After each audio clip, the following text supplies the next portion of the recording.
democracy, Western democracy? I don't think so. I'm not a fan of Benji. Fuck Benji.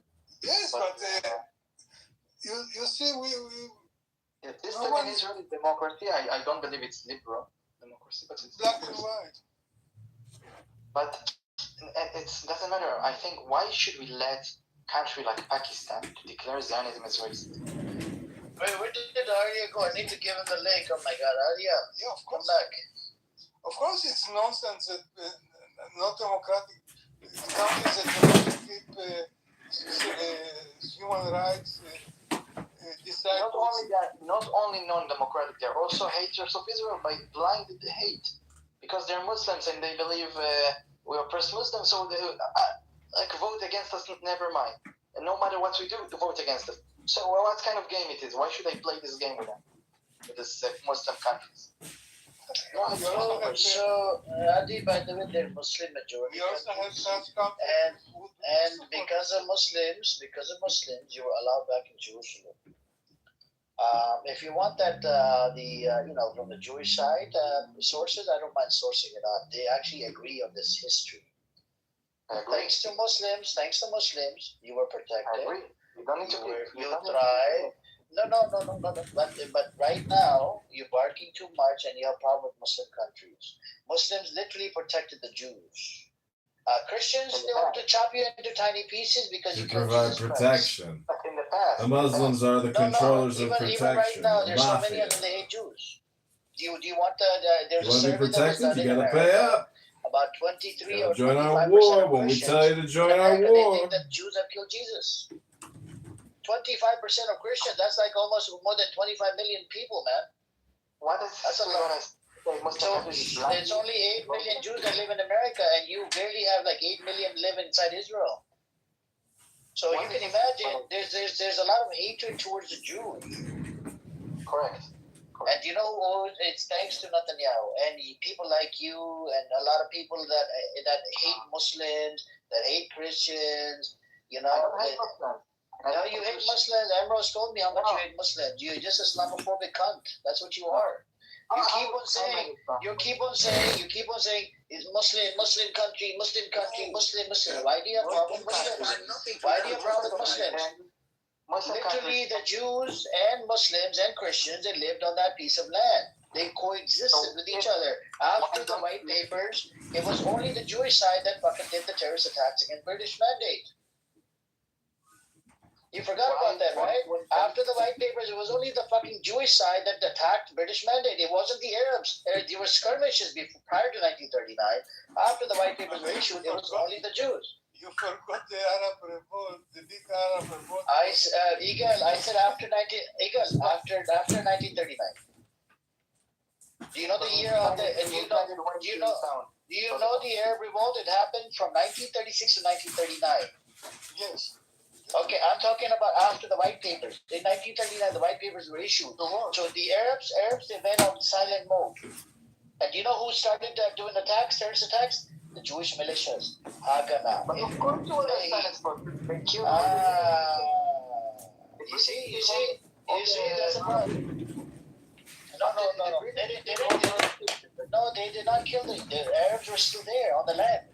No, of course there were Arabs on the land, but they killed many of important Arab leadership. I seriously can't believe. I did acknowledge there were skirmishes prior to 1939, before the White Papers, but after 1939, it was only the Jews that were doing the attacks. And I just don't get it. Why the hell what was the need to create a Jewish state? You could have coexisted with the Muslims, with the Christians.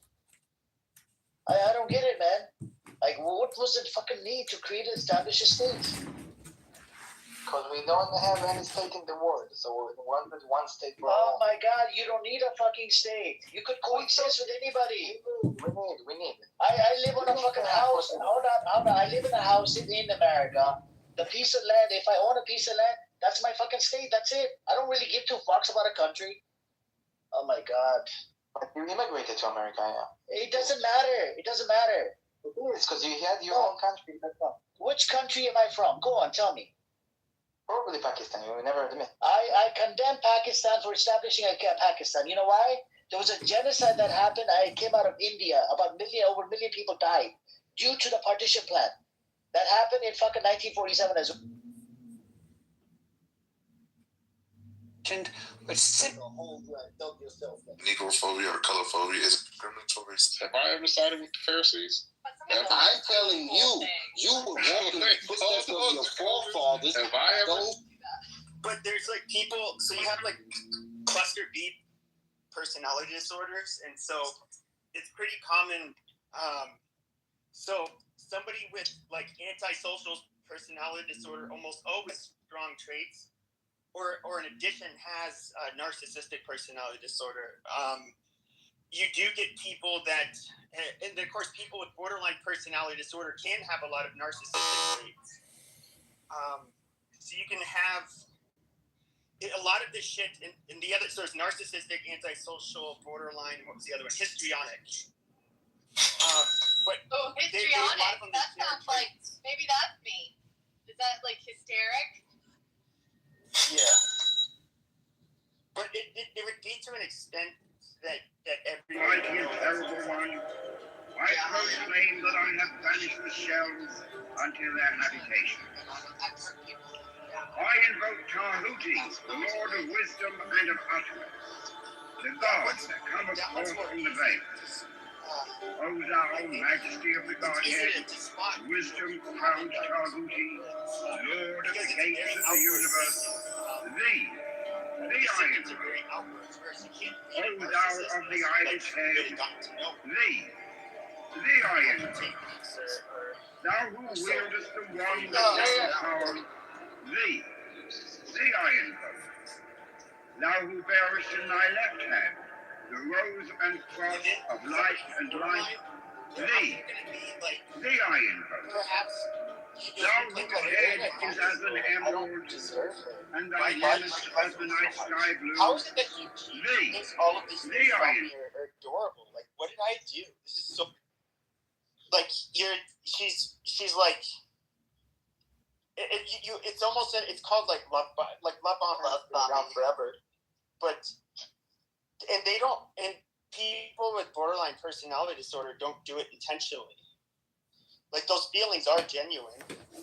That's kind of where they have cognitive distortions, and so they'll be very in tune with you and your feelings, and they'll be really big into trying to please you and make you happy, and they'll just dote all over you. But then within, it could be weeks, months, then that's when everything's going to change permanently, and they're going to split you. So like split from black to white, where they are going to look at you as all bad for the first fucking time, and you destroy those real feelings they had about you, about being this perfect love. That whole person which they thought was you, this perfect person, you just let them down, and you just absolutely crushed and devastated them by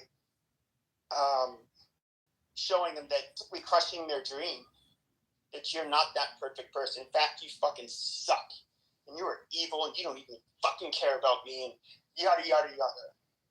Okay, I don't think I have BPD. Maybe I'm just normal. I don't know what the fuck's going on. I feel like, do you wonder, like, if everyone did a full psych eval, like, I don't know, would everyone?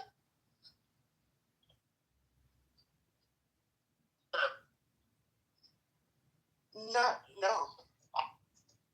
Only like maybe like a third or a quarter of the pop diagnosed with something. But at this one diagnosis, I would doubt even 1 in 5. Access 2, which will probably be, a minority of people. But I will say, you can, just observing people on here, I can tell the personality disorder shit. You can kind of tell who likely has what. Oh my I was picking gosh. up on that. I would love, I wouldn't want to embarrass anybody, but man, it'd be fun to know like what you were thinking each person was. Well, there is one thing. I'll do it all the time silently, but we don't say it out loud. I would just say this: almost all of the people that were like had big rooms and were like personalities on this app, I would say nearly all of them, you could say they had antisocial and narcissistic traits. Like that was, to me, they were very glaring for many of them. And with me, you could even say that like I have bits of those traits myself.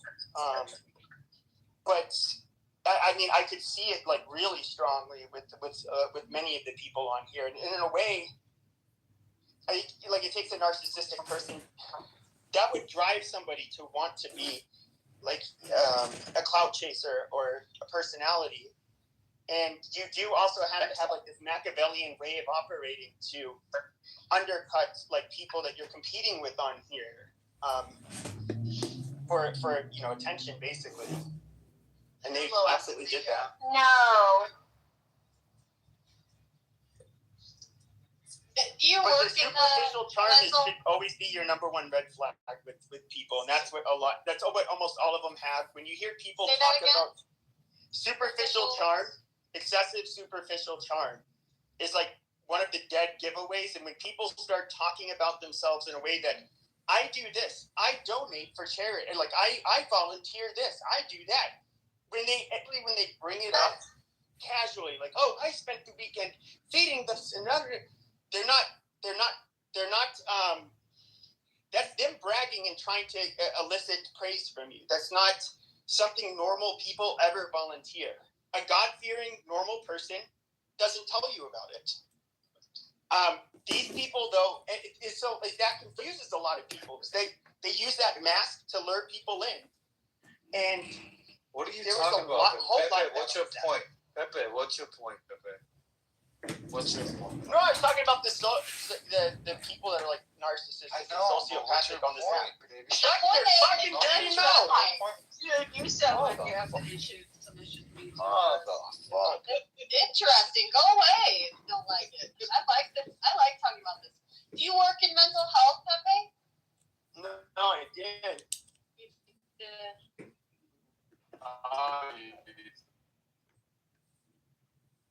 I work with serious people. Did you ever hear anything about DMD with kids? What? DMD.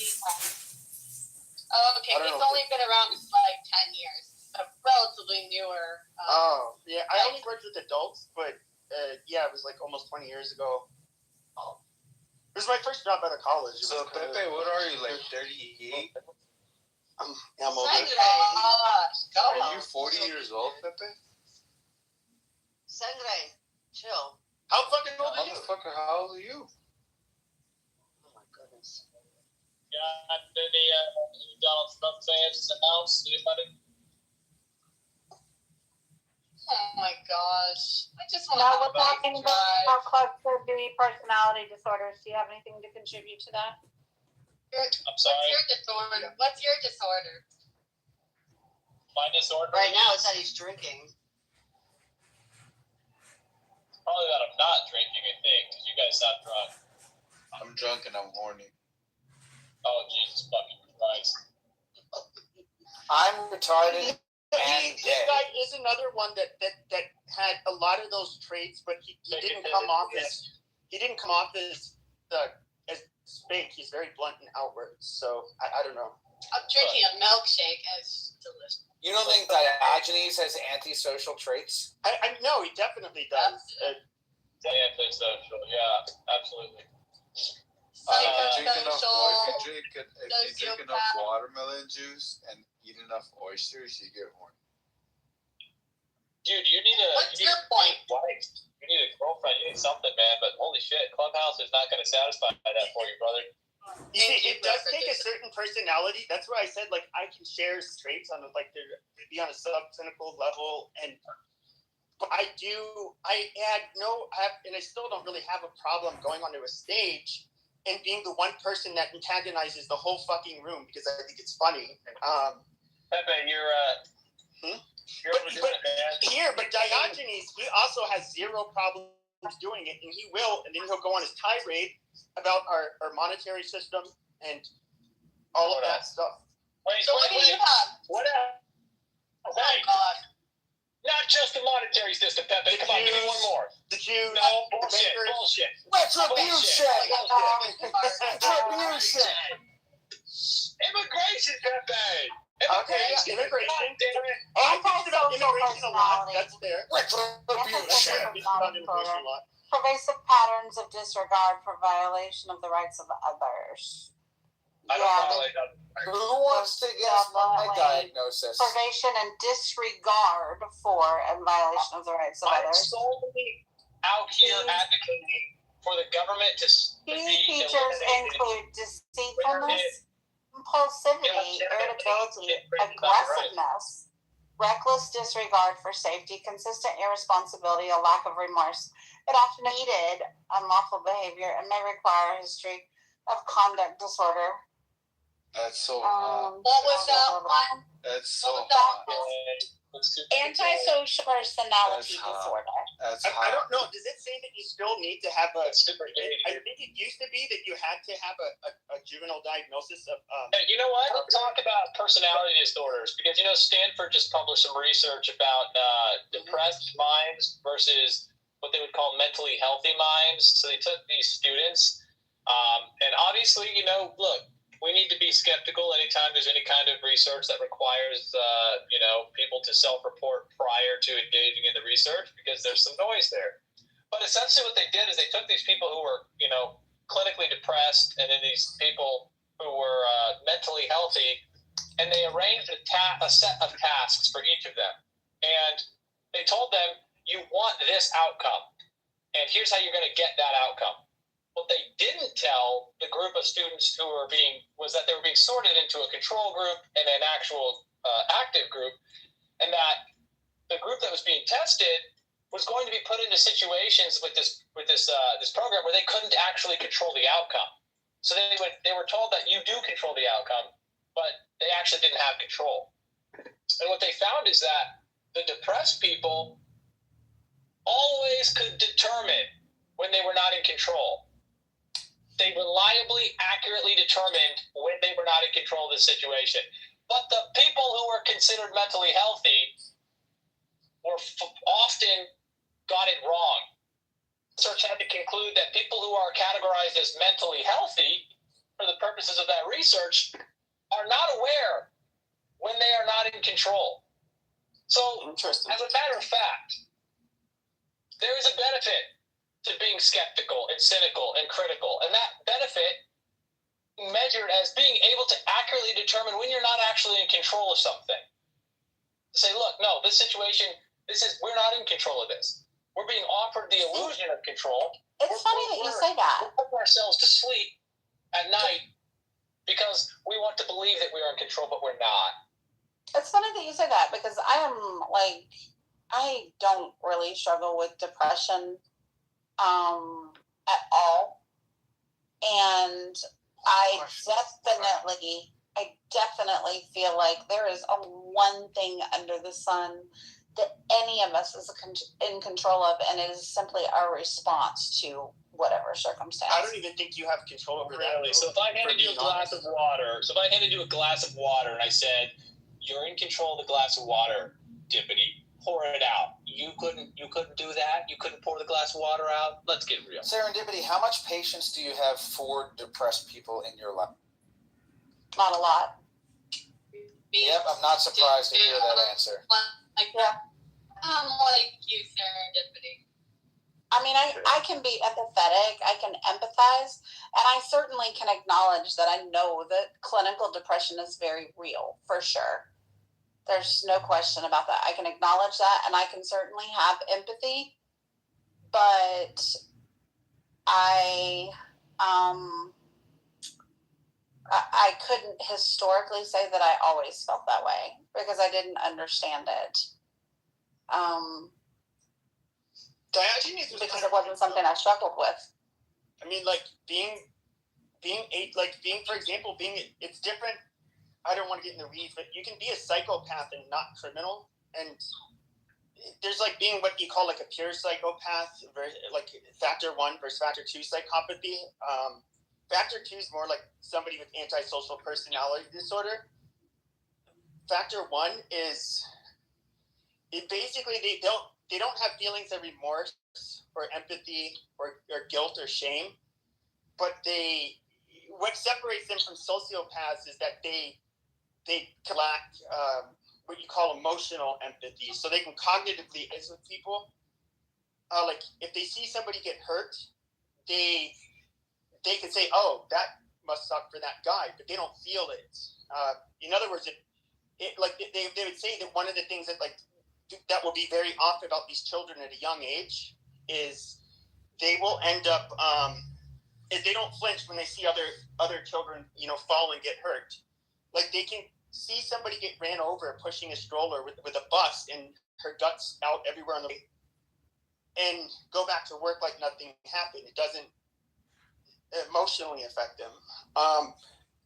But that's where they're different, but they can be law-abiding people despite lacking that capability. Their brains literally don't allow it. But what's different about them also is they have a much higher stress tolerance threshold than other people. So for the ones that's necessarily criminal, but they can be put in very dangerous situations, and they can think in a very level-headed way, not get stressed out like a normal person. But they can also at the same time, just because they don't have empathy doesn't mean they're not high achievers, and they're not very. There have been studies that show, like, for example, surgeons are of all people are overrepresented for having psychopathy. Different professions, but CEOs too, right? I think CEOs. I mean, these are basically people that can, if you're competitive, you can make all of the decisions basically based less off of emotion than like a normal person. Like you're willing to do what it takes, and it's kind of a superpower.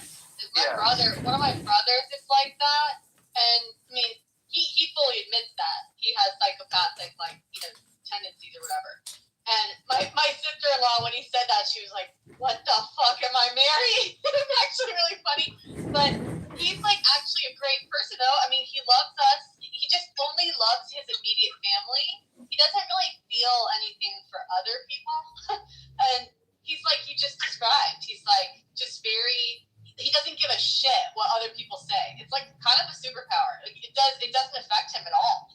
Well, they can have strong attachments, but they don't have the level of empathy or emotional connection with people that a non-psychopath would have. So they can't, quote unquote, love somebody like in the way we would think of loving somebody. Like they're just imagine that part of the brain that cares for people, that feels sorry for people, that is loved. That loves people, is attached to them, in a way like part of your brain, you don't get the feelings for it. Whereas somebody with like borderline personality disorder, their amygdala, it like fucking it that barely even fucking works. It's just like they're hyper emotional and hyper reactive to everything, especially when it comes to intimate relationships.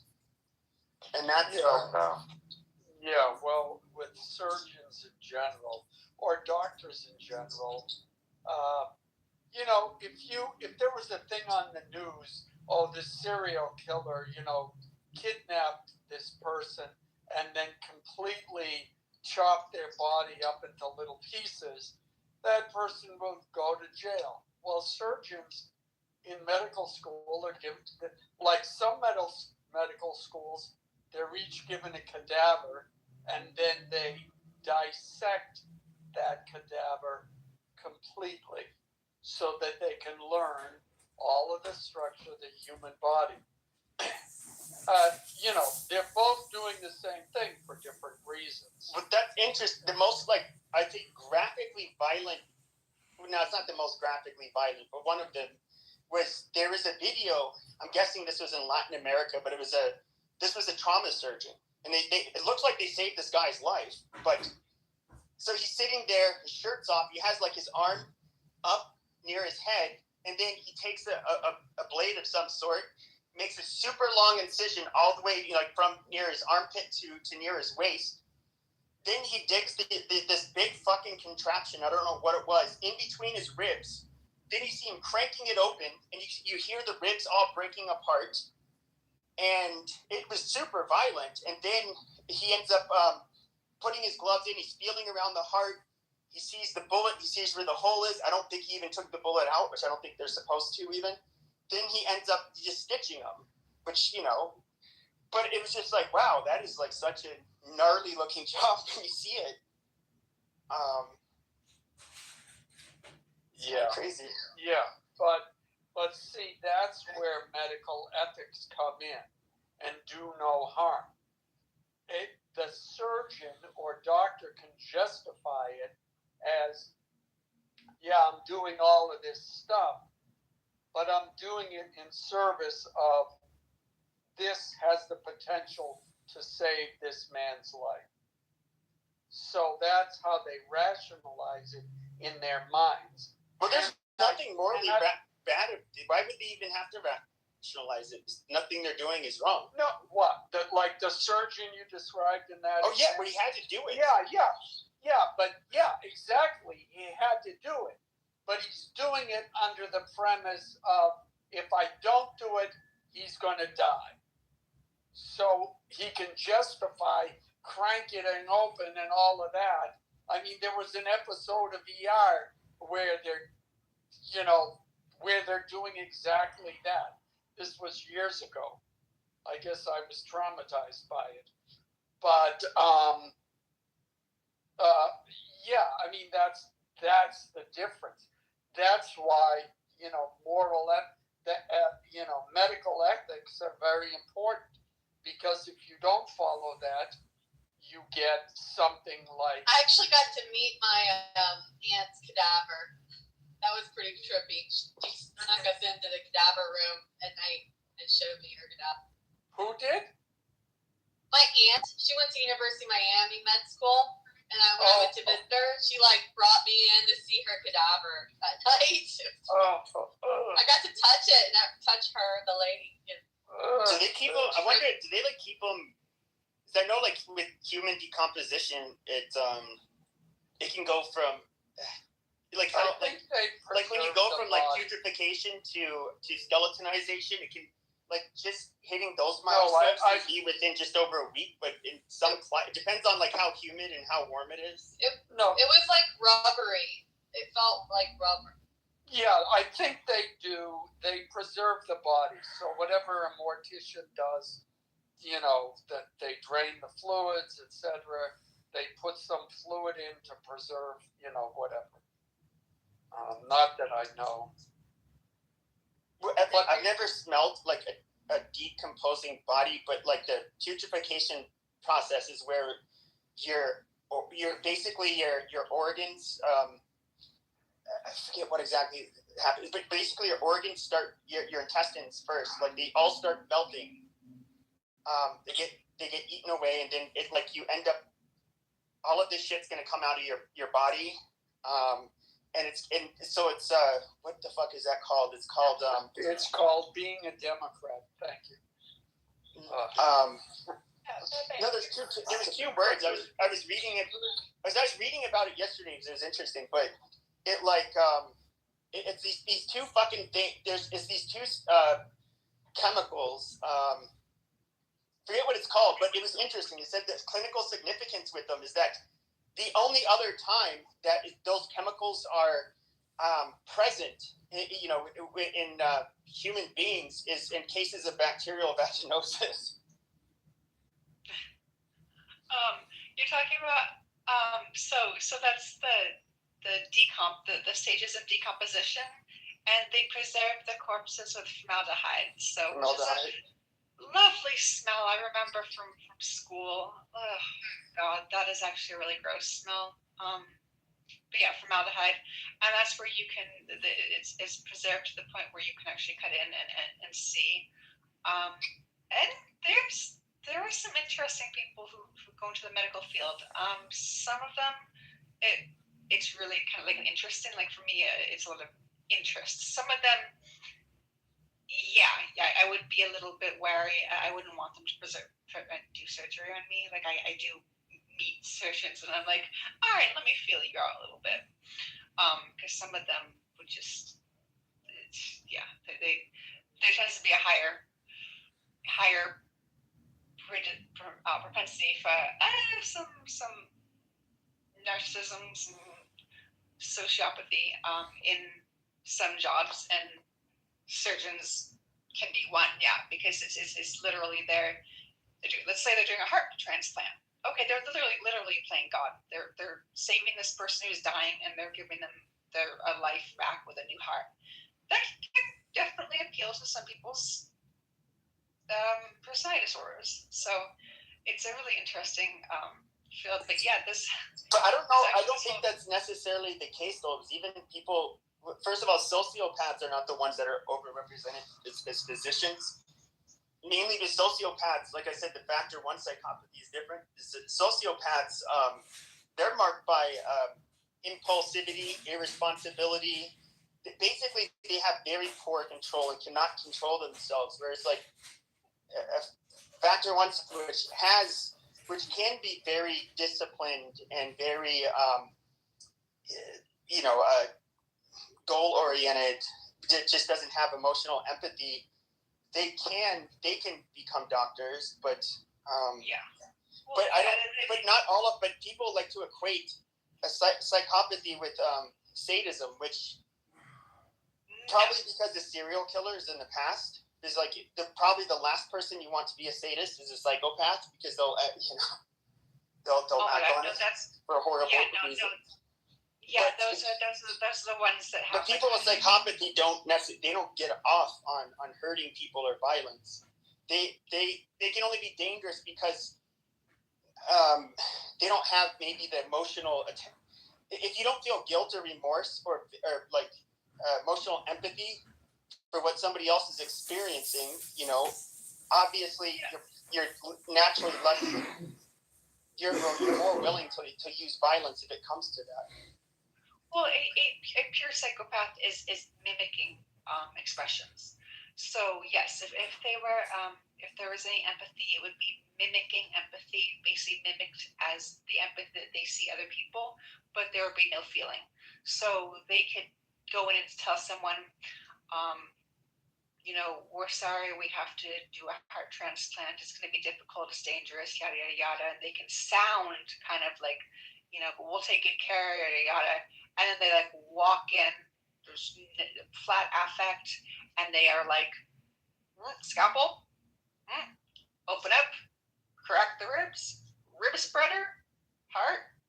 They do all this, and then, but psychopaths, I mean, they do pretend, because if you meet a psychopath who is not pretending, they're creepy as fuck. No, I know psychopaths have to admit they generally are bewilderment when they see people make facial expressions. They usually, one of the things they have to do to kind of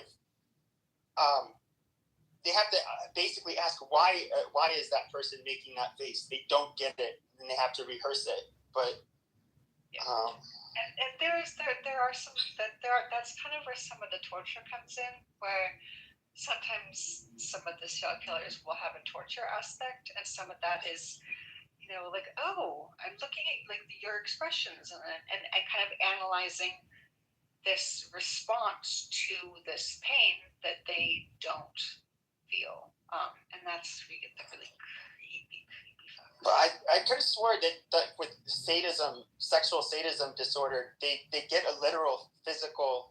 Yes. This happens in the normal population. It's just that they don't want to do illegal things, and they only want to do it within the when it comes to consensual sexual activities. But they actually get off on it. Yes. big time.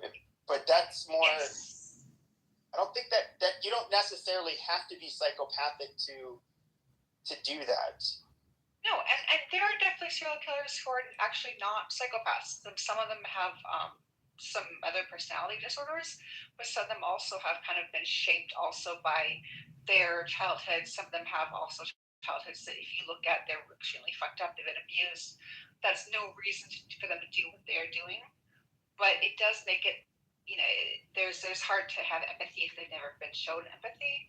So it's a very interesting it's an awesome conversation that I think is and I remember if you really get into this and then you start kind of looking at people in the public eye, you start to get this kind of creepy feeling with some people, and it's just there's a few people that I've just been like check. I mean, I've thought it. So, like, I know like lust killers. No, she just said check. Well, kind of. There's a couple of psychopathic checklists that actually are very much used by like FBI, CIA. And there's definitely several different comprehensive checklists, and there's people that I've seen. For example, running in political office, and yes, the glib, the superficial kind of cheeriness and charm, superficial charm, the popularism, the cult of personality, huge one. Yeah, I don't think that Trump is necessarily a psychopath, but Trump is not a psychopath. I think he's totally a narcissist. Not a psychopath. He's a narcissist, but a lot of those. But that's the other thing, though. The superficial charm can also be somebody with just antisocial personality disorder or narcissistic personality disorder. Well, he's a malignant narcissist. Like a narcissist. He's a malignant narcissist. Okay, wait, stop. Okay, so there was a question in the chat about compulsive disorders, which I think are also rather fascinating. Which ones? Compulsive disorders. Does that mean like OCD. I'm retarded because it's like Ukraine didn't and the Europeans didn't up their bombs and they didn't. I don't know what the fuck you're talking about. Terrible. And they let it. Wait. Oh my God! They let illegal immigrants. Oh my God. No, I'm just. Oh my God! Which they fall under the cluster C. Go back. So, well, are you talking about? So there's obsessive compulsive personality disorder, but then you have OCD, which is different, and the symptoms of the two disorders are different. Yeah. And I have ADHD, Meg. Does that make me retarded, Meg? No, it doesn't make you retarded. It makes you a little bit neurodivergent, but that's actually fine because a lot of people are neurodivergent. I am. Yeah, if someone has the obsessive compulsive personality disorder is more that preoccupation with like the orderliness and the perfectionism, right? Whereas OCD focuses more on actual obsessions and compulsions, and they're not necessarily that preoccupation of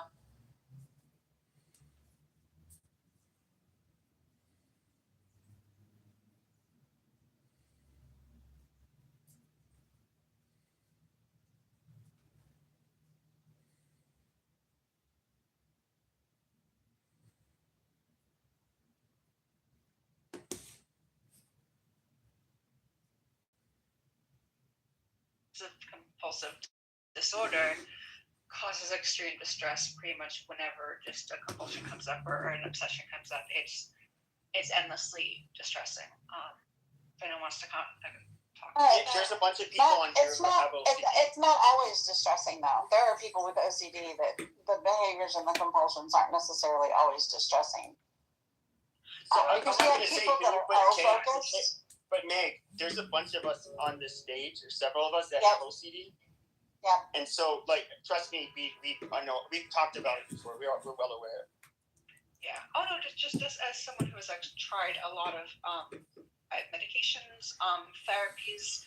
That actually is something I am qualified to do, but I'm sort of putting it off because it is known for having a lot of memory loss.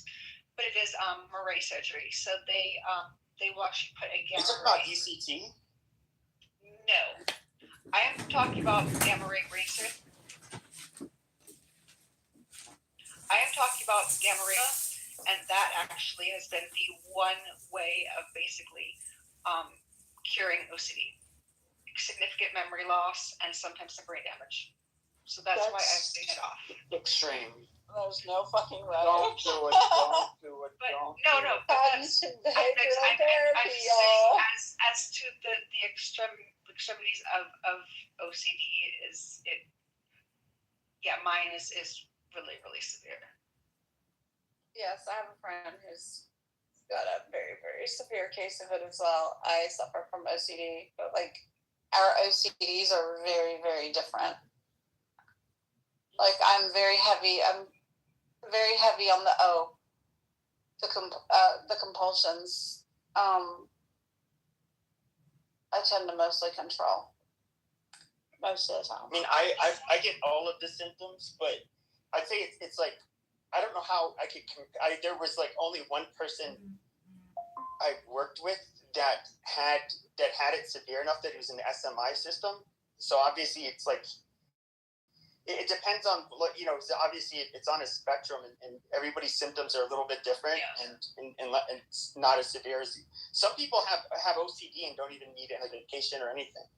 No, that's true. And I mean, for some people, it's actually, it can be very handy. Like, you kind of do want a surgeon to have maybe a little bit of OCD because they're probably not going to leave anything in you, like a piece of cloth or something. Like, they're going to be like checking. You want, like, people who do airplane maintenance and pilots probably have a little bit of OCD because they're going to check that flight log and they're going to go back and check it again and again. So. The OCD doesn't always present that way. I mean, no, OCD can present in a lot of different ways, and it's not necessarily being overly detail oriented on like checking things. That's just one small component of it. Yeah, no, there also can be obsessed with there's also mental obsessions and compulsions where there's not really any physical movement, but it's all mental and it's complex. So it's. But yeah, no, what you could definitely. I mean, it sounds like ours are definitely different. So, certainly, what kind of are some of the symptoms you have? A lot of my obsessions are mental. They're ruminations. I'm a ruminator, and the compulsions come into play whenever I have to like placate. That the ruminations aren't actually legit. With certain placating behaviors, but like I tend to. I get like obsessed with my hobbies, things that I become interested in. I'm not one of those people who's like, oh, well, here, I'll get the starter kit and see if I even like it first.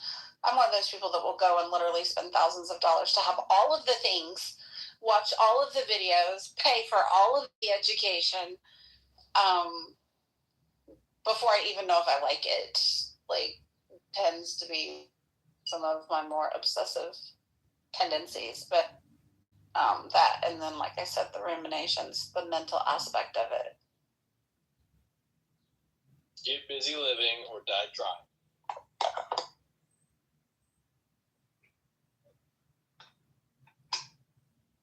Okay.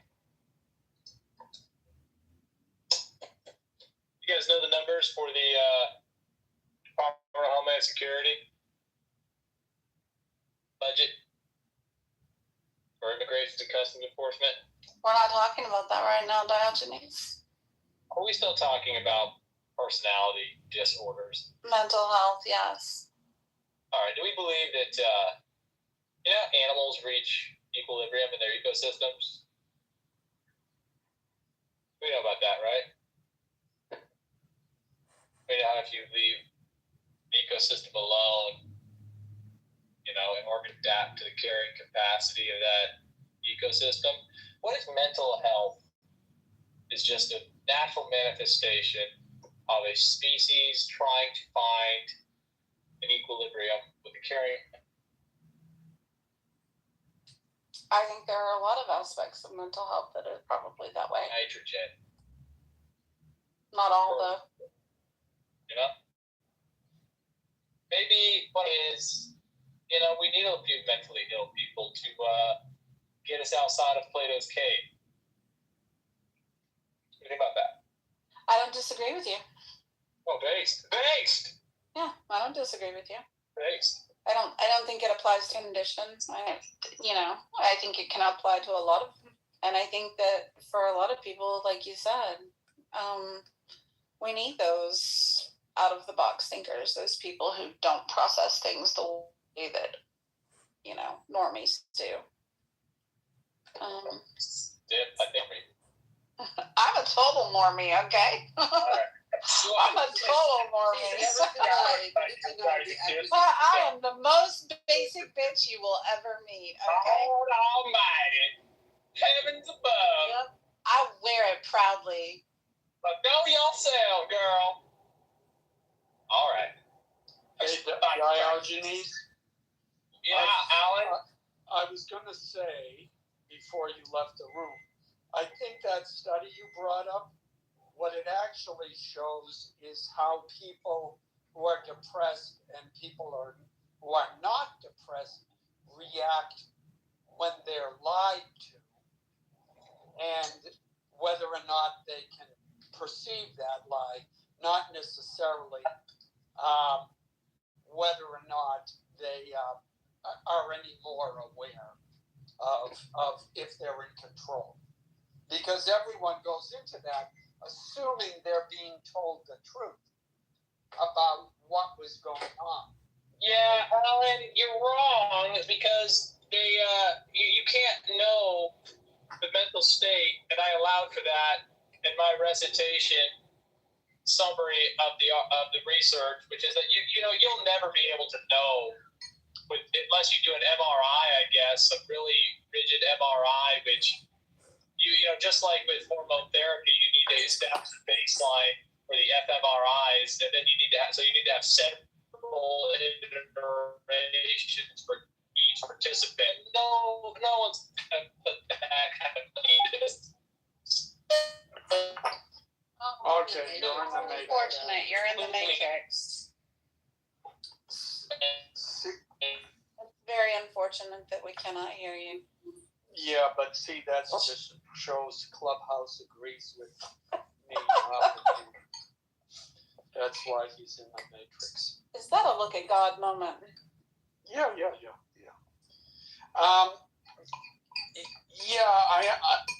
I don't know if you're still there. Yeah, I understand what he's saying, but if you're starting off a study with deception, then it's hard always to judge what the results mean. Yeah, that's true. But that's where you have to be you have to use that scientific process, right? Can you hear me? Hello? You're not back completely. Can you hear me?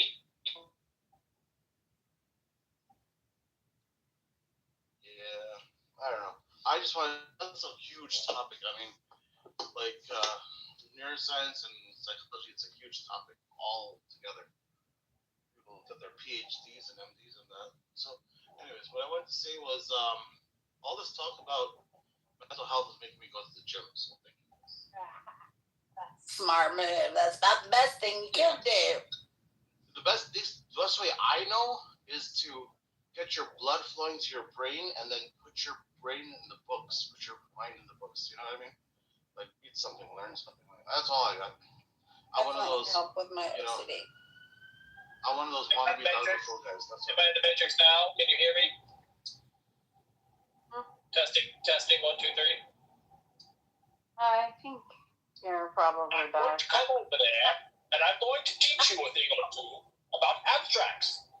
You're going to listen to me, and you're going to enjoy it. I don't know. Can you keep it in under? Monica, did you do that? I was just gonna say, can you keep it to under 2 minutes? If you will, I will entertain his abstract lesson. Aren't you curious? I was curious, yeah. But I will say one thing. That, everyone has their limits, and I appreciate you sharing the stage. That was very rude, but I'm going to look past that because. Did you mute him? Muted. I did. He's interrupting. Why have I been muted? Stop interrupting. She wanted Abaya to finish. Wait. She wanted Abaya to finish his statement. Yeah, Abaya, please finish. And then Diogenes, you get 2 minutes. Yeah, thanks. No, everyone has their limits, and I just wanted to say thank you for Serendipity for stating yours. Because here's the thing, I'm assuming you're not a therapist, first of all, or even if you were. I am not. So yeah, thank you. So the thing is, like, everyone has their limits. Everyone has to remain functional. Everyone has responsibilities. So it's not that I don't want to hear a friend, cry or complain about their life. That's fine. That's what friends are for. But sometimes I don't have the capacity to do that, and I have to put in hard limits for my life. So for me, I want friends to call me and tell me good news. I got a car, got married, that's what I want. I got a new job. I don't want them to complain about stuff. Like, that's not what I'm there for. Like, that's not why I want my friendship to be for, you know what I mean? Like, I can do that once in a while, but not always. I mean, here's the thing. I want to celebrate my friends' successes for sure. I also want to be a measure of support for my friends that might be going through a struggle. I don't necessarily mind my friends calling and being like, oh my gosh, I have X, Y, or Z going on in my life. But I will very quickly recognize if this is something that is out of my scope of being able to assist. And if that's the case, then I have no problem drawing that boundary and saying, wow, yeah, like, I don't even think I'm equipped to help you figure this out. You probably ought to talk to somebody. Because I don't know, for me, my friendships are about supporting during the struggles and celebrating the successes and all the in between. Like, it's all the little details. But okay, I'm going to give it to Diogenes for 2 minutes, Monica. 2 minutes, and I'm watching. The clock starts now. Go.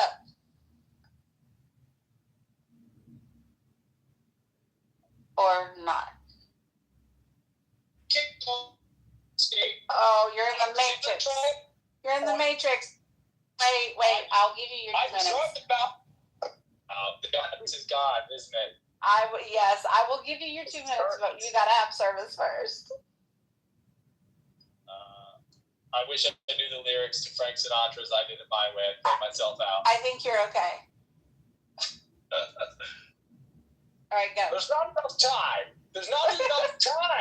I can't tell you what I want to tell you in 2 minutes. So I'll have to suffice to say, how dare you? Alan, you're wrong, and I wish you all a good night. Good day, sir. Good day. See, Monica, that wasn't painful. Look. He couldn't do it, so he, took the high road.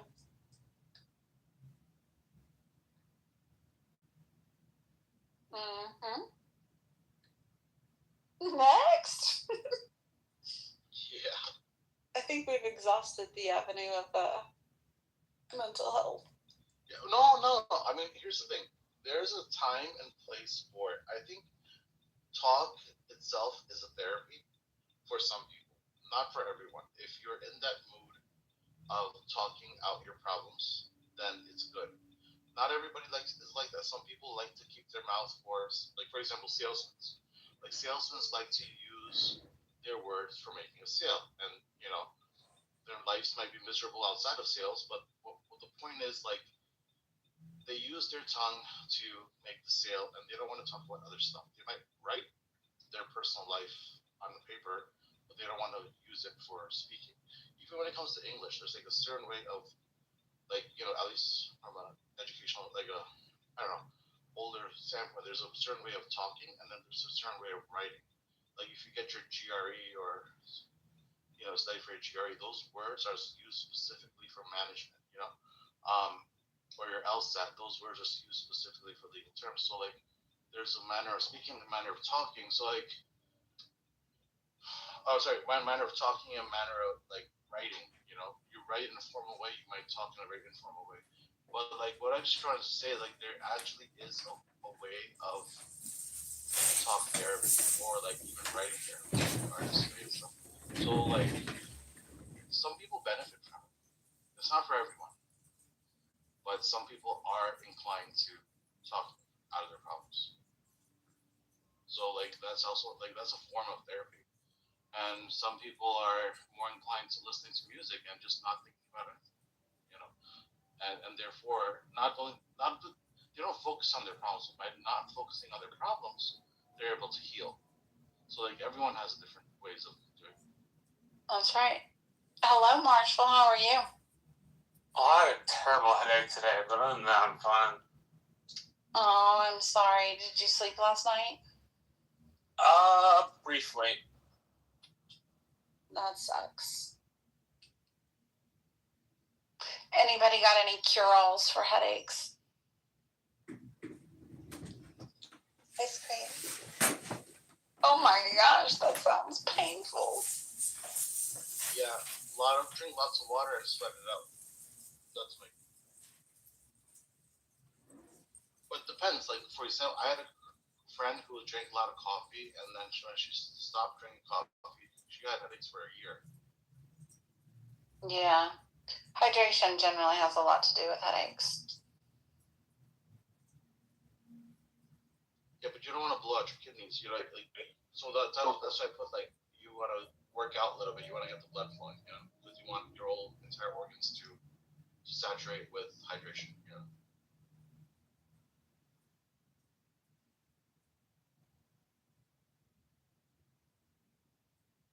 And might I add, if a person wants to chant the Hare Krishna Maha Mantra, especially if they've been doing it, then it actually helps to balance the hormones and also helps to get rid of ease the headaches. Even if it is for like short, like a few hours, but it actually gets rid of the headaches, and you're in a better state of mind, and you're able to actually move out of the headache space. Did you just dismiss the power of hydration? No. Don't dismiss the power of hydration and electrolytes. I didn't. I just said the Hare Krishna Maha Mantra also has a way of soothing a person's headache.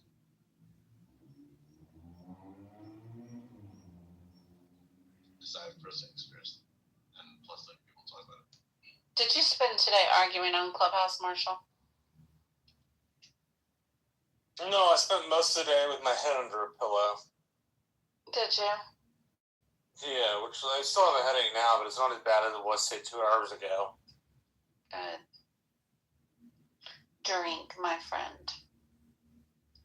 Drink lots of water. Preferably with electrolytes so that your body's actually absorbing it. I can do that. I have some liquid IV, which has lots of electrolytes in it.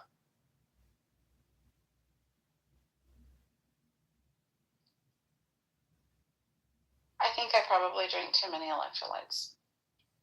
I don't even care.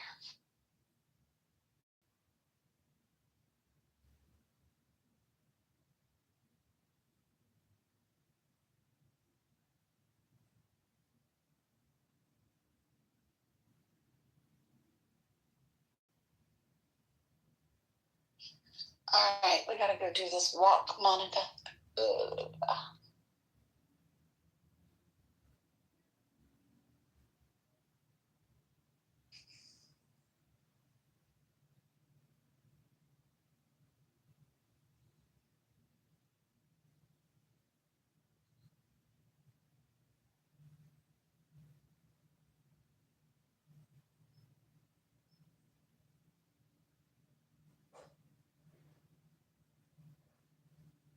Monica, are you there? Are you indisposed?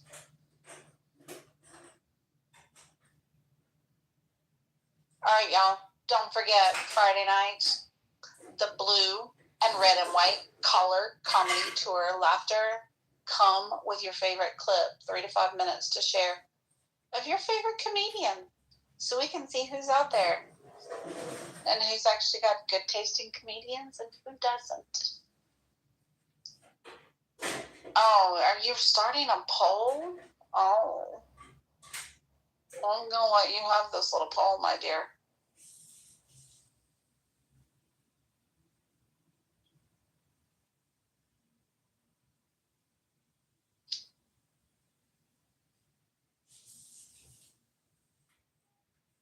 Wait, what? Hold on.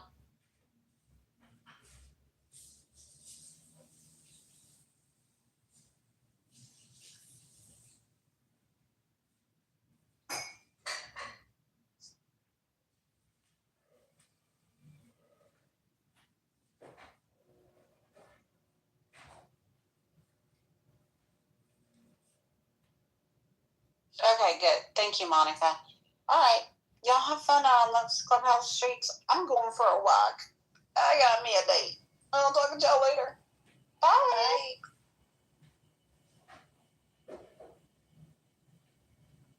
You don't have shit to say. You don't be saying what you want to say when they talk about you.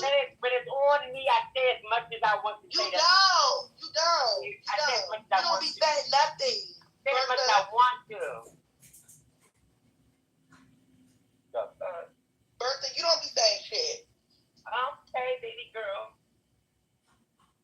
But you see how I am a baby girl? What's that supposed to make me feel away now? You see how I am a baby girl, so why are you calling me baby girl? Start calling names.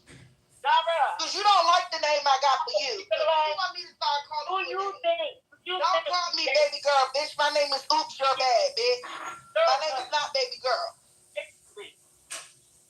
As soon as I start calling you big dick, then you gonna be right out the room. I'm not a bad. You called me that last time. When I start calling you big dick, nigga, you gonna be calling out the room. So don't call me baby girl, bitch. This is big mama. It's no baby girl. Oh, no, you ain't no fucking big mama there. What you talking about? Get your big dick ass on, bitch. Right after you over there. Oh, I'm weak. I'm weak. Bitch, you adore me. Hello? What the fuck is going on in here? I inspire you. I'm sorry, this big dick ass. Like, oh my God. Yeah. Just be saying big dick. That's funny. Every time when it's on Aubrey and she be exposing I say what I want to say, and if she don't never got shit to say, but as soon as it's on somebody else's friend, this bitch got all Big Lee, he said this, he said that. Shut your suck ass up, bitch. Shut up, bitch. Because when it's on you, you don't be having shit to say. I say as much as I want to say. Shut up, bitch. Like everybody fuck shit about you. Bitch, you should have got down when you was mad at. If people didn't talk about Big Lee, bitch, don't be the motherfucking reporter, bitch. You don't get paid. That's what everybody was doing, bitch. Shut up. What did you talk about, bitch? Big Lee, let me know when you ready. This intermission, babe. Let me know when you ready. All right, let me finish. When you ready, let me know. I'm gonna start calling this big dick nigga. Let me know. No, please. I see it, bitch. Okay, no, I'm ready. I'm ready, Mom. Go ahead. I'm ready. So we went down there. We went to I think it's Jamie. Whatever that popular one with the What is this? Surviving Baltimore niggas? Is that what we doing? Yeah, they want the one. I'm trying to tell the story about when I went down there. Oh, okay, go ahead. To go see him. So when I went down there, went to the Jamie. That was too long. We went to another one that was too long. So then I said, okay, let's just go to Chipotle. Went to Chipotle. Now it was $13. He only had $10. And I think that was his last $10 because it was like, when I was looking at him, I said, damn, it looks like I'm just taking his last $10. Like, this part is for him. Because I'm like, the yak is $16. How you come out the house with $10? How was you going to pay for the yak?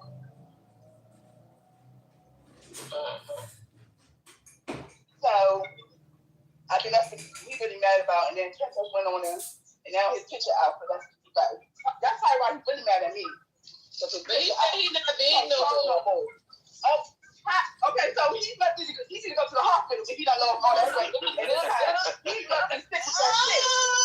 He must got that shit. If he skinny now, he got that shit. He told us he was fat 7 years ago. No, oh no, baby. That's Nate Twin. Dr. True? That's Nate Twin. Dr. True. So where do those pictures come from? Oh, I just came from the Popeyes, bitch. Shut up. Where the pictures came from, big man? I didn't expose the pictures. I ain't get to somebody else got a picture from the other side. I ain't exposed the picture. I don't think so. I don't remember. We're right on the road. I don't remember. Yeah, Bigly, he was saying you wasn't worth his $10, $13, 11, 12.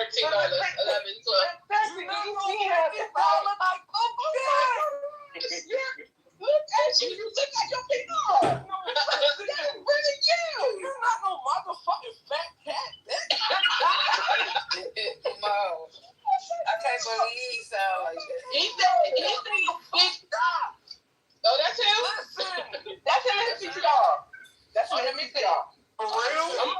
Yeah. Motherfucking fat cat. Some of the screen caps. That's exactly how big he is. Oh, that's what. I'm loving that. Why are you lying to say you lost weight? Are you sick? Oh my God. Are you sick? You nigga, you said you sick. 20. Yeah, you got to, because everybody knows oxygen. Nigga sound like he about to want oxygen. You might be sick. Yo, I'm just saying. Them bed weights you had on, them bitches look like you talking about earrings.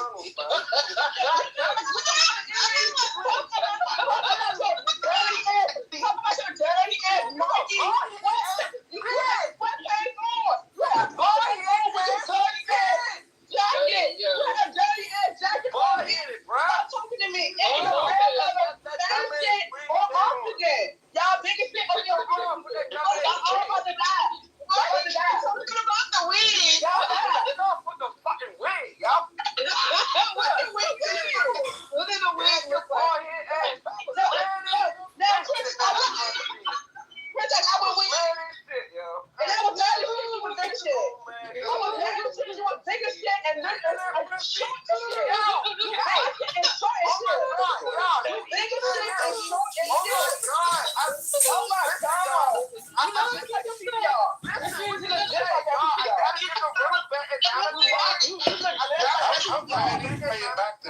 You are so big, bro. You could, a lot of people knock it off as conspiracy and stuff like that, but this is happening before your face, and this is why I started off with saying that they want you to believe that it is just conspiracy, and therefore you don't understand exactly what's going on. But majority of people, if you even look at the history of this country, if you even understand the Kennedy, you even understand John F. Kennedy and the statement he made. It was all based on what you would consider conspiracy now. You would call John F. Kennedy a conspiracy, not with the statement that he made about really who was controlling the government. So you can knock it off as it's just conspiracy, but when you really go behind the scenes, you see as an actual fact. Wait, who is controlling the government? What did he say?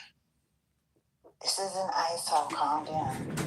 Look, he did a speech about secret organizations as being repugnant towards those of the nation. Exactly. So, but just Elder, I'm asking a simple question. Name me a major Fortune 500 company that makes more money off of less population in the United States. I'll wait. That's not the point. Corporations is just they're run by somebody else. They're run by the family organization. They're run by the Rockefellers and the Rothschild. That's who's running this business. Not the point of the corporation. It's not when you're dealing with the corporation of going over the corporation and the plan that they have for America, which they always have. It's not about the corporation. So every major corporation, from Johnson & Johnson to your major automotive manufacturers to your fast food complex, restaurant industry, hotel industry, everybody makes more money inflation, insurance, just having more people, more scarcity, more money. So the idea that there's some, I don't know, conspiracy to have. Now, there are some people in elite, I think Bill Gates has talked about this. There are some people in elite positions who have talked about population from a world perspective as a problem and something that needed to be fixed. That is true. There are some smart people who have talked about that. But rations in general want more population, not less.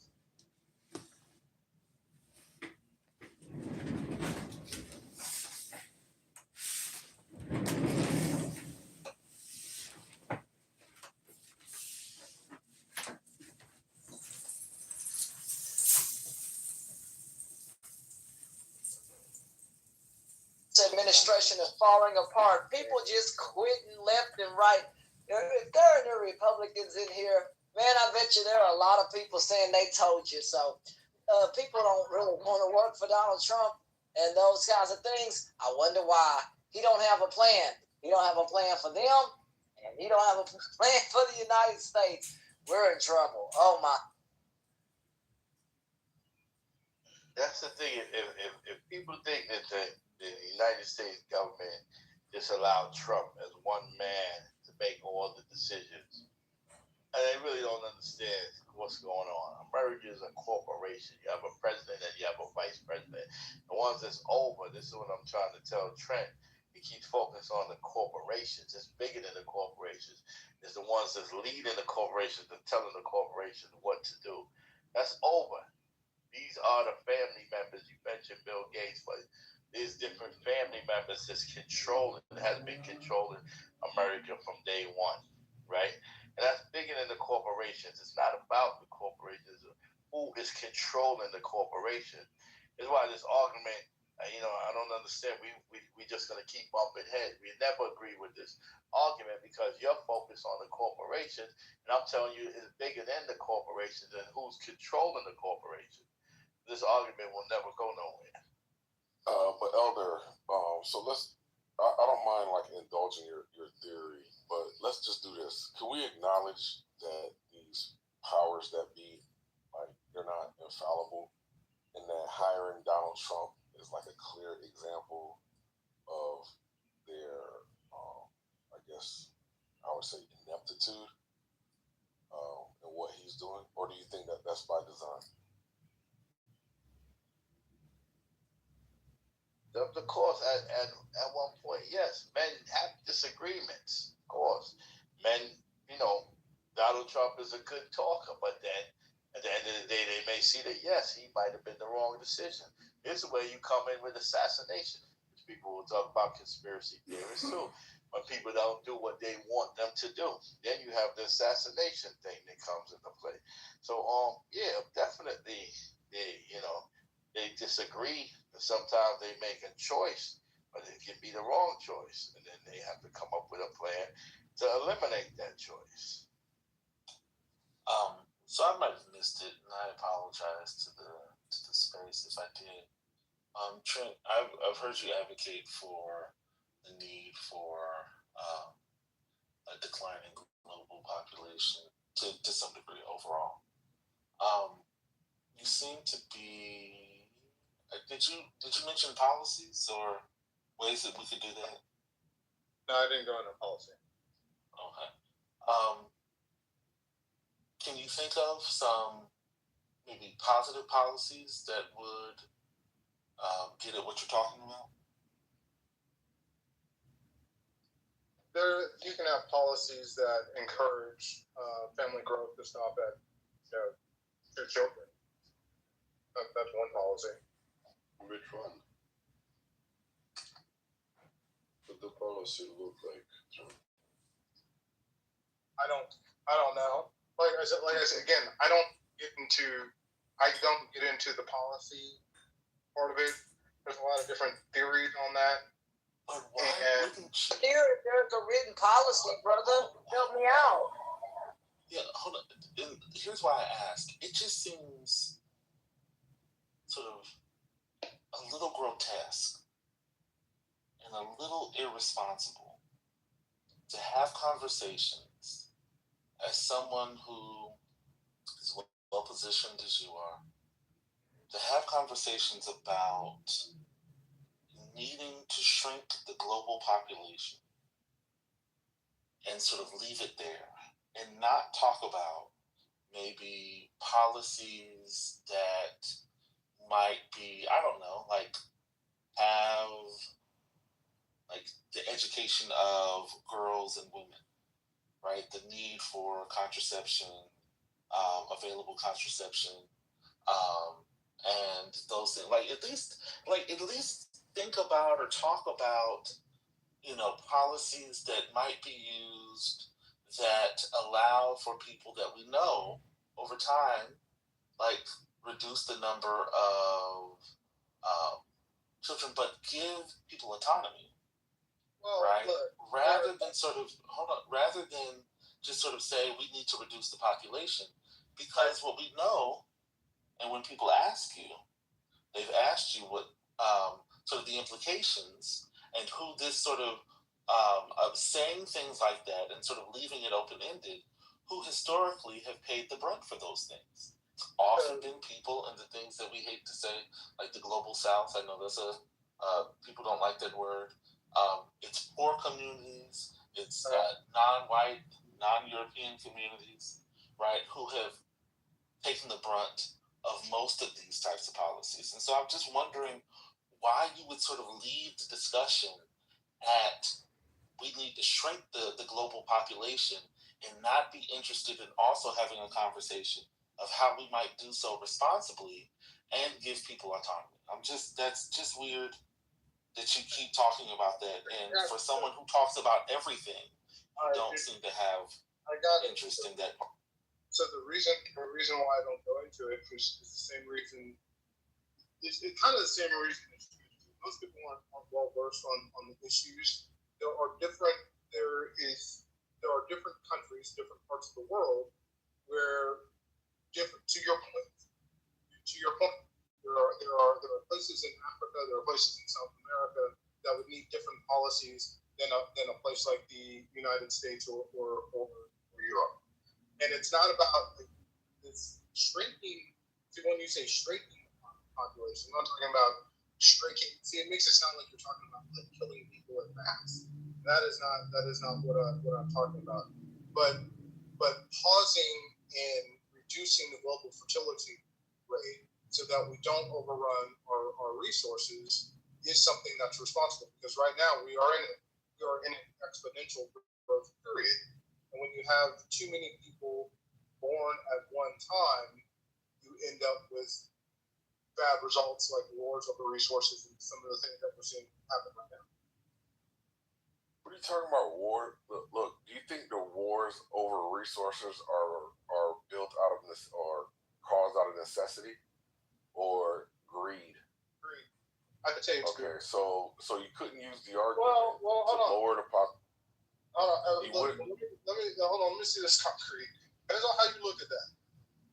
On one hand, I call it greed, but if gas was $10 a gallon, a lot of us would call it a necessity to get it down. You know what I mean? So it depends on how you look at it. So now you're just trying to straddle the fence and have it both ways. And I take it that you're operating in bad faith because you understand that if you were to squander your resources and then get into to the point of destitute, such that you are now stealing, then that's still not a resource issue. That's a squandering of resource issue. And it still goes back to greed and don't try to sound smart real quick. I don't have a lot of time. If it's too much for you, brother, just tap out, man. No, you're my boy. If it's too much. So what part didn't you understand? The squander part? I don't know. The resource part? The scarcity part? Which one really fucked you up? All of it. All of it. Right. Say it plainly. Look, here's what I'll say. The United States has been involved in You're wars. Just being dishonest, bro. Just relax. You don't have to defend. You don't have to defend. Concrete, I'm actually probably agreeing with you. Okay, then agree and don't try to play it both ways. I'm not. don't even know what you're talking. I don't. All right. So remember, you tried to make the argument that population would lead to resource scarcity, which would lead to wars. But then I asked you, do you think that these wars over resources is due to scarcity or greed as an alternative explanation? And what I'm saying, you said greed, and now you're trying to fucking backtrack and have it both ways by saying greed and resource scarcity. I don't know what. Let me just. There's nuance to the conversation, my brother. So when we were having the 1973 oil embargo, right, and you could only fill your car every other day for a period. Yeah, do you think that was due to scarcity? That was due. Well, it was due to scarcity at the. That was in retaliation to events that were happening between, I think it was Israel, Egypt, in America, right? So it had nothing to do with scarcity. Okay, but so here I'm gonna probably agree. So why are you bullshitting, bro? Just like let it go. Man, hold on. Look, the 1991 war in Iraq against Kuwait was probably a war of greed in a sense. Now we were protecting the Kuwaitis, but we were also our oil interests there. The 2000 war in Iraq, for me, was absolutely a war of greed because we already had plenty of oil. Right, so we agree that it wasn't about scarcity. Hold on. And now today, what we were seeing with both Venezuela and Iran, to me, is complete and total greed. We already have vast oil resources. Yeah, all right. So you do agree. So why were you trying to make the argument that we're concerned about population explosion, which would lead to resource scarcity? Why did you try to make that argument? There is a nuance to that, in which there were some that would argue, if we didn't have this access, then, like I said, oil or gas prices being at $8 to $10 a gallon, some of us would call that it's because of scarcity. And it just depends on how you look at it, on which side of it. So now you're just appealing to like some other person's attitudes towards it, like who might be like less informed, right? Come on, Trey, you don't gotta bullshit, bro. Now I'm talking about drill baby drill. I'm talking about you, brother. Know exactly how to work those the unwashed masses. You right here. Alright, so you got it. It happens. So you can feel all this happening. Your breathing is happening. Your thinking is happening. Your feeling is happening. Your hearing, your seeing. The clouds are happening across the sky. The sky is happening blue. The sun is happening shining. There it is. All this happening. And may I introduce you? This is yourself. This begins to be a vision of who you really are. And that's the way you function. You function by happening, that is to say, by spontaneous occurrence. And this is not a state of affairs that you should realize.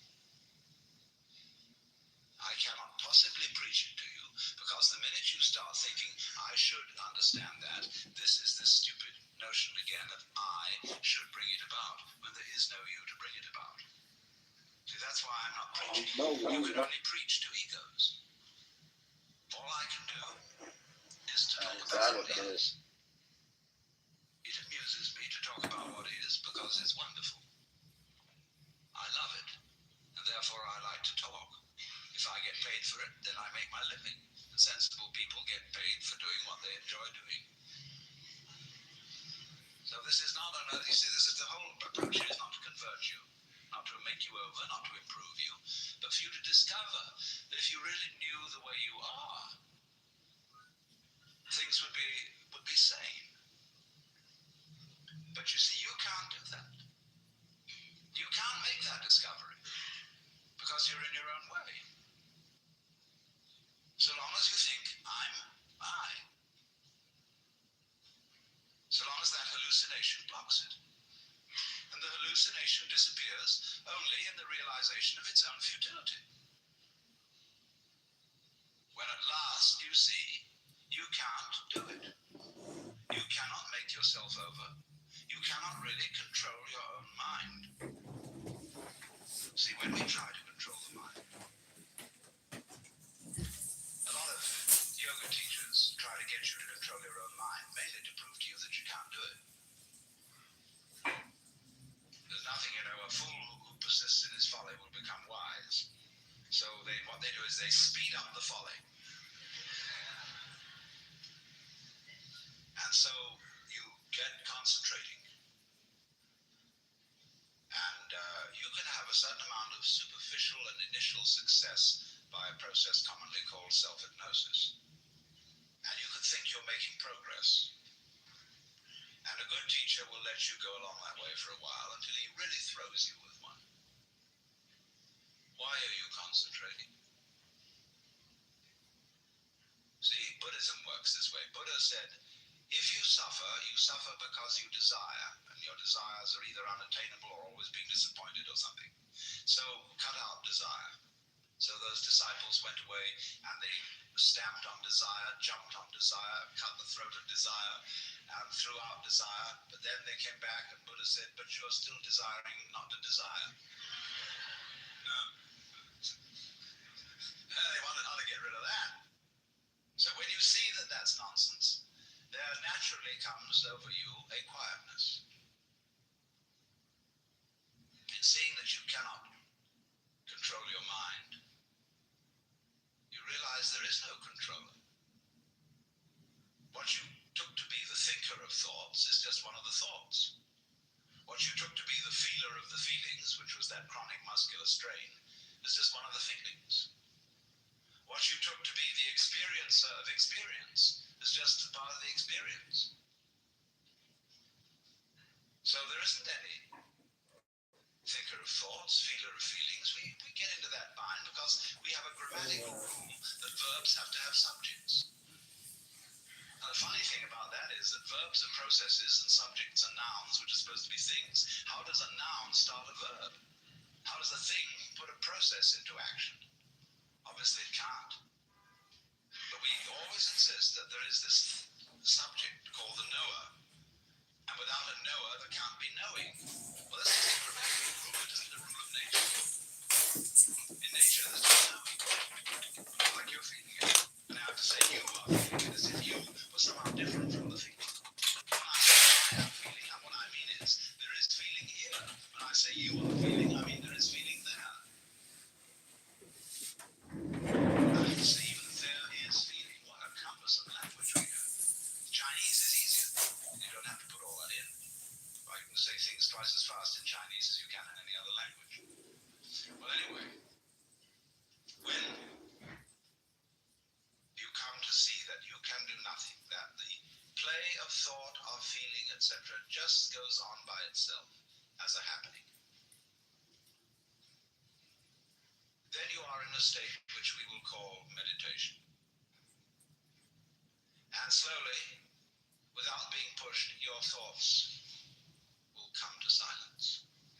That is to say, all the verbal, symbolic chatter going on in the skull, don't try and get rid of it, because that will again produce the illusion that there's a controller.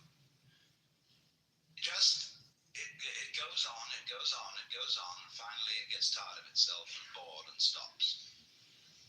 And so then there's a silence. And this is a deeper level of meditation.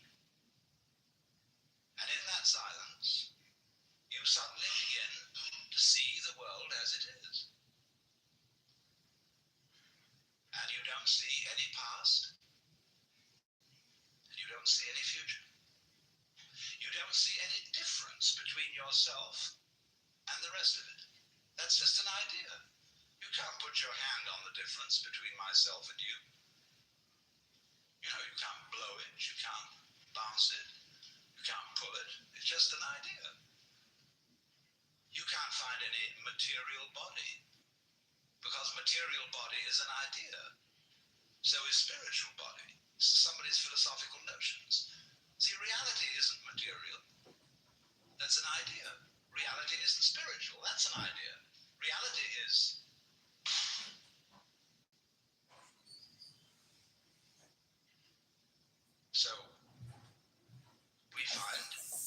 if I've got to put it back into words, that we live in an eternal now. You've got all the time in the world because you've got all the time there is, which is now. And you are this universe. And you feel this strange feeling when ideas don't define the differences. You feel that other people's doings are your doings. And that makes it very difficult to blame other people. If you're not sophisticated theologically, you may, of course, run screaming in the streets and say that you're God. In a way, that's what happened to Jesus, because he wasn't sophisticated theologically. He only had Old Testament biblical theology behind him. If he'd had Hindu theology, he could have put it more subtly. But it was only that rather primitive theology of the Old Testament. And that was a conception of God as a monarchical boss. And you can't go around and say, I'm the boss's son.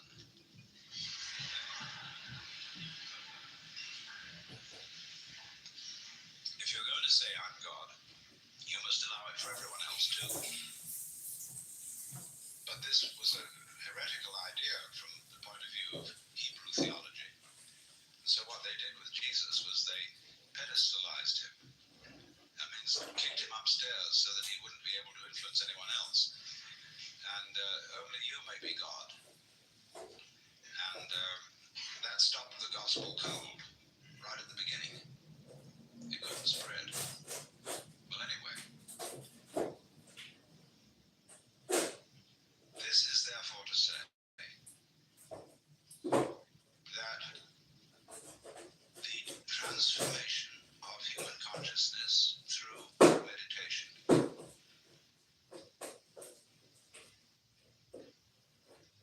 is frustrated. So long as we think of it in terms of something that I myself can bring about by some kind of wangle, by some sort of gimmick. Because you see, that leads to endless games of spiritual one-upmanship and of guru competitions. Of my guru is more effective than your guru. My yoga's faster than your yoga. I'm more aware of myself than you are. I'm humbler than you are. I'm sorrier for my sins than you are. I love you more than you love me. There is interminable goings on about which people fight and wonder whether they are a little bit more evolved than somebody else and so on. All that can just fall away. And then we get this strange feeling that we have never had, you see, in our lives, except occasionally by accident. Some people get a glimpse that we are no longer this poor little stranger and afraid in a world it never made, but that you are this universe, and you are creating it at every moment, because you see, it starts now. It didn't begin in the past. There was no past. See, if the universe began in the past, when that happened, it was now. See, but it's still now. And the universe is still beginning now, and it's trailing off like the wake of a ship from now. In that wake of the ship fades out, so does the past. You can look back there to explain things, but the explanation disappears. You'll never find it there. Things are not explained by the past. They're explained by what happens now. That creates the past. And it begins here. That's the birth of responsibility. Because otherwise, you can always look over your shoulder and say, well, I'm the way I am because my mother dropped me. And she dropped me because she was neurotic because her mother dropped her. Away we go back to Adam and Eve or to a disappearing monkey or something. We never get at it. But in this way, you're faced with it. You're doing all this. And that's an extraordinary shock. So, cheer up. You can't blame anyone else for the kind of world you're in.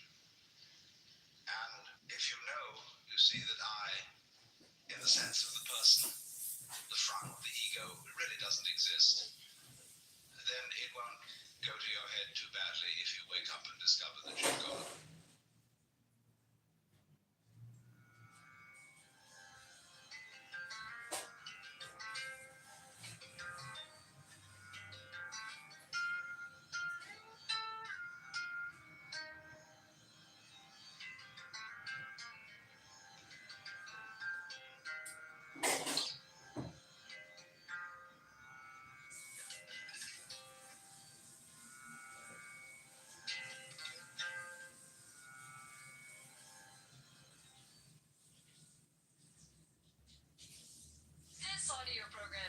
Presented by Audible.com. Audible. Audio that speaks to you wherever you are. Yes. Know exactly how to work those rods and cones in the retina. If you do that, it's a happening. It happens. So you can feel all this happening. Your breathing is happening. Your thinking is happening. Your feeling is happening. You're hearing, you're seeing. The clouds are happening across the sky. The sky is happening blue. The sun is happening shining. There it is. All this happening. And may I introduce you? This is yourself. This begins to be a vision of who you really are. And that's the way you function. You function by happening, that is to say, by spontaneous occurrence. And this is not a state of affairs that you should realize. I cannot possibly preach it to you, because the minute you start thinking, I should understand that, this is the stupid notion again of I should bring it about, when there is no you to bring it about. See, that's why I'm not preaching. You can only preach to egos. All I can do is to talk about what is. It amuses me to talk about what is because it's wonderful. I love it, and therefore I like to talk. If I get paid for it, then I make my living. The sensible people get paid for doing what they enjoy doing. So this is not you see, this is the whole approach here is not to convert you, not to make you over, not to improve you, but for you to discover that if you really knew the way you are, things would be sane. But you see, you can't do that. You can't make that discovery because you're in your own way. So long as you think, I'm I. So long as that hallucination blocks it. And the hallucination disappears only in the realization of its own futility. When at last you see you can't do it. You cannot make yourself over. You cannot really control your own mind. See, when we try to control the mind, a lot of yoga teachers try to get you to control your own mind, mainly to prove to you that you can't do it. There's nothing, a fool who persists in his folly will become wise. So what they do is they speed up the folly. And so you get concentrating. And you can have a certain amount of superficial and initial success by a process commonly called self-hypnosis. And you can think you're making progress. And a good teacher will let you go along that way for a while until he really throws you with one. Why are you concentrating? See, Buddhism works this way. Buddha said, if you suffer because you desire, and your desires are either unattainable or always being disappointed or something. So cut out desire. So those disciples went away and they stamped on desire, jumped on desire, cut the throat of desire, and threw out desire. But then they came back and Buddha said, but you are still desiring not to desire. They wanted how to get rid of that. So when you see that that's nonsense, there naturally comes over you a quietness.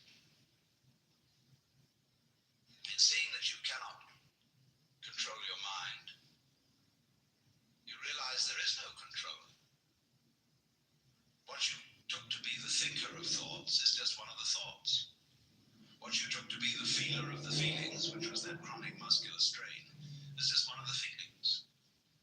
What you took to be the experiencer of experience is just a part of the experience. So there isn't any thinker of thoughts, feeler of feelings. We get into that bind because we have a grammatical rule that verbs have to have subjects. Now, the funny thing about that is that verbs are processes and subjects are nouns, which are supposed to be things. How does a noun start a verb? How does a thing put a process into action? Obviously it can't. But we always insist that there is this subject called the knower. And without a knower, there can't be knowing. Well, that's just a grammatical rule. It isn't a rule of nature. In nature, that's just knowing, like you're feeling it. And I have to say you are feeling it as if you were somehow different from the feeling. When I say I am feeling, what I mean is there is feeling here. When I say you are feeling, I mean there is feeling there. I have to say even there is feeling. What a cumbersome language we have. Chinese is easier. You don't have to put all that in. Or you can say things twice as fast in Chinese as you can in any other language. Well, anyway, when you come to see that you can do nothing, that the play of thought, of feeling, etc. just goes on by itself as a happening, then you are in a state which we will call meditation. And slowly, without being pushed, your thoughts will come to silence. That is to say, all the verbal, symbolic chatter going on in the skull. Don't try and get rid of it, because that will again produce the illusion that there's a controller. It goes on, it goes on, it goes on, and finally it gets tired of itself and bored and stops. And so then there's a silence. And this is a deeper level of meditation. And in that silence, you suddenly begin to see the world as it is. And you don't see any past, and you don't see any future. You don't see any difference between yourself and the rest of it. That's just an idea. You can't put your hand on the difference between myself and you. You know, you can't blow it, you can't bounce it, you can't pull it. It's just an idea. You can't find any material body, because material body is an idea. So is spiritual body. Somebody's philosophical notions. See, reality isn't material. That's an idea. Reality isn't spiritual. That's an idea. Reality is.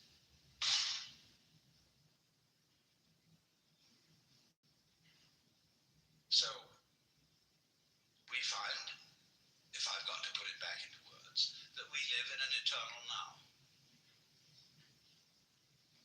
You've got all the time in the world, because you've got all the time there is, which is now. And you are this universe. And you feel this strange feeling when ideas don't define the differences. You feel that other people's doings are your doings. And that makes it very difficult to blame other people.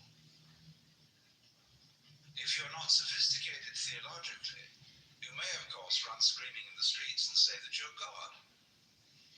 In a way, that's what happened to Jesus, because he wasn't sophisticated theologically. He only had Old Testament biblical theology behind him. If he'd had Hindu theology, he could have put it more subtly. But it was only that rather primitive theology of the Old Testament. And that was a conception of God as a monarchical boss. And you can't go around and say, I'm the boss's son.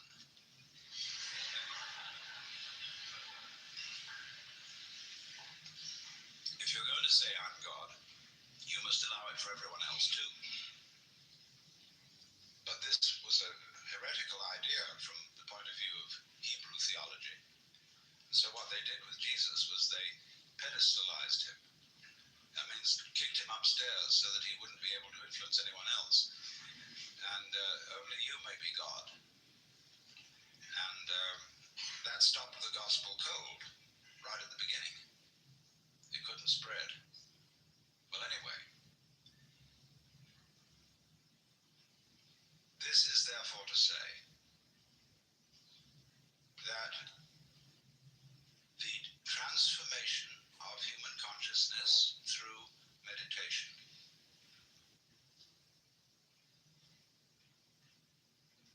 is frustrated so long as we think of it in terms of something that I myself can bring about by some kind of wangle, by some sort of gimmick. Because you see, that leads to endless games of spiritual one-upmanship and of guru competitions. Of my guru is more effective than your guru. My yoga's faster than your yoga. I'm more aware of myself than you are. I'm humbler than you are. I'm sorrier for my sins than you are. I love you more than you love me. This interminable goings on about which people fight and wonder whether they are a little bit more evolved than somebody else and so on. All that can just fall away. And then we get this strange feeling that we have never had, you see, in our lives, except occasionally by accident.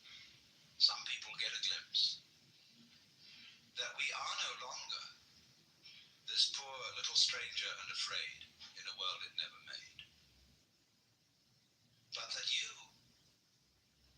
are this universe, and you are creating it at every moment, because you see it starts now. It didn't begin in the past. There was no past. See, if the universe began in the past, when that happened, it was now. See, well, it's still now. And the universe is still beginning now, and it's trailing off like the wake of a ship from now. In that wake of the ship fades out, so does the past. You can look back there to explain things, but the explanation disappears. You'll never find it there. Things are not explained by the past. They're explained by what happens now. That creates the past, and it begins here. That's the birth of responsibility. Because otherwise, you can always look over your shoulder and say, well, I'm the way I am because my mother dropped me. And she dropped me because she was neurotic because her mother dropped her. Now, away we go back to Adam and Eve or to a disappearing monkey or something. We never get at it. But in this way, you're faced with it. You're doing all this. And that's an extraordinary shock. So, cheer up. You can't blame anyone else for the kind of world you're in. And if you know, you see that I, in the sense of the person, the front, the ego, really doesn't exist, then it won't go to your head too badly if you wake up and discover that you're God.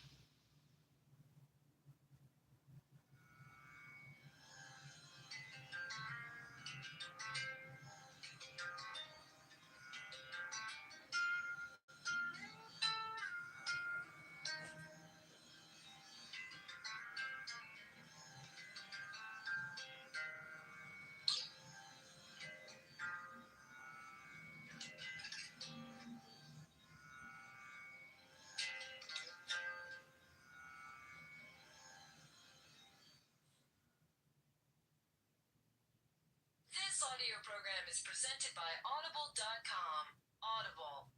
Audio that speaks to you wherever you are. This audio program is presented by Audible.com. Audible. Audio that speaks to you wherever you are.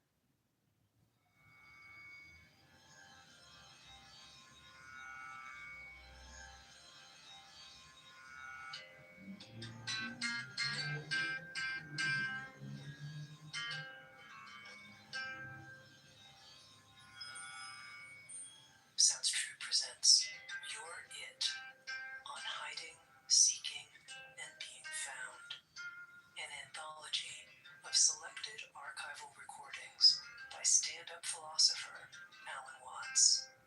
We begin our program with Session 1 on Spiritual Authority with Alan Watts. I may take the liberty of beginning by saying something about myself and my role in talking to you about philosophical matters. Because I want it to be understood perfectly clearly that I am not a guru.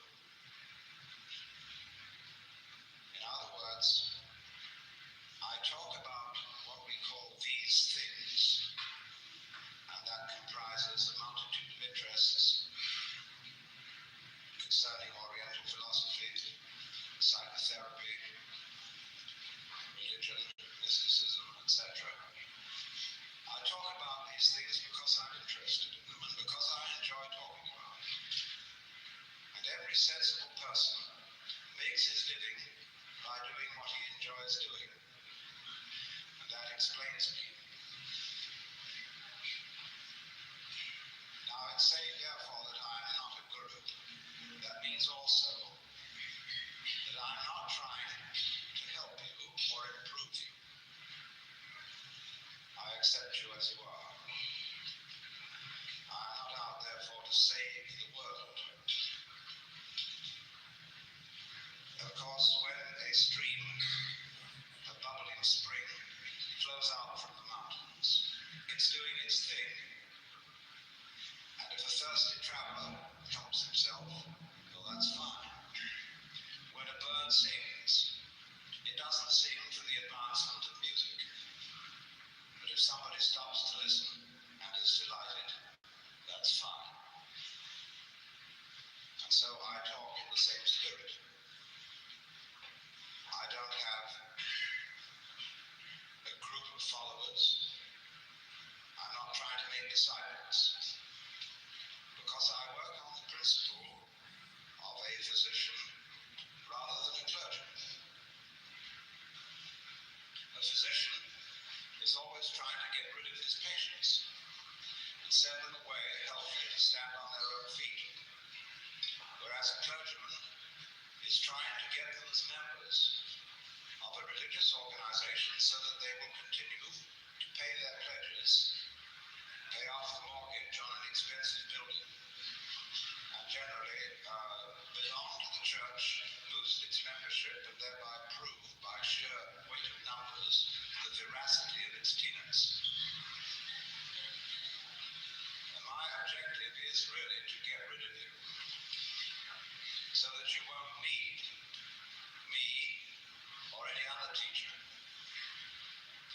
I'm afraid some of my colleagues would not approve of that attitude, because it is widely believed and said that in order to advance in the spiritual life, whatever that is, it is essential that you have a guru, and that you accord to that guru perfect obedience. And so I often ask the question, is it really necessary to have a guru? I can answer that only by saying, yes, it is necessary if you think so. In the same spirit as it is said that anybody who goes to a psychiatrist ought to have his head examined. Of course, there is more in that saying than meets the ear. Because if you really are sincerely concerned with yourself and are in such confusion that you feel you have to go to a psychiatrist to talk over your state, then of course you need to go. Likewise, if you are in need of someone to tell you what to do to practice meditation or to attain a state of liberation, nirvana, moksha, or whatever it may be called, and you feel that necessity very strongly, then you must do it. Because as the poet William Blake said, the fool who persists in his folly will become wise. However, I do want to point this out. What is the source of a guru's authority? He can tell you that he can speak from experience, that he has experienced states of consciousness which have made him profoundly blissful, or understanding, or compassionate, or whatever it may be. And you have his word for it. And you have the word of other people who likewise agree with him. But each one of them, and you in turn, agree with him out of your own opinion and by your own judgment. And so it is you that are the source of the teacher's authority. That is true whether he speaks as an individual or whether he speaks as the representative of a tradition or a church. You may say that you take the Bible as your authority, or the Roman Catholic Church. And the Roman Catholic following very often says that the individual mystical experience is not to be trusted because of its liability to be interpreted in a whimsical and purely personal way, and that it has to be guarded against excesses by the substantial and objective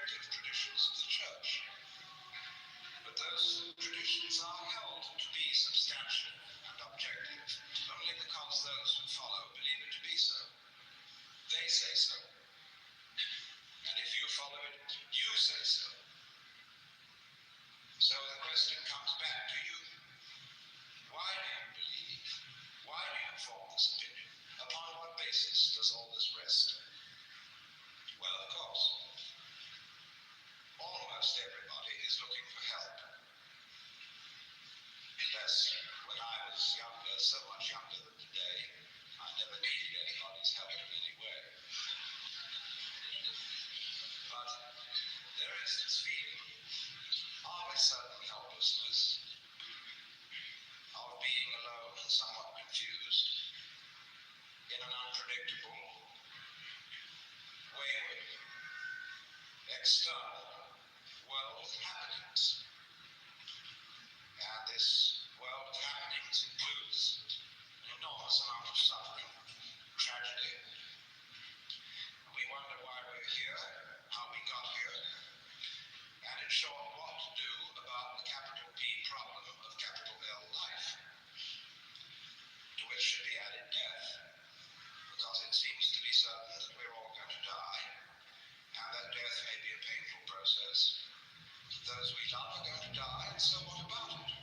Is there any way in which we can become masters of the situation? Well, there are all sorts of ways of trying to escape from the human predicament of being a lonely, isolated consciousness in the midst of this enormous and wayward not-self. We can, of course, try to beat the game on a material basis by becoming very wealthy or very powerful. We may resort to all kinds of technology to get rid of our sufferings, hunger, pain, sickness, and so forth. But it will be noticed that as we succeed in these enterprises, we're not satisfied. In other words, if you feel at this moment that an increase in income would solve your problems, and you've got an increase in income, this would give you a pleasant feeling for a few weeks. But then, as you well know, if that's ever happened to you, the feeling wears off. And you may start worrying about paying your debts, and start worrying about whether you will get sick. There is always something to worry about. If you're very rich indeed, you've still got the anxiety about sickness and death, and also anxieties about revolution, and about whether the Internal Revenue Service will take it all away from you, or catch you for cheating on your taxes, or put you in prison for no good reason. Now, there is always this worry. And so you realize that the problem of life does not really consist in your external circumstances, because you worry whatever they are. The problem consists rather in what you call your mind. Could you, by some method, control your mind so that you won't worry? And how on earth would you do that? Well, there are those people who tell you that the best answer is to think positive thoughts, to be peaceful, to breathe slowly, hum gently, and get yourself into a peaceful state of mind by repeating affirmations such as all is light, all is God, all is good, or whatever it may be. But unfortunately, it doesn't always work, because you have a nagging suspicion in the back of your mind that you're simply hypnotizing yourself and whistling in the dark. What the Germans call an Intelligedanke is a thought concealed way, way back behind your intellect, but it has a gnawing persistence. What if? And so you realize that this matter of controlling the mind is no superficial undertaking, because although you may be able to smooth the ruffles of your consciousness, there is beneath that a vast area of unconsciousness which erupts as unpredictably as events in the external world. And so you consider seriously the possibilities of psychoanalysis, to go down and get into those depths and see if oil can be put on those troubled waters. And then, of course, you get into the guru business. You have to go to someone against whose mirror you can reflect those aspects of yourself of which you are not directly aware. So as the process goes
first place. So that problem continually arises, and it has arisen historically in all the great religious traditions. We find it in Christianity, in the debate between St. Augustine and Pelagius. And Pelagius said that if God had given us a commandment to love him and to love our neighbors, he would not have done so unless we would obey it. St. Augustine countered and said, yes, but the commandment was not given in order for it to be obeyed. God never expected that it would be obeyed, because we were incapable of loving anyone but ourselves. The commandment was therefore given to convince us of our sinfulness, from which we could be rescued only by divine grace, that is to say, by the infusion of our souls with a power beyond them. And that was more or less the doctrine for which the church settled. The puzzle has always been, therefore, how to get grace.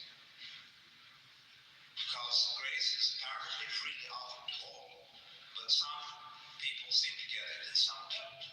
With some the medicine takes, and with others it doesn't. Why? Well, apparently you have the power to resist grace. But if you do, you also have the power not to resist it. We would like, therefore, to know how not to resist it and to be open. And there you see we're back at exactly the same problem with which we began. It's like saying you must relax. Daniel, let go. Give in. And I know I ought to give in. I know I ought to let go and abandon my will to the divine will. But as St. Paul put it so well, the will is present with me. But how to do that which is good, I find not. For the good that I would, I do not. And the evil that I would not, that I do. In other words, we all come down to a basis in ourselves, which we will call, first of all, since we are in a Jewish temple, the Yetzer Hara, or the wayward spirit which God is supposed to have put into the soul of Adam, or in my translation, our element of irreducible rascality, where we are all basically scamps. And if you haven't found that, you're very unconscious. I know all sorts of people who are full of foul blood. But of course, it always turns out that they need money. And when it comes to money, the virtue flies out the window. So we do have that element in ourselves. We know it very well. And the question is, therefore, once again, how can it be transformed? But if the transformer is the one who's afflicted, who transforms the transformer? It's the old problem of who guards the guards, who polices the policeman, who governs the government. And it seems perfectly insoluble for that reason alone that it is a vicious circle. There's a great deal of talk about two selves, the lower self or ego, the higher self called the spirit or the Atman. And the duty of the Atman seems to be to transform the wretched little ego. Well, sometimes it does, but a lot of times it doesn't. So we ask, why doesn't so-and-so's Atman succeed in getting through? Is his ego too strong? If so, who will weaken it? Is his Atman too weak? And if so, why? For surely aren't all Atmans the same? The puzzle remains. So let's take a look at what we're trying to accomplish. We're trying to get better. We're out after that type of experience which we will call the positive, the good, the light, the living. And to get away,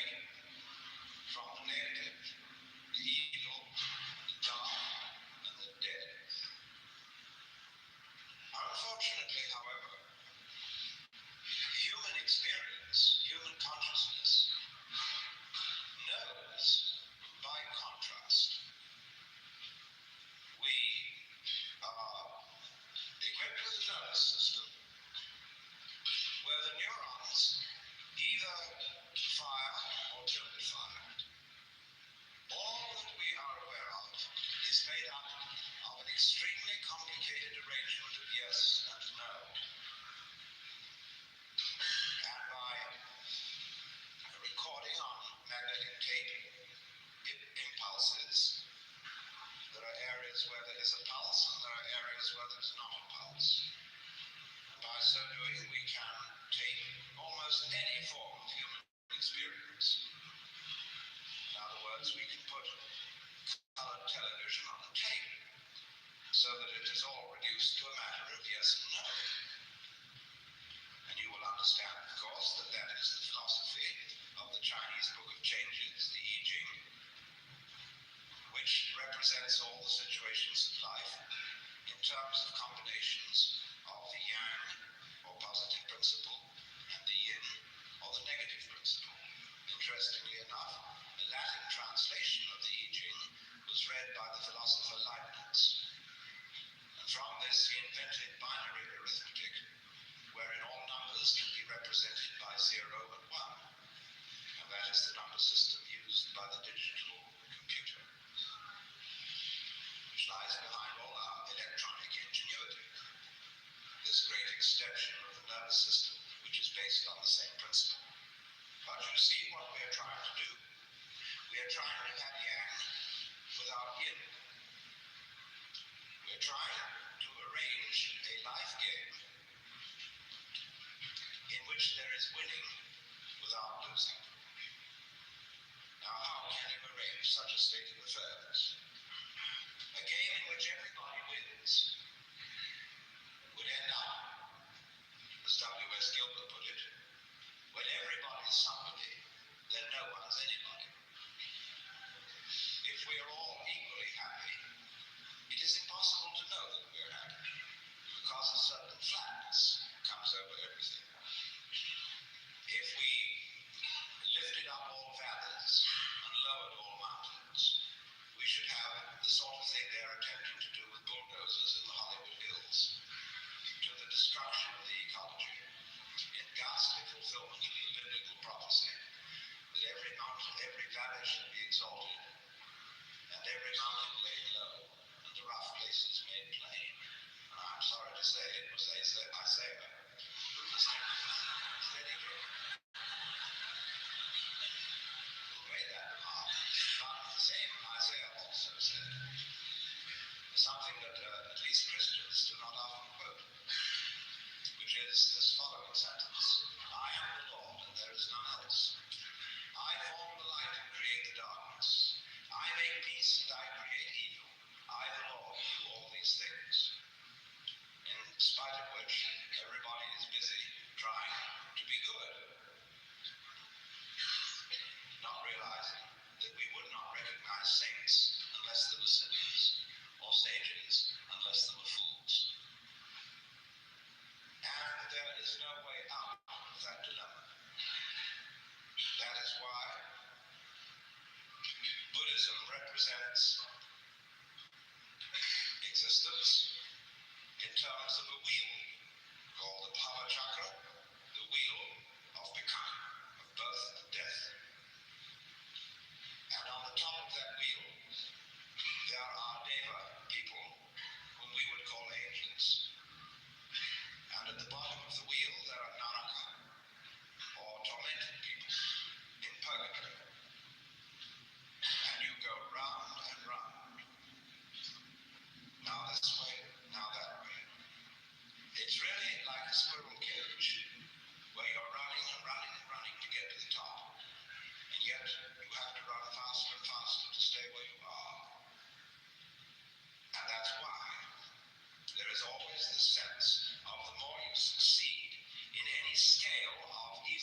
desire for worldly success, but likewise the desire for spiritual success.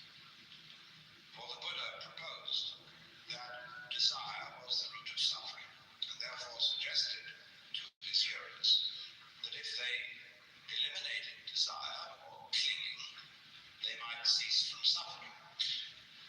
But you must realize that the so-called teachings of the Buddha are not doctrines in the sense that the Jews, the Christians, and the Muslims have doctrines.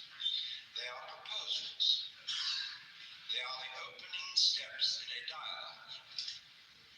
And if you go away and try not to desire in any way, you will very quickly discover that you are desiring not to desire. And so we very rapidly come to a situation where you discover that with regard to your own transformation, everything you try to do about it doesn't work. It may have some sort of temporary success to make you feel better, but again and again you come back to the same old gnawing problem. And that is why people interested in spiritual things tend to move from one sect to another, from one teacher to another, always hoping that they will meet one who has the answer. Of course, there are many teachers who say, indeed, there is nothing you can do. And therefore you have to practice non-doing, as the Taoists call it, wu wei, non-striving.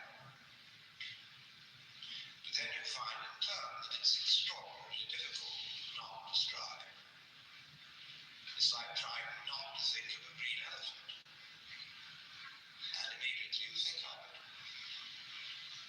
And so you come to a dismal conclusion that you can neither achieve what you want to achieve, that is to say, liberation from the alternation of the opposites by striving, nor can you achieve it by not striving. And thereby you have learned that you cannot concentrate on purpose. It's like trying to be unself-conscious on purpose, or to be genuine on purpose, or to love on purpose. When you say, I ought to love, well, that puts you in a double punishment. When we say of a person, well, he's trained himself to be deliberately unself-conscious, or he has very disciplined spontaneity. What we were looking for was somebody whose spontaneity was genuine, so that the scaffolding didn't show. And we believe that there are such people, like children, but they don't know how interesting they are. And when they find out, they become brats. Imagine for a moment that it was your privilege to have a brief interview with God, in the course of which you're allowed to ask one question. What would you ask? Now, you would have to think this over very carefully, because this golden opportunity would come to you only once. And you would have to be most careful that you didn't ask a silly question. Well, you might try God out with a Zen Buddhist koan, such as, beyond the positive and the negative, what is reality? And the Lord would turn to you and say, my dear child, your question has no meaning. And you wouldn't have the opportunity to think up a meaningful one and come back. So perhaps you should have asked, what question should I ask? And the Lord would say to you, why do you want a question? See, it seems you do want one, don't you? Because you feel that something is wrong if you don't have a problem. Well, you've got one. That is the insoluble problem of trying to win without losing. Now, as long as you can keep that problem, you'll be busy. Only, however, until you see that it can't be solved. But But there are all sorts of ways of presenting that problem in such a way that you cannot see that it's meaningless. And the better gurus are very clever at bringing these ways out. You may see, for example, if you are invited to practice intense concentration, that after a while you find yourself thinking about concentrating, and therefore that your concentration is somewhat divided. Or he may ask you, why are you concentrating? What is your motivation for this activity? And you find out that it's your element of irreducible rascality. So, however, the teacher, once he's seen that you've mastered that lesson, has something still more ingenious. He says, now you've actually made progress, because finding out that you could not really concentrate was valuable because it began to prick the illusion of your ego. But you've only got your foot in at the door. Beyond this are many, many higher things to be learned, and you must redouble your efforts. And so, of course, you apply yourself all the more again and again on all sorts of tricks that these old gentlemen can come out with. And you will keep at it just as long as he can make you fall for it. But in the end, you see that it was all tricks. As the great Zen master Rinzai said, well, after all, there was nothing much in Obaku's Buddhism.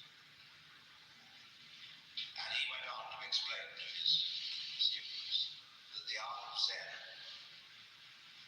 of teaching Zen, is like deceiving a child with an empty fist. You know how you can treat a child by pretending you've got something very precious in your fist. And you can play a game for an hour, provoking the child to ever greater enthusiasm to find out what you've got. And in the end, the revelation is that there's nothing there. So many people say, in the course of their Zen training, I realized there was nothing to realize. It was all there from the beginning. Because you see, standing opposite truth, the realization that you can't do anything about it, and equivalently that you can't do nothing about it, comes of course the awakening that the reason for that is there is no you separate from you.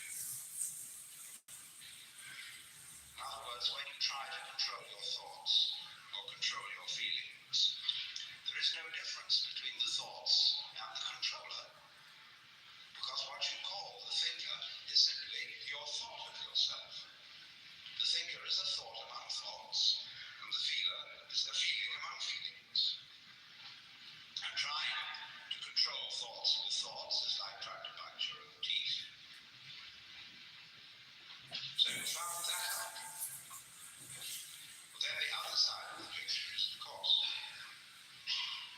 that if you do find that out, you discover that the project of controlling yourself was unnecessary, because you were yourself a Buddha from the very beginning.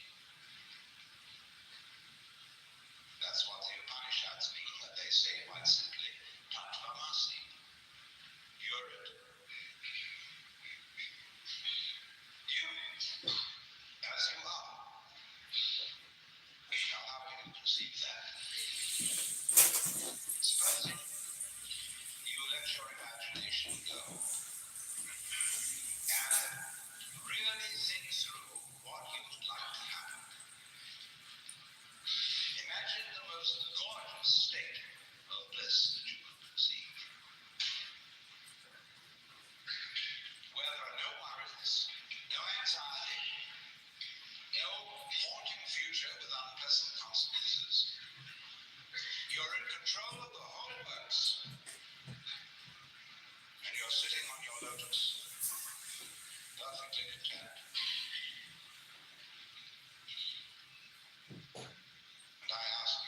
this way. Is that really what you want? You're quite sure that's what you want? Imagine now, let's get this situation straight. You've got everything you want. You're in the highest possible spiritual state that you can conceive. And yet, I haven't really surrendered myself. Because I know it all. Something I don't know. So please, the surprise. You know what would happen? You would find yourself sitting here in this building tonight, feeling exactly the way you feel.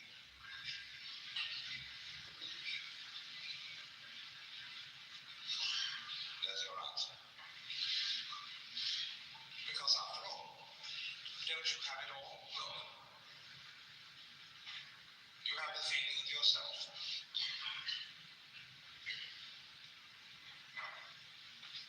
But the feeling of self depends on their being at the same time a contrast. The feeling of other. The self has a certain sensation of being in control of life to some extent through voluntary action. The will seems to have a certain freedom, and yet on the other hand, there are limits to that. And it seems in the end, life sweeps us away, and we are overwhelmed by the involuntary.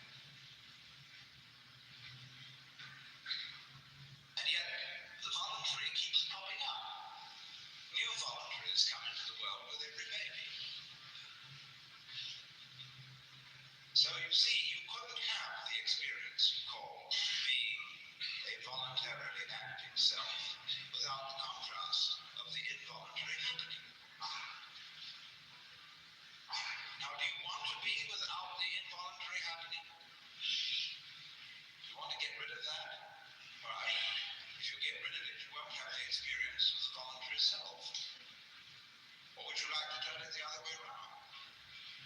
Would you like to have the experience of no voluntary self? And on the other hand, everything just happens. Well, then you say, well, I'm not sure about that. Because then I would feel at first that I was floating.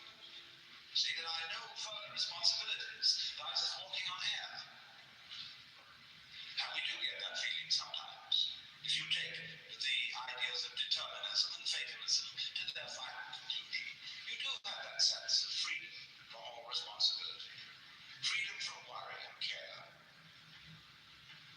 And you float along for a while, and it wears off. You don't somehow seem to be able to follow out that philosophy consistently, especially if you have children.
of thought will explain it by saying, but you see, you did something in a former life or at a former time, which now has this consequence. But that's a very superficial understanding of karma.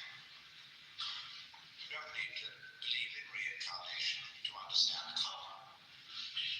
Karma is simply that you don't let your left hand know what your right hand is doing. That is one aspect. You are doing what you call the environment.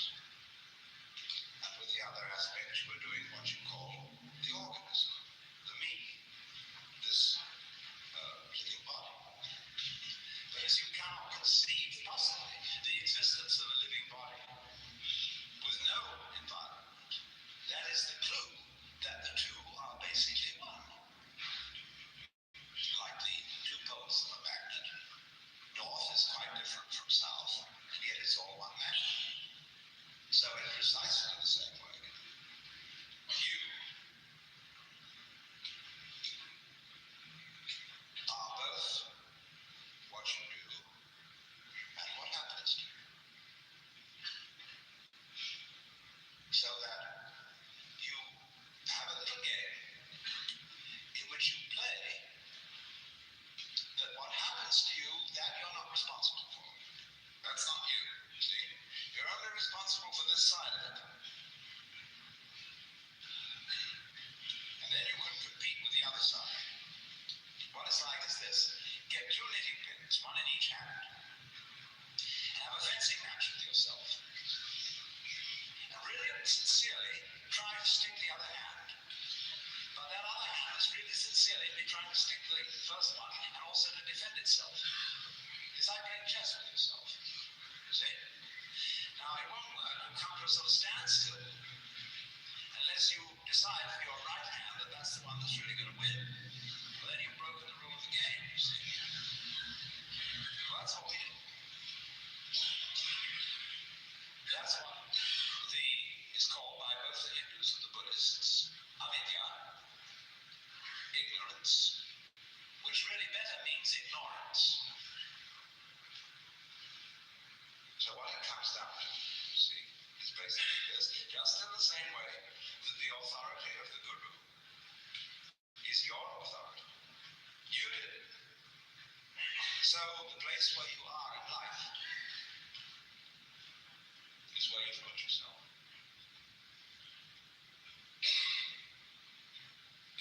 And just as on the surface of the sphere, every point may be regarded as the center of the surface, so every place may be regarded as the true place.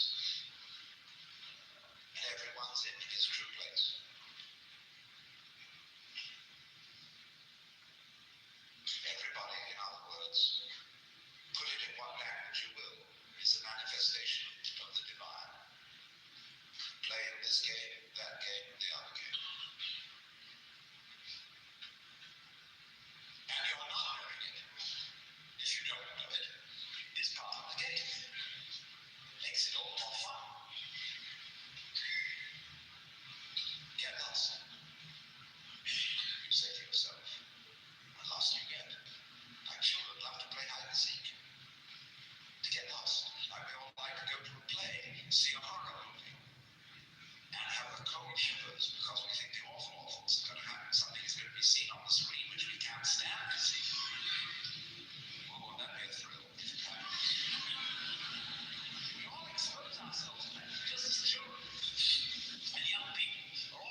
So I would say those kind are the most deadheads in the sense of unspiritual and square. If there are any here, they're real stuck. Congratulations. See, you're playing a very far-out game. See, you're so lost you don't even know where you started. That's taking a gorgeous risk. Why? Because of you, we might even blow up again. How close are we going to get to that? Well, just in the same way as that car racer watches the needle going up. There are these people more and more and more righteous. Determined that good shall prevail. Watching that needle go up, it's getting hotter and hotter and hotter. And finally, they go out in a blaze of glory.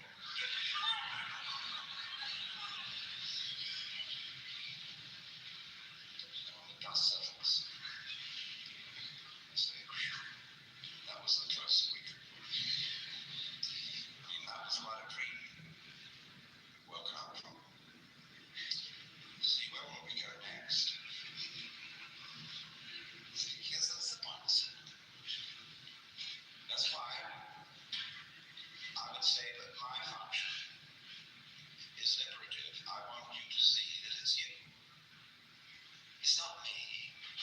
It's not Swami so-and-so. It's not Buddha so-and-so. It's not Saint so-and-so. It's you. You do.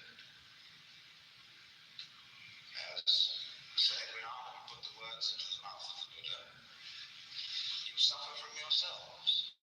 None else compels. None other holds you that you live and die and whir upon the wheel and hug and kiss its spokes of agony. It's tired of tears, its name of nothingness. And when one of the old Zen masters went to his teacher and said, what is the way to liberation?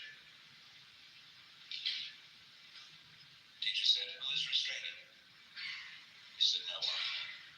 If so, why should you ask for liberation? It all bounces back. What do you want? Do you know what you want?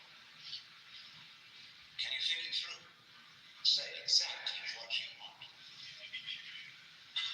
invariably, you'll get back to the place where you are. Because what you say you want is always the symptom, the expression of what you are now.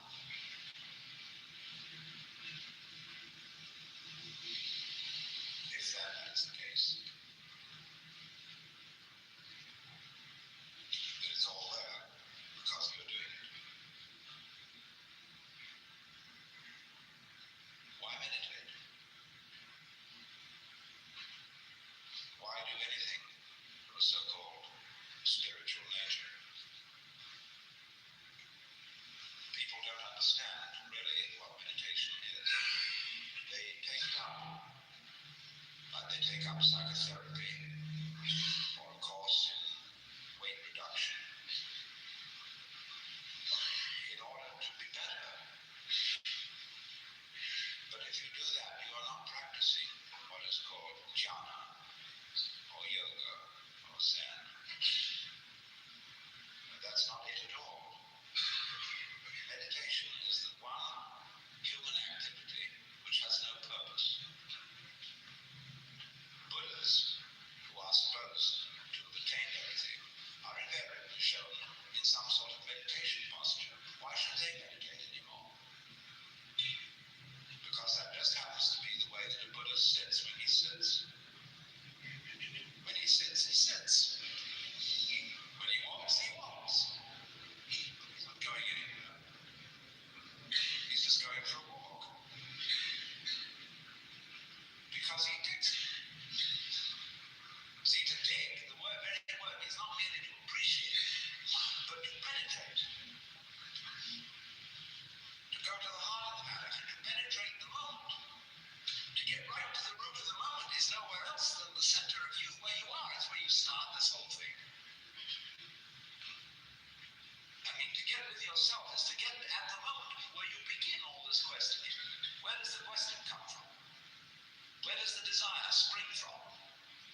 meditation, see.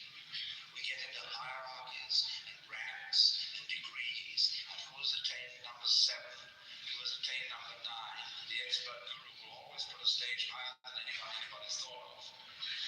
So as to see how far your ambition will run. So this goes on endlessly, until you suddenly wake up and begin real meditation by realizing that you are there. That you do really meditate all the time by virtue of existing all the time. Only you miss that. You thought, wow, by always looking for something next minute, expecting a result. Now you can't say, let me not expect a result. Because one does anyhow. So you may just as well sit and enjoy it.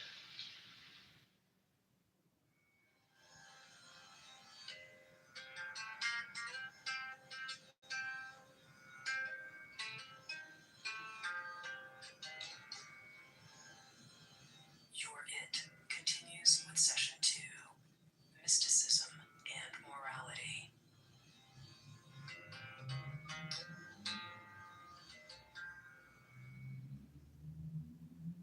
When I use the word mysticism, I'm referring to a kind of experience, a kind of, shall we say, state of consciousness, which seems to be as prevalent among human beings as measles. It's something that simply happens, and we don't know why it happens. And although there are all sorts of techniques which claim to be able to promote it, and which are more or less successful in doing so, and sometimes rather less than more, nevertheless, there is this peculiar thing that happens to people. And it's been recorded as far back in time as we have any recording at all. And that is coming over people the peculiarly convincing sensation that their ordinary sense of individuality, of personal identity, is transcended. And the individual suddenly feels an experience that actually it could be described from a number of quite different points of view. But we could add up these dominant characteristics. That instead of the ordinary feeling that I as an individual confront a world that is foreign to me, that is not me, in this kind of experience, I find myself to be of one and the same nature or identity as the world outside me. In other words, I suddenly feel no longer a stranger in the world, but as if the external world were my own body. The next aspect of the feeling is even more difficult to assimilate to our ordinary practical intelligence. But a very overwhelming feeling that everything that happens, everything I have ever done, everything anybody else has ever done, was part of our harmonious design. That there is no error at all. That's the sort of thing I'm referring to. Now, you see, I'm not talking about a philosophy. I'm not talking about a rationalization, some sort of theory that somebody cooked up in order to explain the world and make it seem a tolerable place to live in. I'm talking about a rather whimsical, unpredictable experience that suddenly hits people. And it includes this element of feeling the total harmoniousness of everything. Now, I realize that those words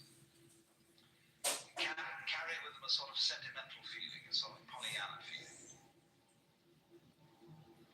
There are various religions in our society today which try to inculcate in you the belief that everything is a harmonious unity.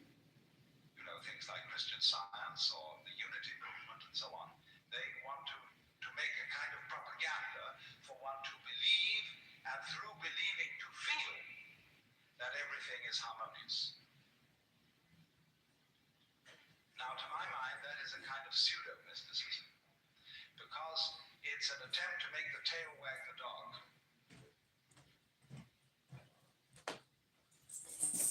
To make the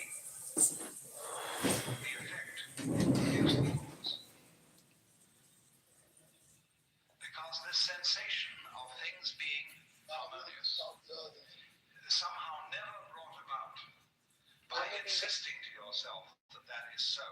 Because when you do that, when you would say to yourself, all things are light, all things are God, all things are beautiful, etc. Now, the 15 is when we get into the Actually, by doing that, you're implying that they're not. One of the things that I follow, they cover like this day in history. One of the black men in the South was castrated just to threaten the civil rights workers. I mean, we look up the Waco horror or whatever. There's a bunch of stuff. That book, I can't think of the name of the book, but the book where they show the lynchings. I'm just saying, for him to come in here and drop 6 particular incidents where some lives were told, just literally, please don't go nowhere with that. Just if you want to talk about what happened with the Southern Poverty Law Center, like let's talk about that and let's take it. Just don't follow that, please. That was some bullshit. And the Tawana Briley case, I mean, that happened in '87. He's talking about it was on Clubhouse. Has Clubhouse been in existence? Yeah, Clubhouse wasn't even invented in '87. Yeah, that's crazy. Yeah, we're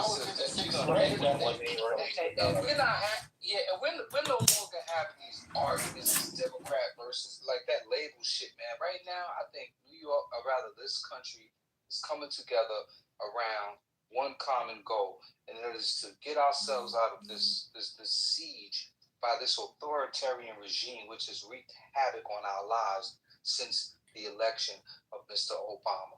This shit is a fucking mess. So to try to do this labeling thing and put everybody in silos and we all got to line up, I got some conservative views and I got some more liberal views. Like, don't put me in no box. You know, I'm abstract. I'm a registered independent. Like, you ain't framing me up. Like, so we got to take away that power for them to put us in boxes. Look at all these people blindly following MAGA, and they know this shit is dumb and stupid, but they still standing on blind loyalty to what is obviously a clear and present danger. Like, what are we talking about? That's a fact, Jack. Okay, so I think Lisa, so let's clip Tommy so that I can play the clip before what's her name comes out. Okay, before you play that clip, I know before Lawrence O'Donnell, I need to get you to do what we're talking about. I'm pulling up, trying to find a parking space. But can you do the clip on the KKK? It should be tons of them somewhere. About what? I'm doing a clip about the Smollett SPCL. I was trying to come up with it because I'm trying to change the Southern Poverty Law Center, but I was going to say the Smollett Poverty Law Center. I was trying to come up with a joke that it wasn't hitting, but that's fine. Oh, so that's what we're talking about, though. That's the same that's what thing. I'm about to play. Yeah, that's okay, good. And now by that time, I'll have a parking space. Yeah, that's what the S stands for now. They're gonna instead of the Southern, they're changing that to Smollett. Oh Lord Jesus! Go ahead. I'm gonna go mute. Here we go, y'all. Here we go, yo. Before he starts, you guys ping 5 of your friends in, please. I know look. If 89 of you guys were in my hold on. If 89 of you guys were in my room last night at 3:00 in the morning, it could be 89 in here right now. So go right ahead and ping your friends in. Don't wait until 12 midnight for you guys to come strolling in here and think we're going to entertain you till 3:00 in the morning. You will. All right, thanks. No, I'm not. Bye. How'd it go? News alert, we just got played. For years, we were told white supremacy is the greatest threat to America. Turns out the ones calling the shots were full of it and just got indicted. The Southern Poverty Law Center is a tax-exempt nonprofit, a charity, that spent decades tracking down hate groups and suing them to the ground. They put out these hate lists. The media uses the lists to call people racist. Banks use the lists to decide who gets accounts and who doesn't. Tech companies use them to kick people off their platforms. Turns out they're the Jussie Smollett of nonprofits. They claim to dismantle hate, but they just got indicted for funding it. A grand jury returned an 11-count indictment charging the Southern Poverty Law Center with 6 counts of wire fraud, 4 counts of bank fraud, and 1 count of conspiracy to commit money laundering. The Southern Poverty Law Center is a 501c3. Okay, they're required to, under the laws associated with a nonprofit, to have certain transparency and honesty in what they're telling donors they're going to spend money on, and no fundraising efforts that the investigation found did they say, oh, and by the way, we're going to give $1 million to the Ku Klux Klan. So that's fraud. So that's wire fraud. So the DOJ says they were paying people who were already racist to keep being racist and rally other racists. You're alleging that the Southern Poverty Law Center was paying the leaders of KKK and other groups to continue their operations? Is that? I'm not alleging it. The grand jury returned an indictment that says that. The SPLC runs on donations. They tell people, give us money, help us stop extremism. Then they take the money and pay extremists to be more extreme. They use their donor network to raise money to purportedly dismantle violent extremist groups. However, the SPLC, the Southern Poverty Law Center, used the money they raised from their donor network to actually pay the leadership of these very groups. They weren't just paying low-level members to pass along intel. The indictment says they were paying the people running the hate groups, leaders, organizers, fundraisers, people with control. The SPLC's defense? They were scared. This use of informants was necessary because we are no stranger to threats of violence. In 1983, our offices were firebombed, and in the years since, there have been countless credible threats against our staff. For decades, we engaged in unprecedented litigation to dismantle the Klan and other hate groups. In light of that work, we sought to protect the safety of our staff and the public. Bull. We get threats at Fox all the time. We don't turn around and pay the people making them. The SPLC wasn't paying people on the outside to get inside either. They were paying people already on the inside and in charge. The SPLC funneled money to the imperial wizard of the Ku Klux Klan. Aryan Nation leaders. They've been wiring money to neo-Nazis for a decade. Take Charlottesville. There were some white supremacists. They got together to unite the right. The SPLC paid a guy who helped plan it. He wrote all these racist things, got everybody all hopped up, even arranged buses to take people to the rally. The SPLC paid that guy hundreds of thousands of dollars. Another neo-Nazi got $1 million. The Southern Poverty Law Center was even paying racist fundraisers to raise money to spread racism. They even paid one white supremacist, then put a picture of him on their website and said, help us fight this white supremacist and donate. Click that button. The SPLC was busy and had a very loose definition of hate. I understand that they're literally putting high school chapters of ours on a hate group next to the KKK and next to neo-Nazi groups. And I mean, we can laugh this off. There's an element to this. Remember that there was a sugar that went to the Family Research Council years ago, inspired by the SPLC list.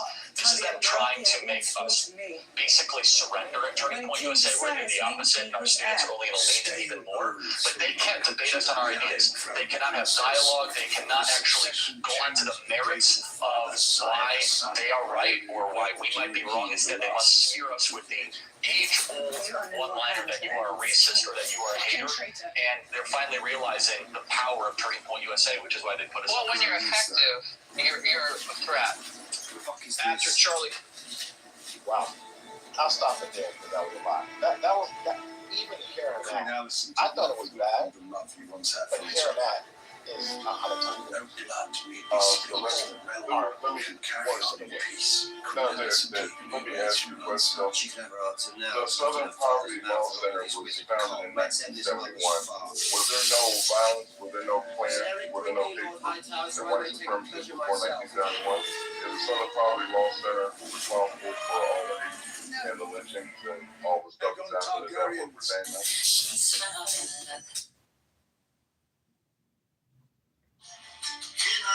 I don't know if I want to answer it. I mean, I don't know if that's a question. Are we going back to 1971? No. It's saying what Jesse Waters just said. So, and what you're playing, like, so that's it. So all the stuff that's happening. So the Charlottesville bus, the guy that planned the buses for the Charlottesville, and they're funneling money to the grand. Were the KKK around before that? I mean, you're saying that what? So now the Southern Poverty, the Southern Policy Law Center is responsible for all the hate and all the white supremacist groups. Is that where we're going? I'm trying to figure out where you're going. They were acting as if they were an FBI. Their own FBI. Like they were acting like their own government agency and disguise of trying to bring down white supremacy. And from 2016 to today, what we found out, they were paying people to be more attractive. They did not save anyone. They didn't save Charlottesville. They didn't stop the Charlottesville. They didn't do anything. They were horrible.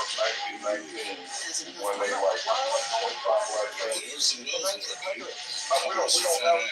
The amount of outbreaks pretty much mark. I'm saying white supremacy. They didn't stop that. Okay, so any plan of that, the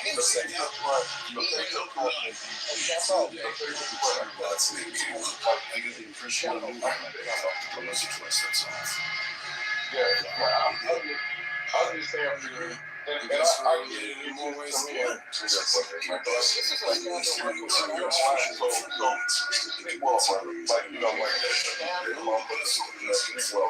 This is a scandal.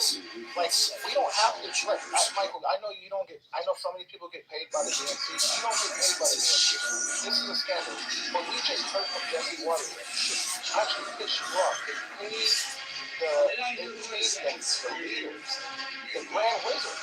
They paid the Grand Wizard. Please tell us.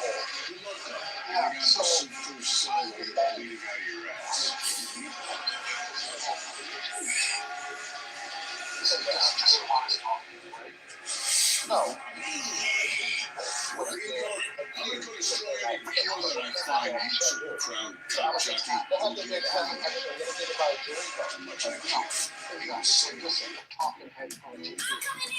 Talking about, something in his brain and just saying stuff, basically, which is, given. Was it not true? They say, hold on, I think people. I just want to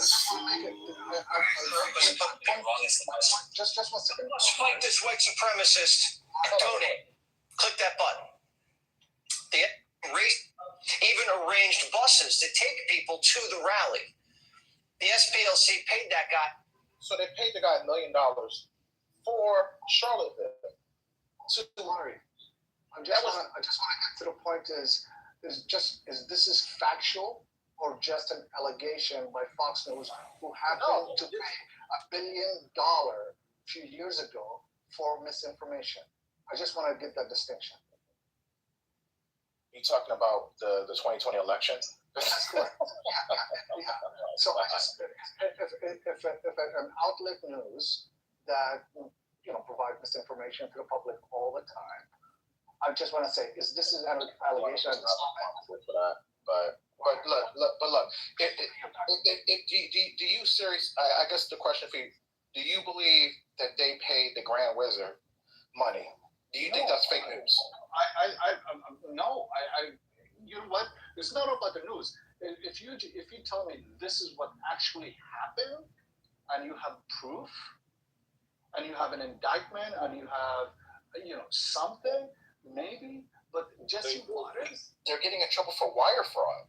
So they're clearly, that's the grand jury. We heard Todd Blanche early on and inside the clip talk about who, and you heard the FBI director. The FBI director was just on Hannity just maybe within the last 20 minutes. Oh, Cash Patel? Yeah. So, and then Todd Blanche was on Laura Ingraham the day before, and he did a whole press conference regarding this. So what I would say, go back and listen to the press conference. They were paying the top leaders, not people like, this wasn't Project Veritas who were bringing people from the inside like the Laura Lumas, and they're doing honeypot setups. These are people, they were paying actual people to be more violent. Omari, hold on for a second, Dr. Mitchell. I see you trying to get in. Omari, if it's true, if all allegations are true, again, are they responsible for white supremacy and white hate and white violence against like brown people? You're saying, are you putting it all on the Southern Policy Law Center? No, but they're participating, Michael, right? If they're doing. Yeah, that's like what's going on here? Like, come on, fellas, come on. We can just. Why are they the only ones reporting it? Has anybody heard this on any other station? You know what? Except Fox. Hold on. Will Kane talked about that. Do you know how many minutes NBC and CBS have dedicated to this? 0 minutes. No, how many? Well, because it's probably not a true story.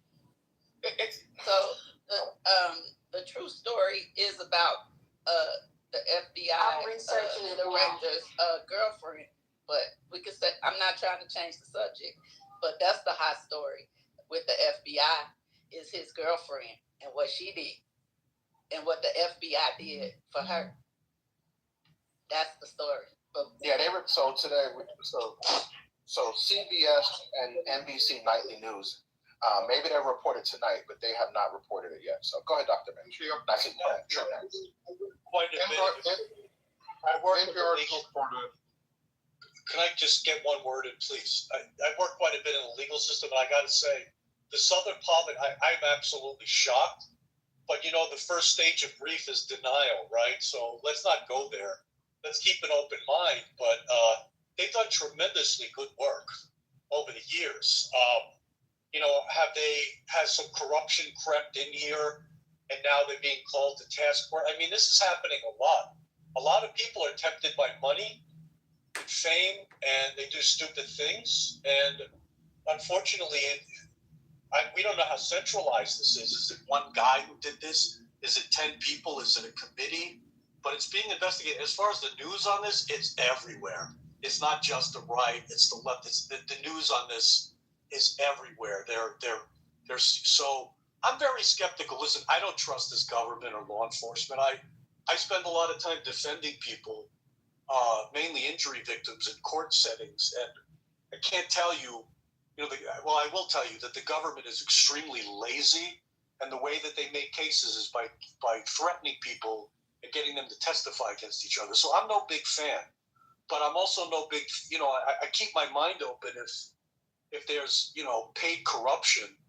I think it's entirely possible. There's obviously a small possibility that this is some type of an inside game. The FBI and who knows who, are playing a game to try to take down the Southern Poverty Law Center. I wouldn't count that out either. They might have fallen for something. So we'll see. We'll see how it goes. Can I say something? Hold on real quick, Trent. To the point, if the Southern Poverty Law Center has done something and it's illegal, they're found, if this is found out to be true, then whatever punishment that they usually get, they should get. So nobody's saying that. I guess what I am saying, like, Dummy came here and named 6 things that have happened. I'm just saying that all of the things that they've been fighting for that have gone on years before they even started back in 1971, that doesn't erase the fact that white supremacy, to the point, and I'll let you, I'm like about to like. No, I agree with you with that. But it doesn't, hold on, let me just finish the thought. It doesn't negate the fact of white supremacy hate groups, what they're trying to fight against. If somebody like sort of went, or like Dr. Mitch said, got like maybe caught up in trap, or like one man like went rogue I'm saying the work that they're doing or trying to do, it doesn't negate what's going on, the realistic things that are happening with white supremacy and white supremacy and these crimes. It doesn't negate that. And I feel like that's what Todd Blanche and the Department of Justice is trying to do, saying we got this one bad case or these incidents, and so now like there's no hate groups, there's no racism, there's no crimes against people of color. That's what I feel like they're trying to do. And if Todd Blanche is in it, there has to be an ulterior motive. Well, Like you're saying, it may be there may have been some instances that they didn't do the right thing, but it doesn't negate the overall agency and what they tried to accomplish.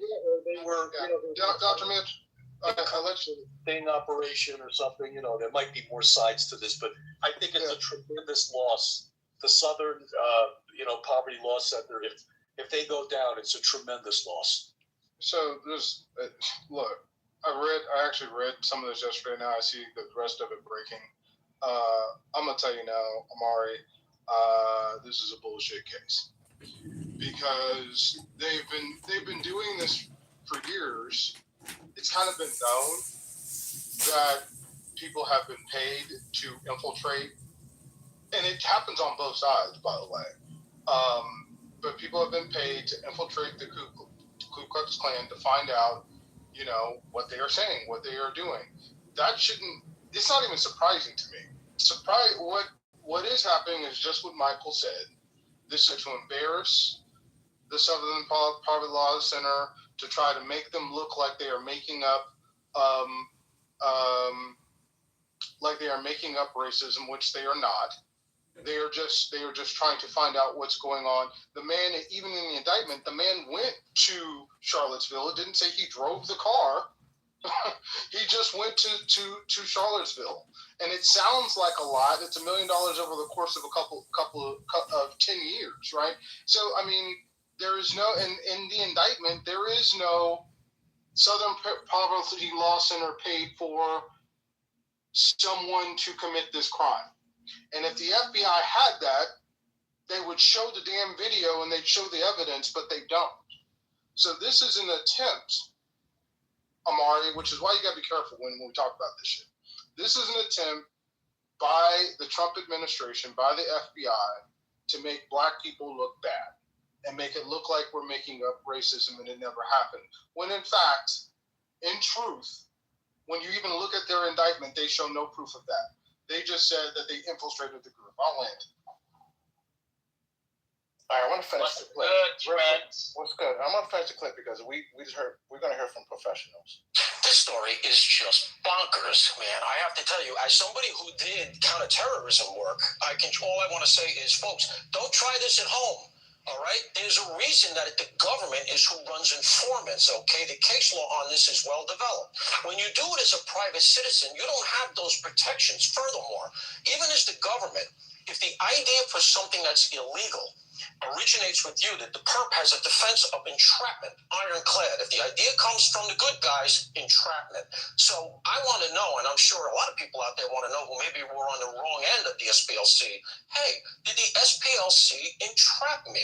All right? So because I'm sure that they weren't professionally running these sources, because running sources is very hard. There's a reason why very few police agencies do it really effectively. I want to enlarge the scope here. Number two, look for follow-on charges. I wouldn't be surprised at all if we see a RICO at some point. Number three, civil. You're going to probably have civil suits for violation of constitutional rights from, you ready for this? Maybe a class action suit. Yeah. Nazis at TPUSA in the same docket. Because as private citizens spying on these groups, you're in extremely murky and dangerous territory. Here's my other question. Did they have anybody at 6 January? All right, this is right in that penumbra there. Did the SPLC have anybody running around out there that was in any way, shape, or form involved in that? And then lastly, what a question. Just to close real quick, look for Treasury to get involved. I tweeted about this earlier today or last night, I forget. The bottom line is they take donations. Those donations now we know went to third parties, their sources, their informants. That means they're operating as a money remitter. All right, they're moving money. They're taking in money. They're transferring it. That means you're under Treasury as a money remitter. Why does that matter? It's like a bank. because Treasury can fine you and does fine people in the billions. The Treasury fines are brutal, and that's Scott Bessent. So all of these things are still coming. If you're going to sue SPLC, you better hurry, because the Treasury gets there before you. The whole coffers are going to be empty. All right. We're lawyers. We heard from Trent, but we heard from lawyers. Paul Morrow, investigator. So, NYPD, former detective. So, there you go. You guys can believe Trent, or you guys can believe the professions. Let me ask you something real quick. Right now. Let me tell you what. No, you called me out. Let me tell him why it's bullshit right now, and I'll make it real quick. Because if that's true, then reinstate the nuclear scientist that James O'Keefe just entrapped, Omari. If what he just said is true, and you can't have informants, and you can't do entrapment, what were they doing escorting the nuclear scientists out of the Pentagon yesterday? So it's a bullshit story. Yes, there are many times when people have paid to have informants and to monitor the other side. It doesn't surprise me. And to sit up here and say, because we were watching what they were doing, because we asked someone to go, because we can't send our black asses in there to figure out what the Ku Klux Klan is doing and the neo-Nazis are doing, but because we did this to protect citizens, therefore we are liable. It's ridiculous. I hope they take it to court. I'd love to see them award the neo-Nazis and the Aryan Nation and the Ku Klux Klan money. That would be just what this country needs. So, Omari, real quick, just a question for you. With you being, you are a Black American, correct? I am foundational Black American, just not a Black American. Thank you. No, perfect. So FBA, perfect. So, do you understand history? So I know you're intelligent. So, like the history of our country, the things that have happened, like with Tulsa, Bloody Summer, like more with Ahmaud Arbery, all the stuff that happens to us, even after the thing with Charlie Kirk, where a kid was lynched in, I think, Mississippi, and they said it was suicide. He had like 2 broken legs and a broken arm. You're aware that kind of stuff goes on in this country, correct? Yeah, but where are we going with this, Michael? No, I'm just asking you. Just a question. Just a yes no question. Yeah. So we're not talking about the things that happen. Look, No. I'm gonna finish. I'm gonna finish. I literally gonna finish. I'm just gonna say, what does it benefit you when you do these things or play this or put out this narrative, just like that video you made about Trump and his black friends? What does it profit you? People, this stuff has real consequences in the real world with our lives, with FBA lives are in danger behind what they're doing. So why did you, as a Black man, feel this your need? Why do you need to put this stuff out? Why are you so much on their side? I'm just trying to understand what your psyche is. You want to know why do I sound like a contrarian sometimes? This kind of stuff is. So for me, Michael, I believe that there are times where we have these conversations and we put our color or we put our party as number one versus just looking at right and wrong, balls and strikes, right? And so what I try to do, because I'm not beholden to anyone, I'm not a Trump supporter anymore. Again, fuck Trump, it's on the recorded line, and fuck MAGA on the recorded line. You see how easy that was? You can't, not too many people say fuck the DNC and fuck Democrats. But you don't believe it. Oh, whatever. So I can say that. So my goal, Michael, I can actually talk to either side, and I'm free from the bullshit. People have said, we've actually said that we don't believe certain parts of the DNC. What are you talking about? I don't believe that. People on this stage have said that you I do not still continue to support. I believe we have. You still continue and lie in our face. By the DNC and in lie like you lie in our faces all the time. Yeah, I believe. And that's fine, and that's true. That's fine, but be yourself. Don't say hold on. that you're not. Arthur, okay, fine. You said this is day 399. Right. Thank you. But you just repeated it, so I'm gonna repeat it too. So Michael, did I answer you? Michael, I don't have any agenda to try to to try to infiltrate or try to convince the people in the group. And there's some beautiful people I see in the group, like Christina. I see Michael, the other Michael. I see Evans, Keith. Damn, so now it's Roscoe room? A, CC, all the good people. I see them. That's all you're trying to Don do. does it all the time. And I'm not trying to. I'm just calling it the way I see it. That's all. Right. So what Todd Blanche and Capital did when he stood up there with the DOJ and with the weight of the government behind it, people in this country talked about the level, the intelligence level in this country. Like people, 54% of Americans reading below a 6th grade level. All that stuff we talked about, sort of the ignorance of people, even like the not understanding voting issues, how people hear something, they don't critically think about it. They don't go below the surface. They won't go read an article. They will hear something and they'll react on it. We've seen our country's history and even recent history how like pliable people are with just word. What they're saying is very dangerous. But bump that. Todd Blanche is a white man. Cool. I understand if you want your country back, if you think that the Constitution will go to originalism and you just want like the Constitution and the Bill of Rights and you don't want anything else and you want your country back, I can understand that. Actually, not like I agree with it, I understand it. I don't understand. Somebody that's FBA, that came from FBA parents, that's been in this country and has been able to see and witness the violence that occurs. These little things, what you're just playing from Jesse Waters and the other guy, that shit is dangerous. You know that's going to have real consequences. So I think Beaver put in the chat, I just saw where he put like that lynching doesn't happen too often. One lynching is too much. So if there was only one lynching in the history of this country, 249 years of America, that would be one too many lynchings. Saying that to say that Omar, this has real life consequences. But can you point and provide evidence that the SP, I don't even want to call them that no more. I can't even say their name anymore. That this group, they have stopped. And in the last 10 years, lynching. Can you say in the last 10 years that they're out here actually doing the work that they did since 1970? How would they stop a lynching? Can you point that they've stopped a lot of things that are happening? How would they stop a lynching? Because if you have informants, how would they stop FBI a has lynching? FISA. They have different ways to spy on people.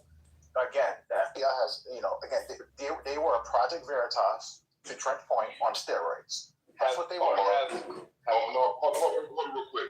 Arthur, just and I'll get off them and let you on.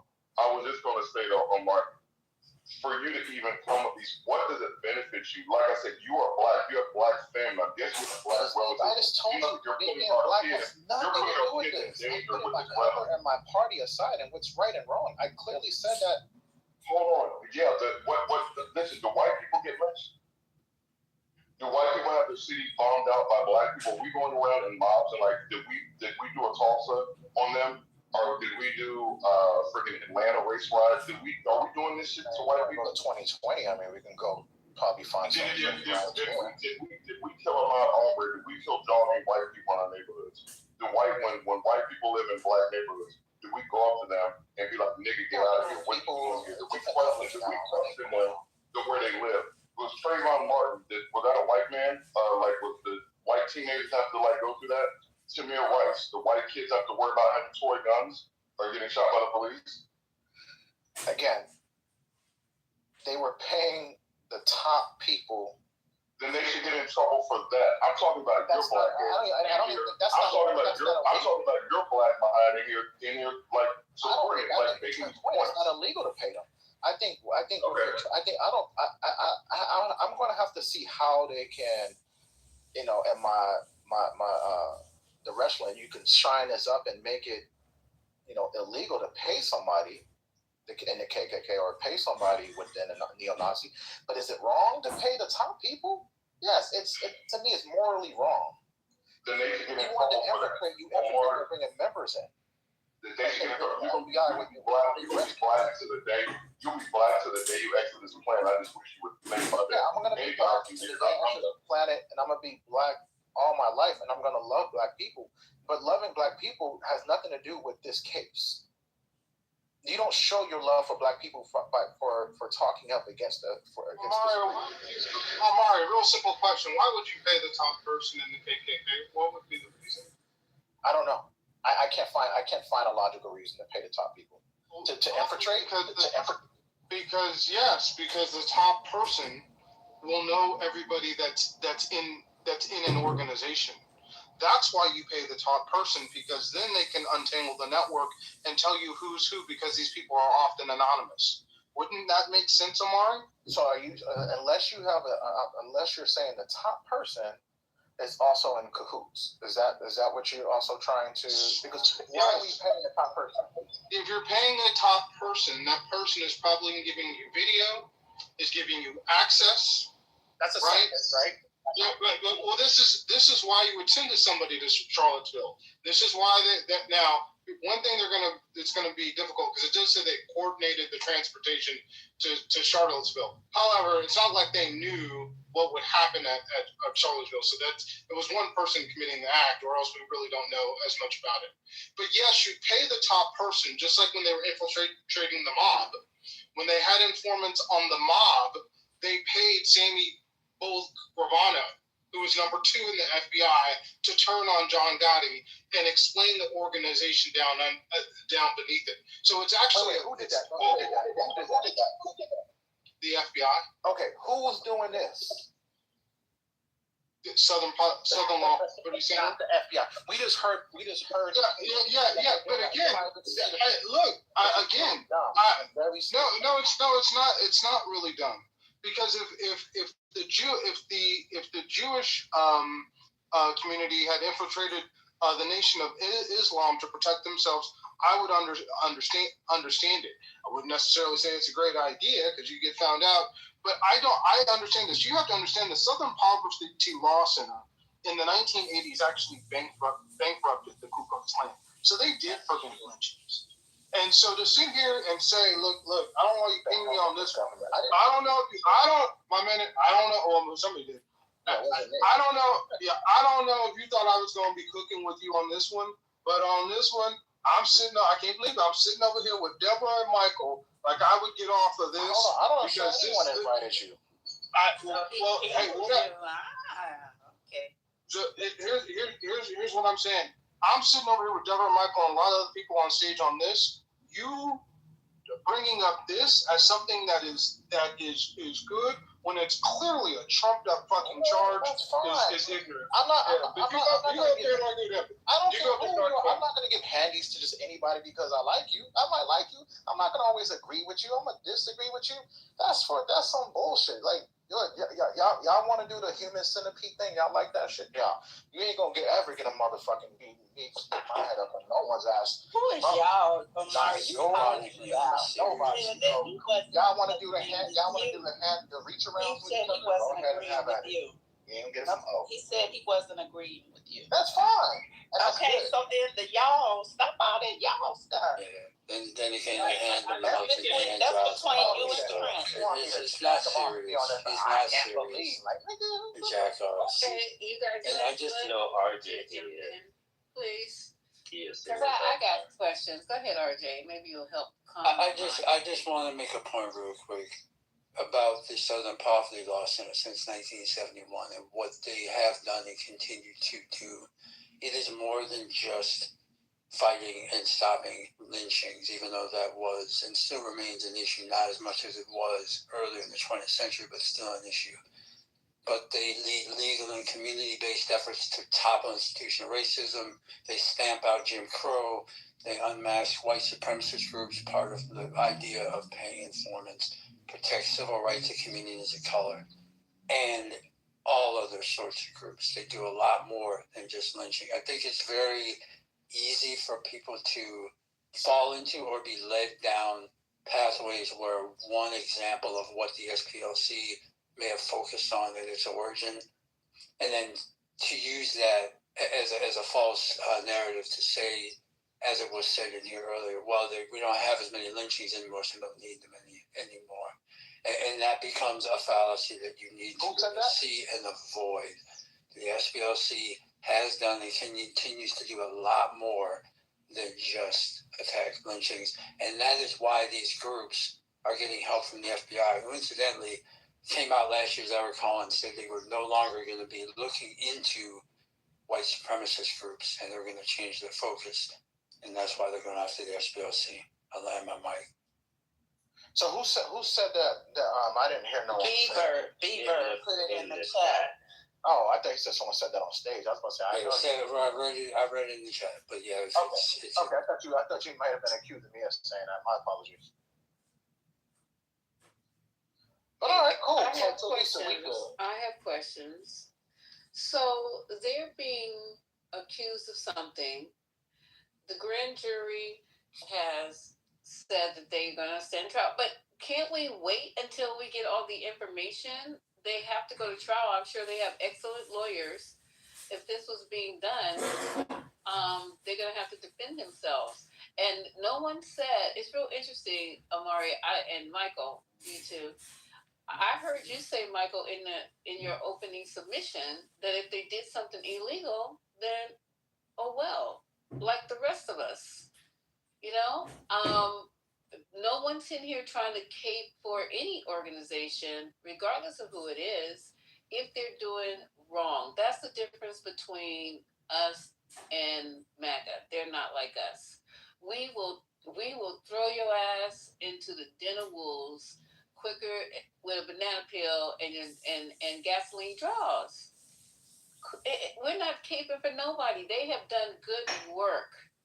If, like RJ says, you know, people fall into situations where money, fame, whatever the case may be, bad planning, understand. But these are attorneys. Let's be real, you guys. These are not no lightweights. These are not no poop butts. It's not a pinky in the brain. These are attorneys, well-seasoned attorneys. So let's just let this play out. That's what I think. I agree with you, Lisa. I don't understand. I guess probably as normally I'm pretty aligned with Michael's logic and what you said. I mean, we've been saying for the longest, you know, when Epstein's filed out, they're just like, well, you guys don't want to do it. You know what? The bill is in there, send them to jail, under hell. That's what I've always heard you say, I've always heard most people say. Don't matter whether they're Democrat, Republican, zebra stripe, or elephants, put them in jail. And in this case, this is an organization, if they did something illegal, put them in jail. And to your point is, what I heard, and I sat back and listened, and I'm not saying such is the case. This is my perception from what I heard, so I don't want anybody to go off in a deep end crap. But what I heard was, this thing happened, and there's supposed to be some outrage. And to Michael's point,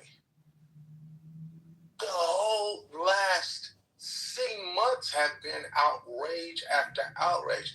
I mean, at this point, Iran, the war, outrageous. What's going on? Outrageous. You could go down the line and just say, this organization did some things that paid the grand risen. Okay. But we also know that doesn't Pete Hesses have a swastika tattoo or somewhere? Some weird ass tattoos. I'm just saying. Why is there supposed to be some kind of specialized outrage for this? Everything is outrageous. Our set death has allegedly had a drinking problem. Outrage.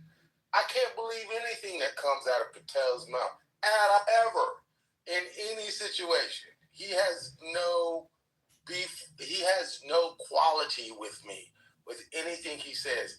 That's what I kind of felt like. I felt like it was like, how dare you people not be outraged? What?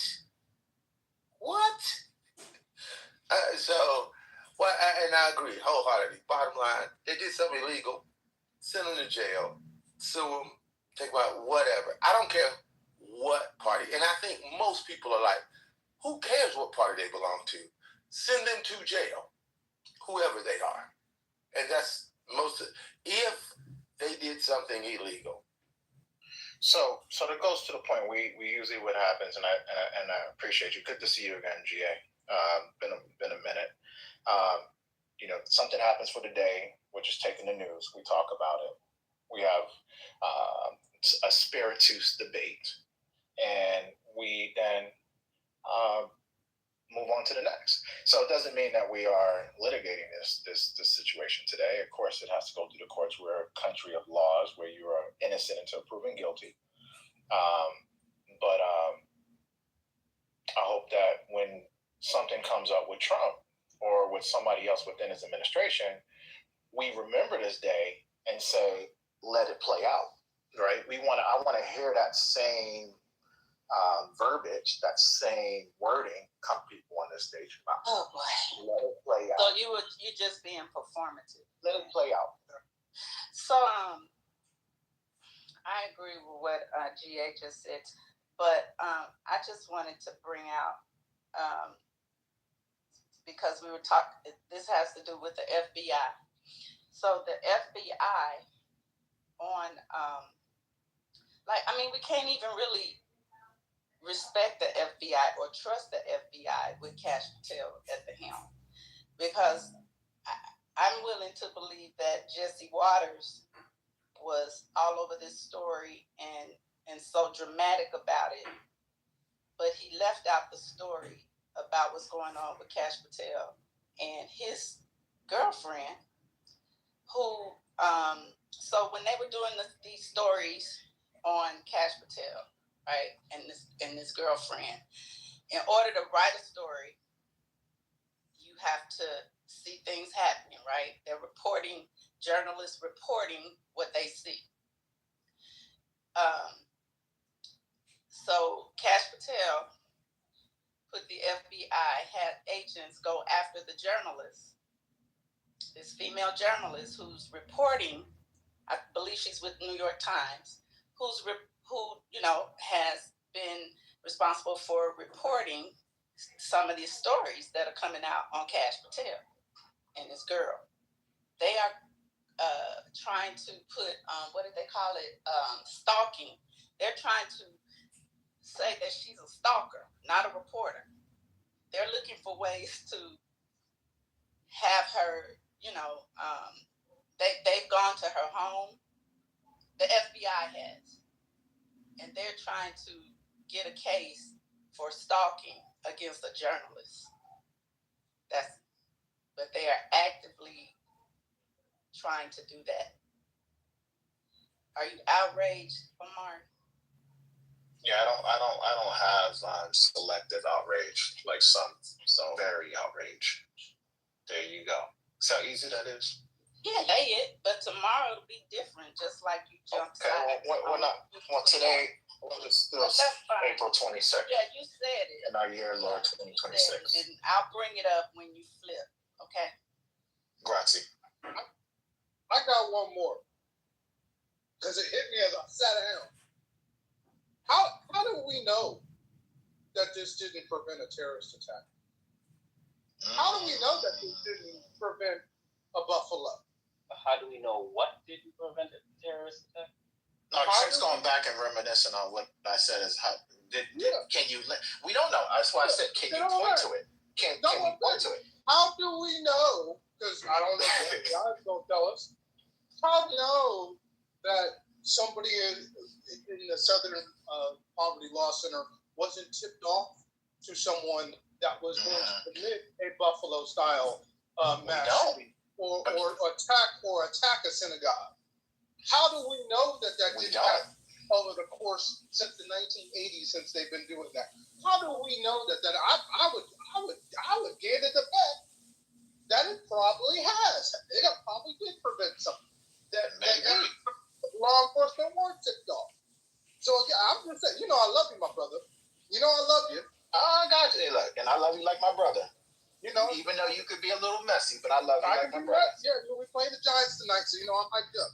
But before we jump off the ship and the Poverty Law Center, which for the disadvantaged and for minority communities, LGBTQ, Black folks, and other the disabled, an organization that has really done a lot for a lot of people. Before we jump off the ship and say, this was a terrible thing that you've done, how do we know that they didn't prevent a mass tragedy happening to one of our families? I'm just going to land with that. Y'all have a good night. You have a blessed night. We don't know. I would like to see the value add that they have done. And since I'm talking about post-Trump, I know y'all like to go back into the good old days. And yes, we love SPLC.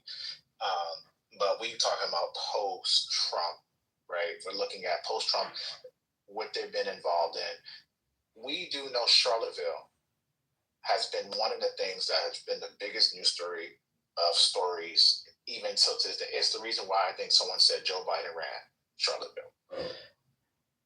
I wanted to make a correction. I'm looking for the value add. No, go ahead. I land. I'm not sure what value it means, but I did want to make a correction. I said last time that the FBI stopped investigating. I was wrong. It was the Department of Justice. When Trump's people came back into the administration, one of the first things they did is eviscerate the Civil Rights Division in the Department of Justice. I think 70 to 75% of those lawyers got scrapped. So if one of these scenarios were to happen, I mean, there's no one in the Civil Rights Division of the Department of Justice anymore who would be looking into any of this. Maybe it'd be good for the SPLC, which, from what I understand, is a private institution held up by donors. So I'm not sure what the value add thing means. I think it shows plenty of value to those who support it and those who are defended by it. I think that value is self-evident.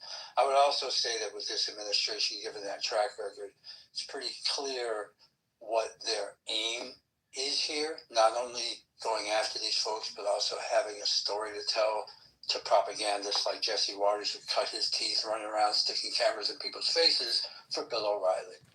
I'm done. So I have a question about FBI and crimes of Mari and crimes that committed since the FBI has been around. Yes or no? Who was that just finished talking? That was Brother RJ. Thank you, RJ. I think Arthur had a question. I don't know. Is this question strictly for me? Can you? I don't want it to be about me. Can you ask somebody else on the stage a question, please? Go ahead. Well, you made a statement, so I'm just trying to understand your statement. You made a statement that we're looking to move on now. We're looking to move on. No, we're not looking to move on. You can't just change it. You made a statement that the SPLC didn't prevent a lynching. So I'm asking you, how is that organization supposed to prevent a lynching?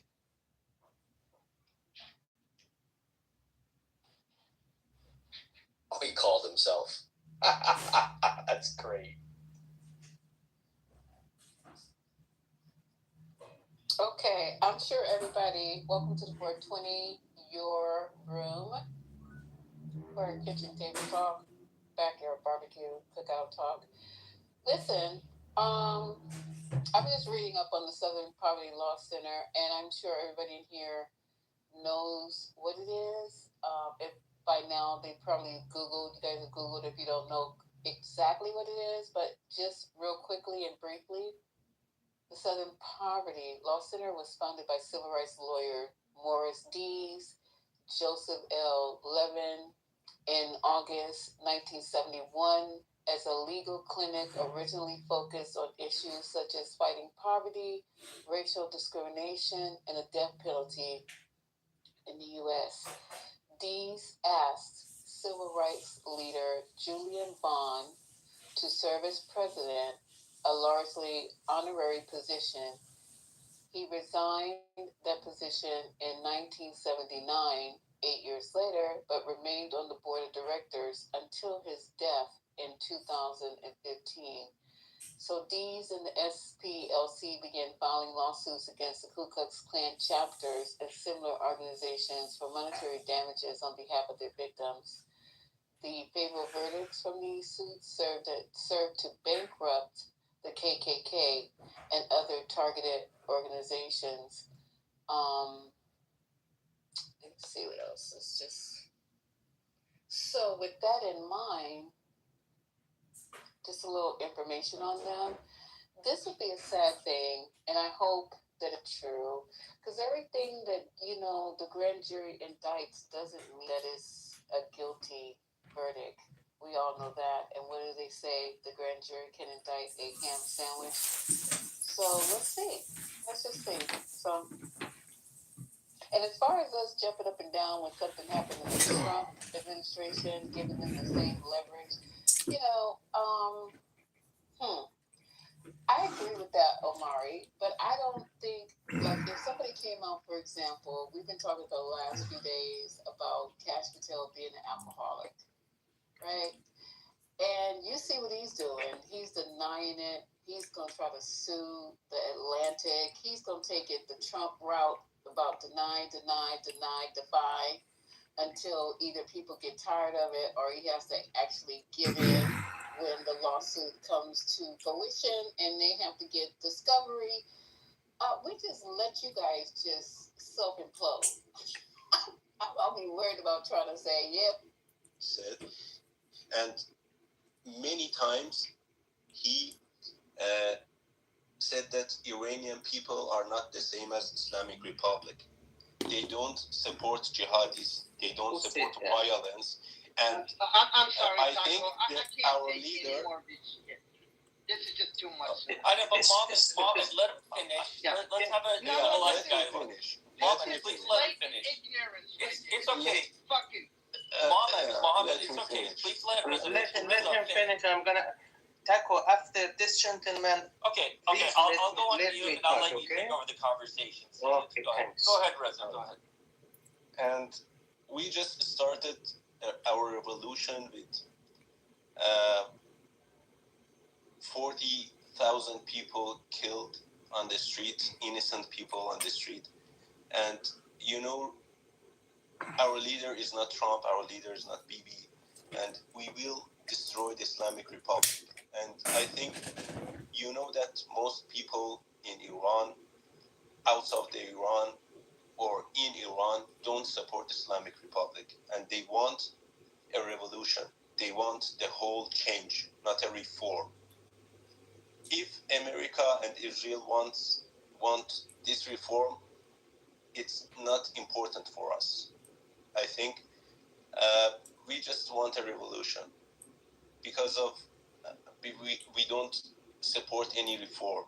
We know that these people that killed 40,000 people and they support them, they support IRGC, can't be our leaders for the reform. I myself support Reza Pahlavi, but I'm not a dictator. I support my whole people's opinion, and I think at the end, if there is an opportunity for vote for someone, I will fully respect the peoples who they choose, and I think it's not too far, but I think in the future we will be able to choose like any other countries who we want. And I know war is not acceptable, never will be acceptable because innocents will be die. But there is no solution, as Taco said. There is no solution, as Taco said. If there is a solution, it's in war. I know it's a bad choice. I disagree I know with it's you a hard choice. It's not a but choice. It's our only choice. Because it's not your only choice. It's not a choice to begin with. I just asked Taco if there is a solution. He said he doesn't know the solution. So there is no solution. War is also not a solution. War is not a solution.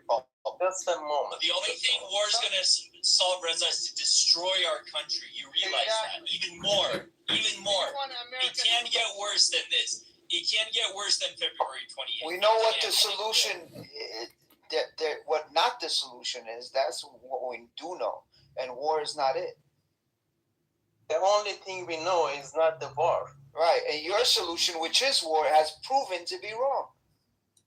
Absolutely. So, Reza, you are saying that the war is not acceptable, but you support Trump bombing Iran? How come you are saying this and then you are supporting Trump. I said it's not acceptable, but it's a hard choice, but only choice. No, but why not? If you have So now you are supporting it, right? No, imagine that I'm sick, I have an illness. You tell me that I don't imagine. I am going with the real thing. Are you disabled? That narrative have any solution doesn't work. for me? No, that narrative doesn't work. And real quick, Do you that have any that solution narrative for me? doesn't work anymore. That doesn't work Answer anymore. me. Are you disabled? What is your solution doesn't work anymore. We know that war does not work. Your solution does not work, bro. So you're in no position. You're in no position to ask us what the solution is and try to corner us, because your so-called solution has not worked, as we've been screaming from day one. It doesn't work. So you can't turn around and be like, so what's your solution? Yours hasn't worked, bro. You're not in a position. Doesn't work. It doesn't. Never did. It's shit. It's bullshit. So what's your solution for me? Okay. No, we know what my solution is. Just let me. My solution to you. My solution to you is: are you disabled or you are not disabled? I'm not. Okay, so go to your country. Go back there. Take that gun and stand against the government. Can you do that? No, he wants American kids to go and do it for. He wants my I son. just go do that fucking shit from my country, because 3 years ago I just protest in my country. I was in prison for 1 month. Then allow me to study. They didn't allow me to work in my own country. Do you want my 24-year-old to go and fight for your country and get killed over there? Is that what you want? I don't my want kids that. are Americans. You want every people in Iran be the same as you? Why are you telling something I funny? really want. I want to get an answer from you. You tell me that why didn't you fight with your people? I told you that I fought with them. Yeah, you're outside. I did it before. Did you take the gun and then you went against them? No, but the thing is, I don't want to kill anybody. Why should I take a gun and to kill somebody? So how come you support Trump? Peacefully. I just protested peacefully. How come you supported Trump to make the war? I was not just supporting the Trump to make the war. Before that, we just asked the help from all countries.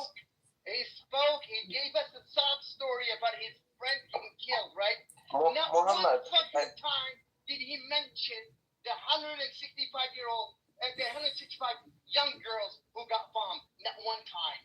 Okay? And he's telling me about his friend who got killed. Just a moment, Muhammad. I'm gonna ask him.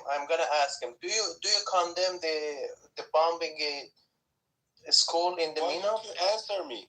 Okay, I accept. Okay, I fully accept. No, do you condemn them or you don't condemn them? Say it. I accept your sentence, your word. Morning, George. Word is not acceptable. Okay. I just respect your opinion. So, what's your solution for me? To you, this is a white man's saloon to you and white man's everybody, liquor. is don't I'm accept telling you this to call fucking shit. yourself out of here. Go back to your country. Instead of hiring two other countries, go take care about yourself. Okay, so you can say it to Palestinians. Why are you saying that free Palestine? Who? You need Stefan on, say to Bree. Palestinians, Who said that? go to your country and You you hear can that, be George? easily killed by Israel. I'm gonna bleed you, boy. Who said that? I'm sorry, I'm a Palestinian. Hi. Okay, I think now change it your time. Go ahead. It should be up to the collective will of the Iranian people where their country schools will decide and eventually they will figure things out. But people, characters like you who advocate for the destruction of their country, the killing of their leadership, and aligning with an evil power like Israel to come and free you, thinking that Israel or Trump has your best interests at heart, is such a foolish hope. And again, I advocate for people like you to be put on trial and to be held accountable for treason of their country, for committing treason against their people in their country. Yes, I understand that you have a regime in Iran that might be very repressive. It's the future of a country if the future of a country at stake. Characters like you should not have a say in the future of a great place like Iran, because your thought is a very narrow way of putting things together, because I understand you might have suffered at the hands of the regime because you said something or you protested. But to call for the destruction of your country and the killing of your leaders, of the leaders of Iran, is just an atrocious fucking thing to do, okay? Period. And Mazi, get a committee from your peers in Iran, put this guy on trial. And I'll, get a lawyer, Reza, in the future. Get yourself a lawyer, a good lawyer.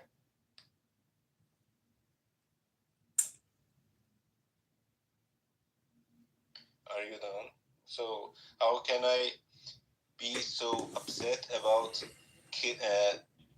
killing my own leadership that insulted my people that protested against him, and he ordered to kill 40,000 people on the street? Why shouldn't I be so upset? You can be upset all you want to be. I understand. But you cannot align yourself with a destructive, with an enemy with an evil power like Israel and America to come and destroy your country, thinking that they are doing this for the benefit of the Iranian people. Mm-hmm. You think Trump is sitting down thinking about you and your family and the future of the Iranian people, or Israel is? You think so? If you are this naive, thinking this way, then I have no sympathy for you. I'm sorry. Okay, your problem is why Israel and America helps Iranian people. I think it was not important for us, whoever could it be. For example, his problem is you don't understand that they are not helping you. If Qatar, if Turkey, you don't have that mentality to understand they are not helping you. They are destroying your country. They are destroying your country. That's what they're doing. They're going to destroy your country and loot your country. That's it. There's nothing else. Shut down the internet. What internet? You know they have the intranet inside the Iran? Are you talking about the Iran? I lived just in Iran since 2 years ago. Yeah, I was 2 months ago. Years ago. I was 2 months ago. In Iran, there is an intranet in Iran. There is the same as internet. For example, when you are chatting with your family and you are talking for example, about politics, they read your messages and who said that? I was in Iran. Okay, so what they did to you? Who did that? Hold on a second. Hold on. Do you believe that Israel has a democracy? I don't care. Okay, I just want to let you know. Because the only thing I care. Hold on a second. Hold on. A lot of countries have the laws in place. If the country is under attack in any shape or form, or if there's any type of infiltration that's going on from outside party, they can apply the law where they can actually ban internet. Through internet, that's how they were able to kill the leader of Iran. There's a report on this. Through the internet, they can control drones. All right? Iran has a lot of drones. Internet was blocked before the war. Was there infiltration going on? Yeah, after the protest. Was there infiltration? I'm asking you, did they? Oh, bro. Hey. Internet was blocked. Hey. Yeah, was blocked. Was there infiltration going on? No, I think. Yes. Trump came out and said he gave weapons to Kurds before the protests. Before the war and after the protest. I just told you. Do you want the article? I don't mind giving it to you. You're such an idiot, bro. This guy. Such an intellectually dishonest piece of shit, man. Oh my God. This is the problem with you. You're suffering from cognitive dissonance. Do you understand what that means? You're just like a Zionist scumbag that denies everything. If I throw you all types of sources, how many times has America infiltrated in your internal affairs? Many, many times. Not just America. I'm talking about the West. British, America. Oh, and including Mossad. Are you going to deny the fact what happened with Dr. Mossadegh? Are you going to deny the fact who trained Salak? Are you going to deny the fact who flew in the leader of Iran? Hold on. Are you going to deny all of these facts? Are you going to deny all of these facts? From America. Oh my God! You From know America, exactly what happened in my country. you in Sweden. And You protested. You can't even fucking pull up the ball to go back to Iran. Yeah, just a moment. Do you think in UAE why they blocked the WhatsApp? GCC countries have the WhatsApp blocked. Why they blocked the WhatsApp? Is it internet blockage? Yeah, and Clubhouse and everything. Everything in UAE is blocked. No, and then all the chats, all the calling and everything is blocked over there. In UAE, everything is blocked. Yeah. You don't understand. I told about WhatsApp and Mazi told about Clubhouse, not everything. Okay, WhatsApp and Clubhouse. Okay. But Telegram is blocked in Iran since 10 years Telegram ago. was blocked at one point. I accepted. Yeah, okay. Do you know some of the countries had Telegram blocked? Like there was French, Australia. Yes. There's other. Did you know about this? Yeah, I know. But why was it blocked? Why was it blocked? Why it was blocked? It's not. Even FaceTime for us iPhone users. This doesn't apply to you, Amir. There was no war. Why did they put a block on Telegram? Yeah, why? And FaceTime. Like everything. You're such an idiot, bro. You don't have any fucking talking point. You're just talking out of your asshole right now. You want to say only you just talk for the sake of talking. Retard. Shut down the internet. Shut down the internet. I just gave you give me a better argument than that. I just told you if there's infiltration going on inside any country, and I put examples out there. I asked one question.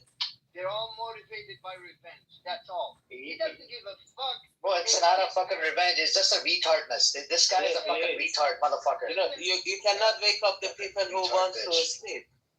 It has nothing to do with it. I'll tell you this, Muhammad. I'll guarantee you this. If this regime, right? If this regime behaves normally, like in the GCC countries, I lived over there. The people over there are happy. They're getting incentives, benefits, no sanction. People can move freely. If this was to happen, the same fucking regime that these motherfuckers are, telling we need to go, we're talking about revenge. It has nothing to do with the revenge. These motherfuckers will be the same one. They'll be like, yeah, we're happy now. We're happy now. You know what they did in Bahrain? They execute the people, the protesters. See, bet on Israel and America to come and save you is betting on the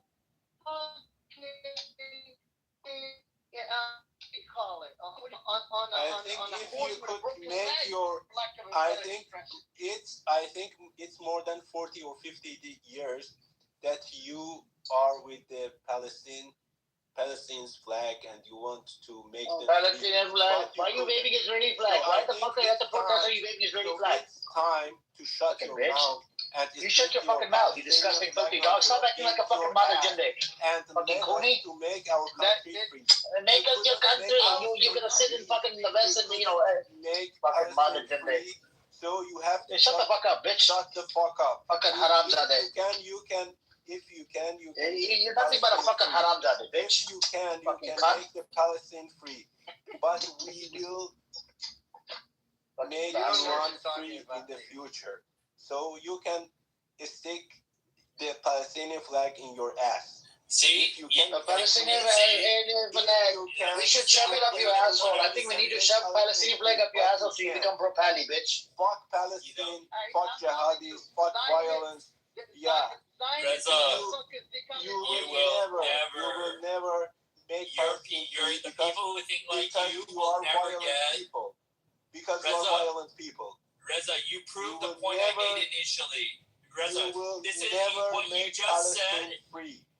Reza, what you just said shows exactly why the world does not stand with Iran. What you said just shows why people don't stand. It's because you're being racist. We don't want their support. Exactly what I told you. You're saying right now. You are one of them. We don't need their support. The only thing we want then don't cry when you say, why is the world not standing with us?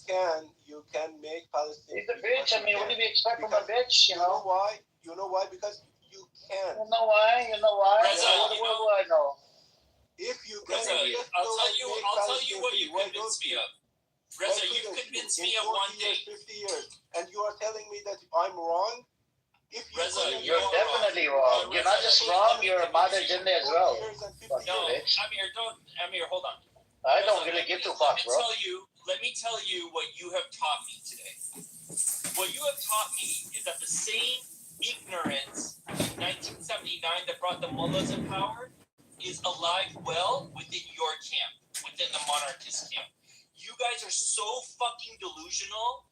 The lines that you're saying, the propaganda you're spewing, is as bad as Khomeini saying to make all your shit free if you bring me the power. Shah is stealing your stuff.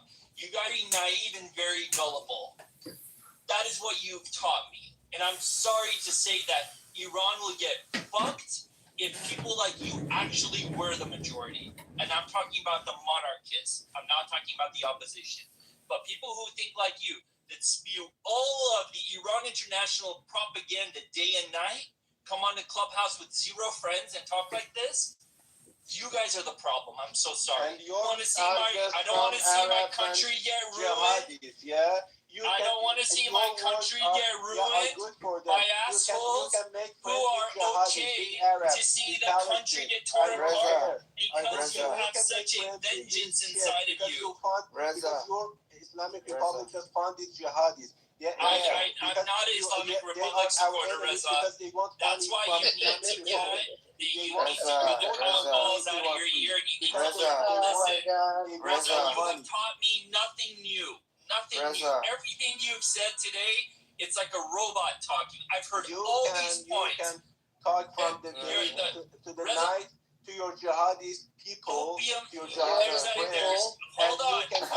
One last thing. Reza, they say religion is. Reza, listen to me. 40 years and 50 years to make Palestine free, but they just Reza, the shit. Reza, listen to me. They say religion is the opium. Amir, hold on one second. Reza, listen to this. Remember this, even though I know you hate me. Just listen to this, okay? Just listen 1 second. I don't hate they you. They say religion. Okay, but listen, you hate my position, so just listen to me. They say religion.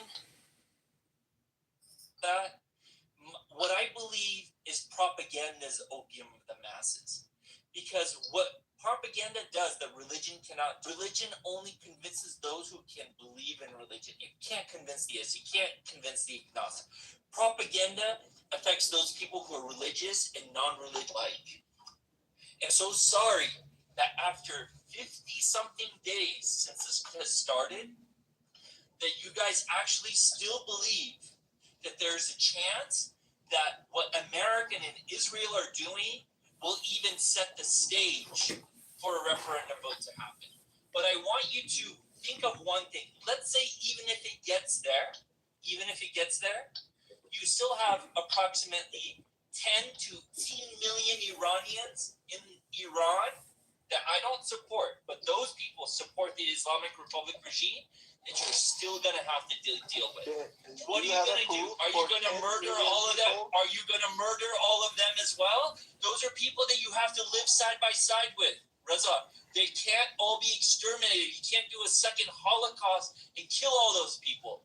You have to get off the extremist bandwagon. Who wants to kill them, Taco? Who wants? Reza, okay, if you don't kill them, if you don't get rid of them, how are you going to live side by side 18 million people who do not accept Reza Pahlavi? How are you going to do that? So how is it possible in other countries? Some of them are left, some of them are right. Is not possible? For example, some people in America. I just want to know why he's so racist.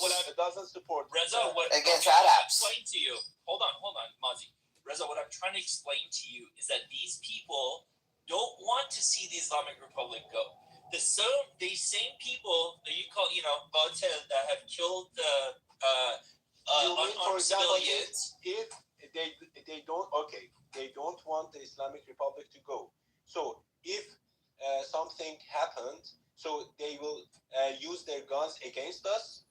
They will kill us. Yes, I think so. So I think there can be insurgency who are the within evils? They are the evil, or we are the evil.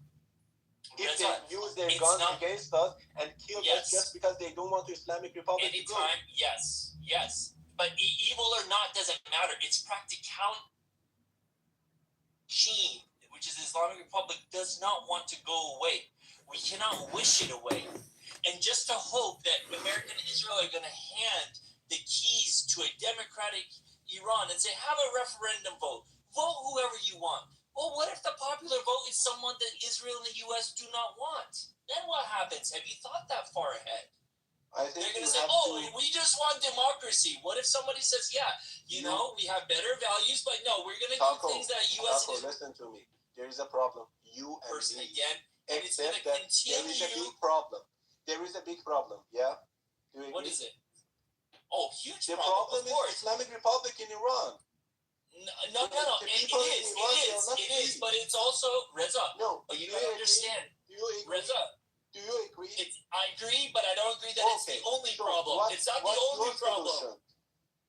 Here we go with what's your solution? Reza, I'm telling you, war is not the solution. It can never be the solution. Okay, do you understand? What is your solution? Hotter than most places in Arizona. Oh yeah, dude. So I was stationed in Twilight Palms for 8 years, and then when I renewed my contract, I went as a recruiter for 2 years, and so my first post was Bridgeport, Connecticut. Second post was Elk Grove, Illinois, and when I transitioned. After I transitioned out of that, I got transitioned into North Carolina, and then where else? Cherry Point as well.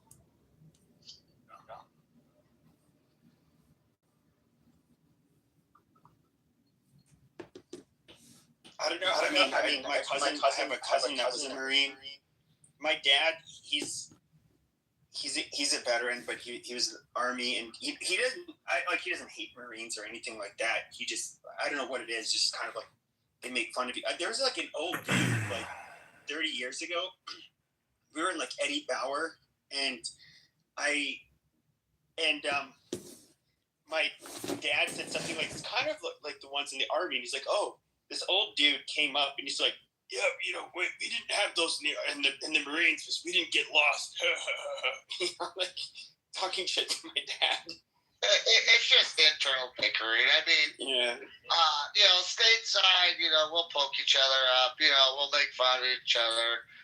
But in reality, when you get in country or you're entwined with each other, you have respect for each other. You do in country, but if you're on garrison shit, we're gonna make fun of them, like Navy jokes, Army jokes. Like I used to tell my brother, he's in the Army as well, and I used to joke with him. I was like, what's the instructional manual for 11 Bravo, which is infantry units, right?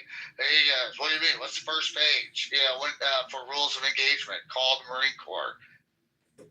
Stupid shit like that. You know what I mean? So, but other than that, dude, freaking. I've been putting up windows today. And I just got done with putting in exterior windows. All right, we get it. Star Wars, fuck you, bro. I could hear that part. At least you're actually barely had good pitch, so that's good. Bro, speaking of Star Wars, have you seen that fucking AI fucking Star Wars? There's a new Mandalorian movie coming out with Sing Off or whatever they. Grogu. It's supposed to come out this year. Yeah. I tell you what, it's been pretty fucking dead on Clubhouse, dude. Freaking.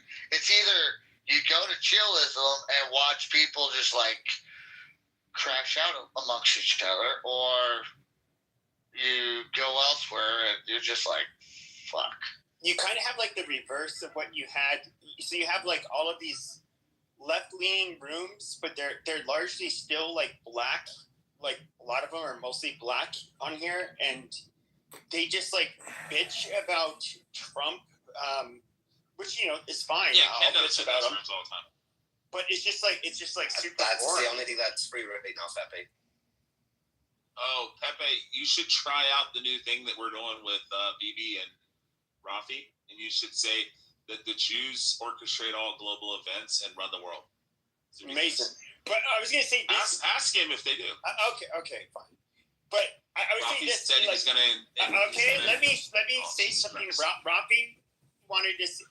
He had to order food, and I was saying, like Rafi, it's quite a bit different here. Like we don't have people that you could pick out outwardly as being Jewish. To be frank, like a lot of the people here came from the Northeast, and Italians and Jews at times you can't particularly pick them apart. And they both have the same accents, and from New York, and big noses. Yes, big, of course, and curly hair and all of that stuff. But you do get like money. Good with money. Yeah, the Jews. No, the Jews are better with money. The Jews are better with money. There's a reason they had like Bugsy Siegel and the Jews basically run Vegas, run the casinos in Cuba, in Las Vegas, as opposed to Italians running it. They're just not built that way. They're not smart enough. But with that being said, no, like you see people, like you do see certain parts of Scottsdale. You do see people wearing. I can't pick the different Orthodox people apart from each other, so I don't know what they are. I'll just call them Orthodox men. But you do have like these large Jewish centers where you see like little kids in their kippas bicycling to the centers, and nobody fucks with them here, which is good. Hey, I gotta. You're just as likely to get shot by a Jew here as you are by anybody else. Pepe, you have to understand. Nobody fucks with Jews here too. If there's a group of them meeting somewhere and they're all protesting, yeah, you want to avoid it. But if one fucking pussy's walking by himself, he's not gonna do shit because he's a pussy. When they're by themselves, they're only big in numbers. Protests don't happen every single day, so they don't show up in numbers, and they go back and hiding in their mother's basements. There's a lot of lone wolf attacks out there. You seen all those Brooklyn videos where people just randomly walk up to a Hasidic guy and slug him in the face? Anyways, I got a question for you. This room's getting way too Jewy. I got a question for you. It's about the Ummah and the Medina Proclamation or the Medina Constitution. I really don't. I'm not a Muslim. I don't care. I know I'm asking Rich. I'm not asking you because I know you don't know anything. Yeah, what's up? So, how would you defend, or how would you attack the Medina Constitution? Because it talks about Jews nonstop and about blood money, about how they have to join the war, provide material support for war, defend their part of the cities, all kinds of basically bullshit things. I have an answer. What? Carpet bomb them. Just carpet bomb? Dude, the reality is though, is like our very first foreign war in America was with Muslims. They called themselves at the time, but The Berbers, the Berber pirates. Yeah, well, no, it was the Berbers. I think it was called Berberia at the time, but basically they were kidnapping people, making people slaves, stopping all of the commercial chips, and of course you had to pay a tax, to go anywhere where they were. Yeah. And it was really interesting. He said, like, we want to resolve this matter, and he said, like, Allah commands us to find you and seek you out and kill you, and it's a very toxic mind virus because then basically like to battle him for the United States Marines. I guess Steppy would know a lot more about that battle because I don't know it, but it talks about the shores of Tripoli, and it was our very first like foreign engagement, and it was literally jihadist, and they are a problem. But I do think that we can look at quotes from World War I, where it would be considered so Islamophobic today. General Jack Pershing said, some of the most Islamophobic stuff, which was very well deserved, in my opinion. There's God damn it! Shut your goddamn mouth, you stupid fucking Michelin! Shut up. He used what I was about to tell him to say. I was going to tell him to say that to him.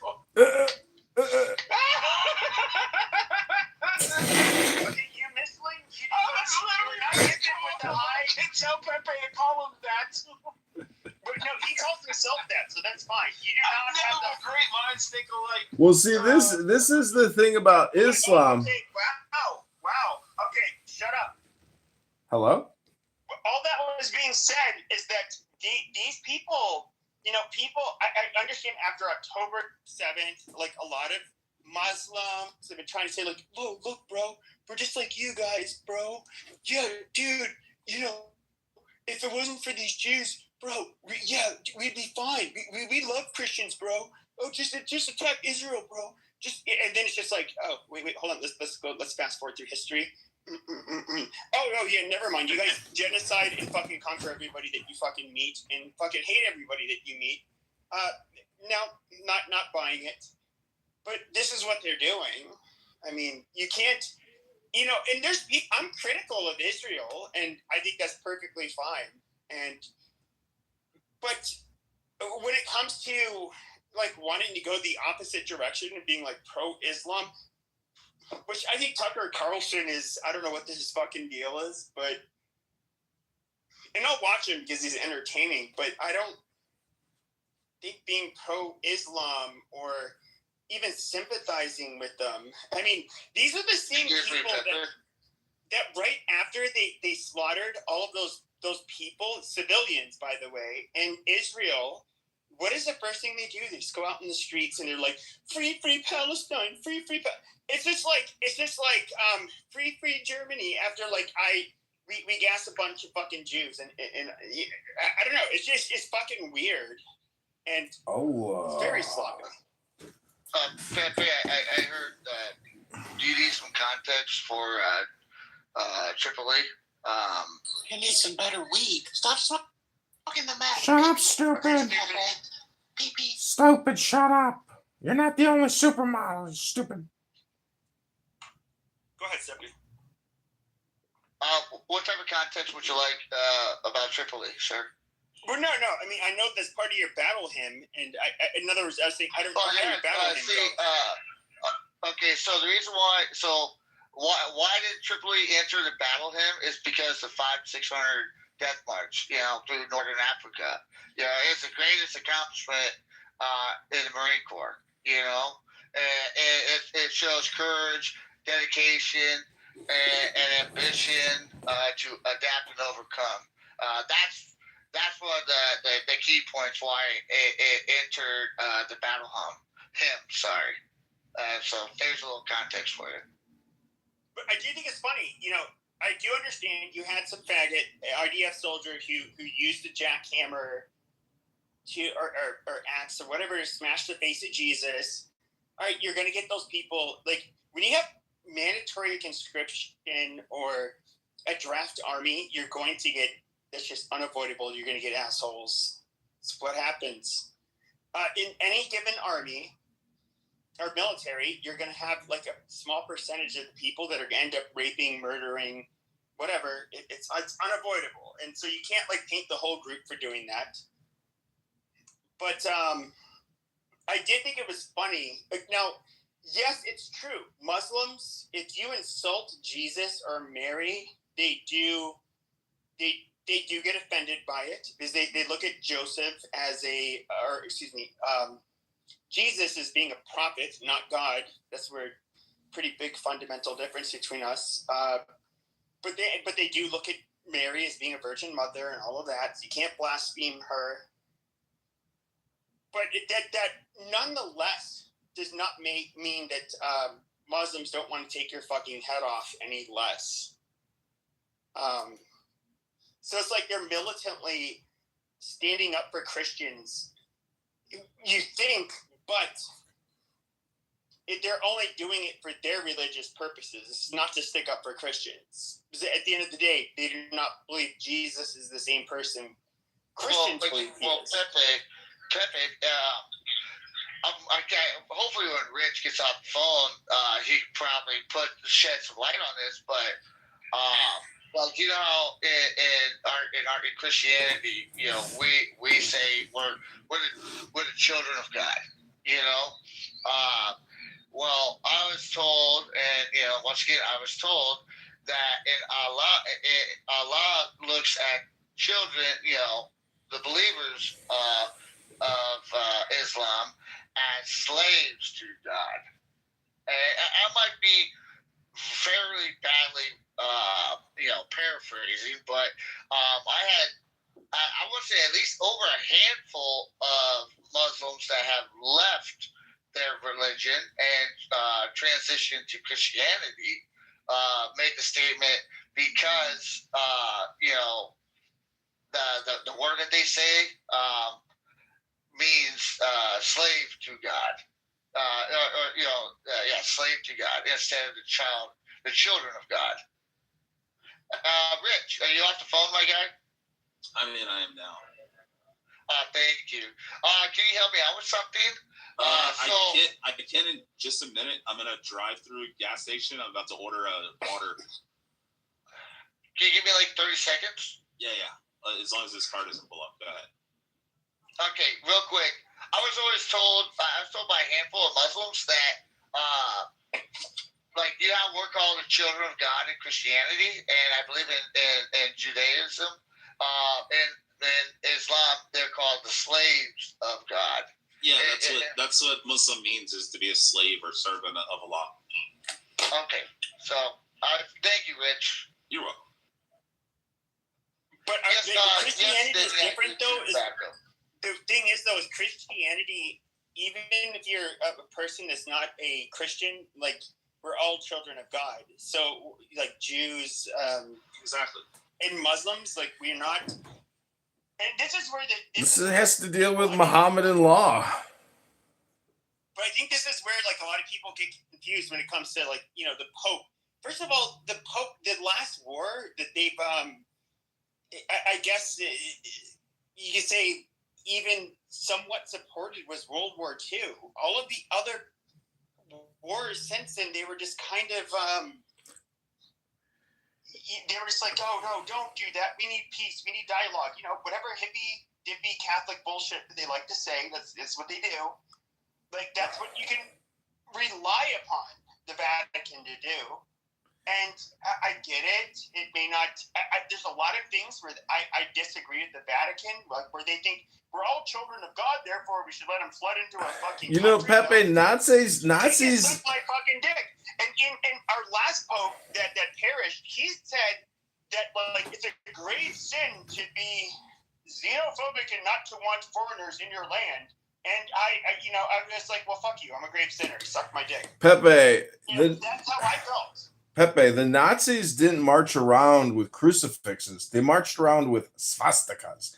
And if you look at the philosophy of the swastika, it's obvious that it's too much. They self-destructed and destroyed themselves. The West came in and obliterated them and dissolved the entire country. I mean, there was nothing left, and it split down the middle. They removed all the priests. They removed all the bell towers. They removed the crucifixes. They believed that Jesus was not a Jew; he was actually an Aryan. Yeah, they absolutely destroyed their religion. The thing is, though, is that the elites in Germany, which, by the way, were actively trying to have them kill, Hitler and his ilk killed, were largely Catholic. They were the first people to really be gotten rid of in this power struggle. Jews are very, like, it's kind of weird. So you can look at, like, Anna Kasparian, you can look at Nick Fuentes, people with very different foundational beliefs, ideologically and politically. And there is, Jews are, well, I'll say this. Ashkenazi Jews are rather intelligent and successful and industrious, and you're welcome. If you can, they are like an easy group to scapegoat to blame everything on from both the left and the right wing standpoint. The left will look at them like, yeah, this goddamn Jew, these Jew elites and what they're doing to us, like, fuck them and, yada, yada, yada. And you get the same thing from, like, a right-wing perspective where they are going, and to be fair, the Jewish right-wingers are kind of the same way, where it's like they do want to make sure that it's leadership is in-house. They're not really that fond of supporting different groups. But you're gonna get the right wingers. You're just gonna be like, yeah, no, fuck these Jews. They shouldn't be running or dictating anything. And yeah, a lot of them are rich and they're. Yeah, well, that's what the Muslims say. Bleeding into populism. It starts bleeding into populism, and that's where you get your everyday Joe Schmo, who's, of average intellect or below. And these lefties and righties, just like hate Jews and Zionism, and they look at the Jews as the ultimate oppressors, and, that's that. I mean, I would say like 95% of the anti-Semitism that you see is like super low IQ. It's all watermelon logic. It's all circular logic. Because if you go to Patty's room right now, basically every group, it's all just like circular group ad hominem projection. They're in Patty's room right now. They're still talking about Charlottesville and that video of the fucking people walking around with tiki torches. They live in the past, and it's all just like cyclical. That's why I say, like, try to keep track of the topics here on Clubhouse, because it's basically like an amnesia creator. But if you realize that the same topics just cyclically keep reoccurring, and it's the same people saying the same stupid fucking shit, well, then you would come to the conclusion that the crash out spaces are obviously the most fun part about Clubhouse, because that's when people break down and their true persona comes out, which is the fact that they are angry, maybe violent, really low IQ, prejudiced, bigoted, hateful, spiteful, depressed, maybe unhappy, etc. So I'm just saying, if you're a gentleman and you like polite society and you like art and you like sophistication and architecture and beauty, and you don't like the ghetto culture that you can see on 99% of the rooms here on this app, well, then is it just a cultural war? Is that the real conflict in reality? Is it just a culture war? But excuse me, Mr. Go ahead. I was just going to agree with you, boss. What happened to the good old-fashioned swagger? You know what I mean? Good old-fashioned humble. And I agree with you when you say be on topic. I really do agree with that. But the transition to new topics, I truly don't think a lot of individuals don't like that. For instance, yesterday, me and Mr. Raffy, all right, we had a whole different type of topic in the war room, all right, boss?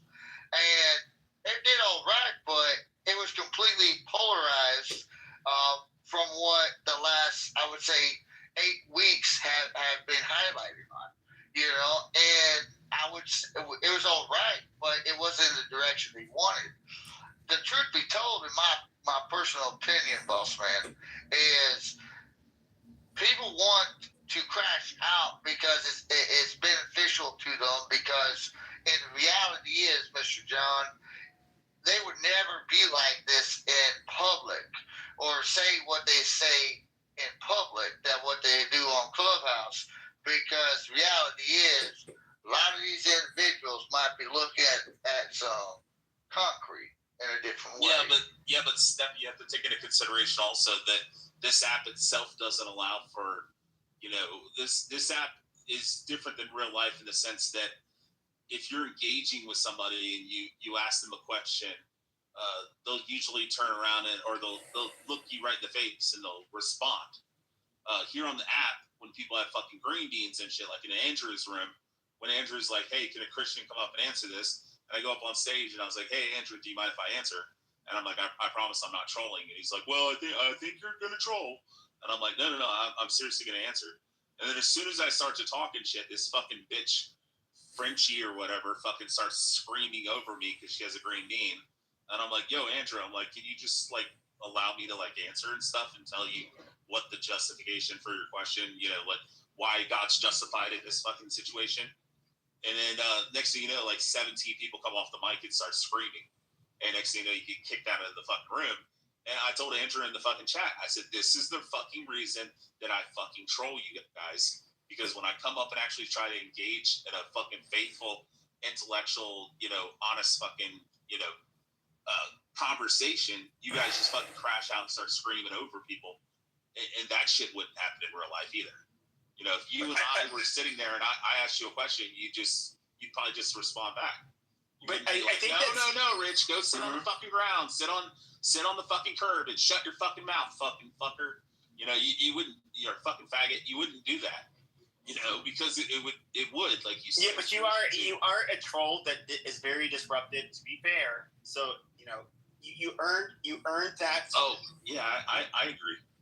But and so here's my biggest contention, Pepe, and I'll land on this, I promise, and I'll shut the fuck up. Whenever I sit there and I say, hey, do you mind if I like interject, or do you mind if I ask this person a question while they're having a conversation, and the person will say yes, and then I sit there and wait patiently, and it's really fucking hard for me. And then as soon as that person finishes their last word, 17 people come off mic. And then you don't get to ask the fucking question. You're like, wait a minute, I thought I was allowed to fucking ask the question. So then I just say, you know what, fuck it off. I'm just going to burn this motherfucker down. Well, I would say this. I do think it's disingenuous when people say, you would not say this in real life. Which, by the way, I did in my teens. Most people are pussies. I called, you know, a few people the N-word. The black community were saying, like, you wouldn't say that. I did. But I don't go out of my way to fuck with people.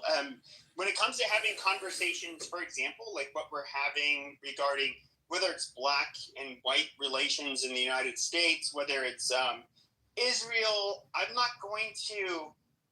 First of all, it's like you can't have that at the workplace. I mean, it's just that's known. You're being paid to just be a good little work. Yeah, but they do have woke DEI shit in the workplace. I mean, I worked at the IRS. They had LGBTQ training, trans training in the fucking workplace. We get that, but when it comes to, especially if you're right wing, you know, you just shut your fucking mouth. You just do what you got to do.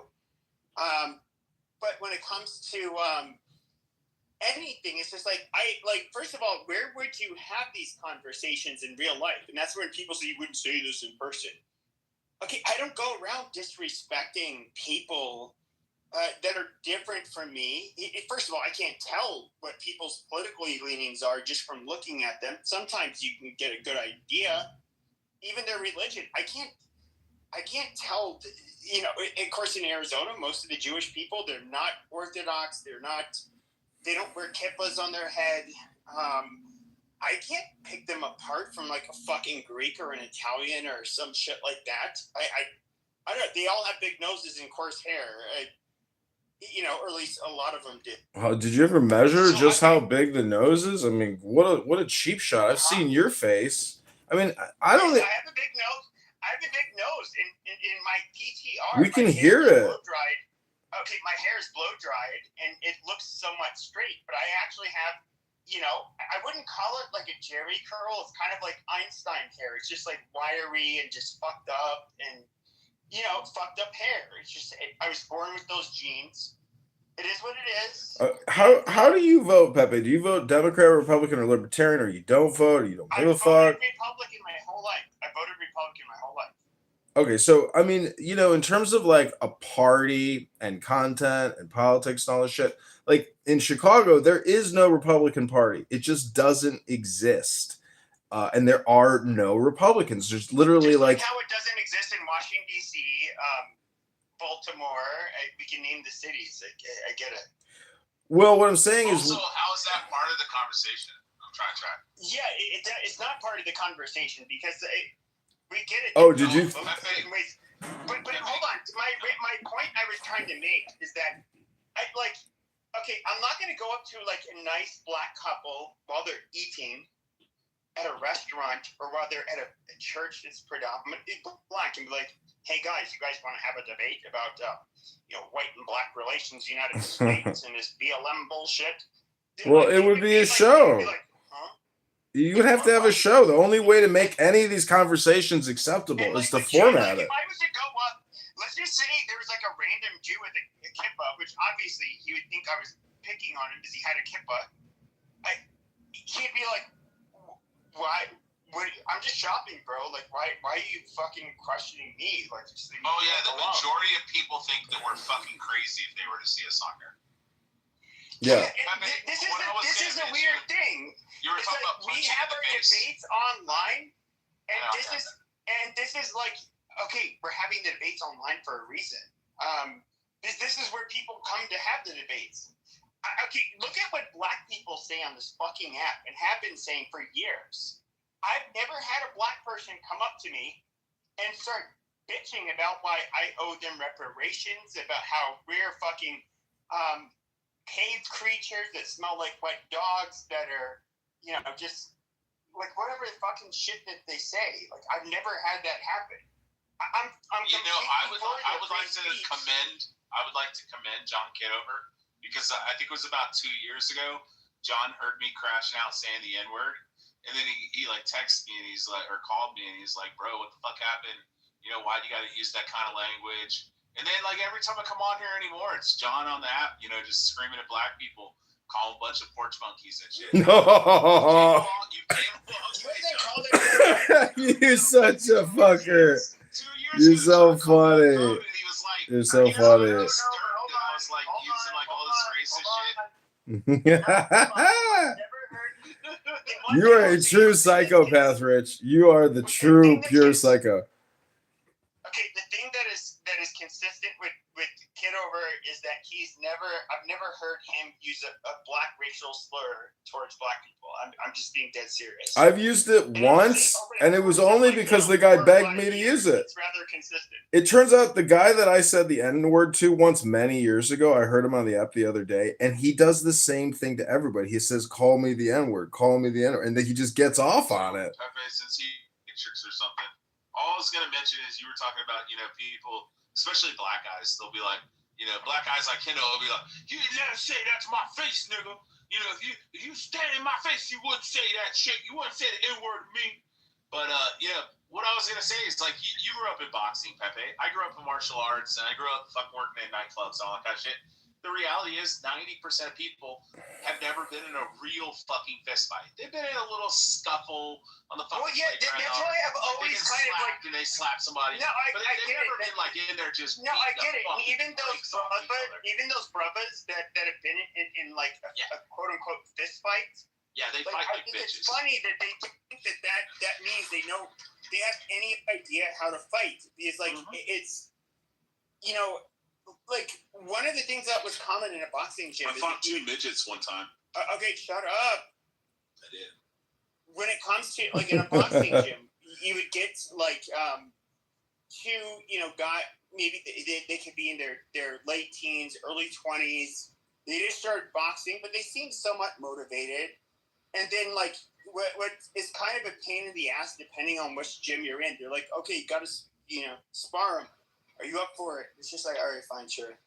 And it's like, they're not going to be able to get the best of you, but they can be a real pain in the fucking ass. And you do get, I would say, out of the quote-unquote tough guys, maybe 30% doesn't, somewhere around there, are actually going to try to hurt you in a ring. Most of them are scared. And these are the people that are kind of gung-ho about it. But you know what's crazy? But hold on. Let me finish. I thought you were done. There was a long pause. No. And so, the reason they'd have somebody like me is it's just like, okay, well, try. It's basically so that they're not going to really be able to hit you. Most most of them will blow their wad, within the first 3-minute round. They'll be tired, they'll be exhausted, and then you can just hit them with counter shots, just like the jab, that kind of shit, and then just like a jab, mind you, that is where I would say close to 90% of them, of that small 30 to 40% that are actually willing to fight, they're just kind of like, oh shit, you get actually hit back, and that completely disrupts like everything you thought was going to happen in the ring. And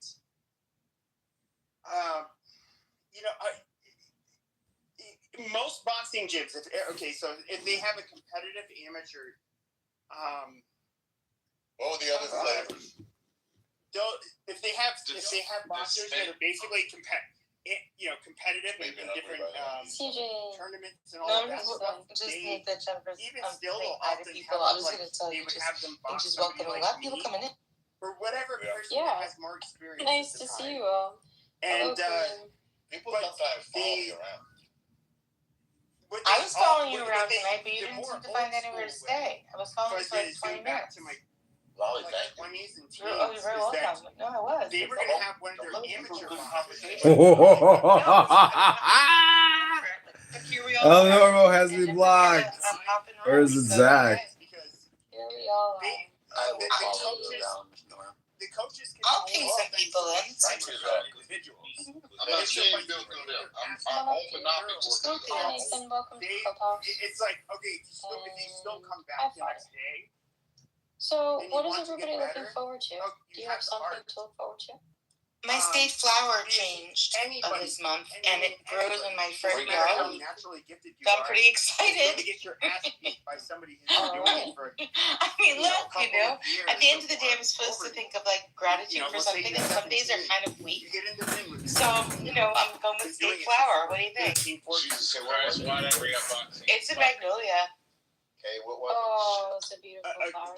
Yeah, it's A, beautiful, and B, it's extraordinary. It smells extraordinary.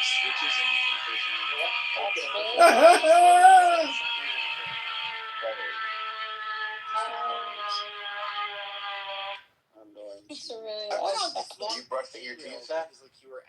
No, it's some guy named Trevor that came in. Trevor. Hi, Ibrahim. Hi, Jay. J-Lo. Oh, hey, what Jay. about anyone else? Sangra, I don't remember what Nathan. the original fucking Welcome to was, Clubhouse, honestly. Nathan. So I started talking about boxing. I'm eating right now, but yeah, hi everyone. Are you new, Nathan? No, me or Nathan? Nathan. Oh, Nathan. Yeah, I think he's new. Yeah. Everybody has a fantasy of being a tough guy, Welcome. until they Hi, Jay. fight somebody tougher than them. Ibrahim's here. It's gone.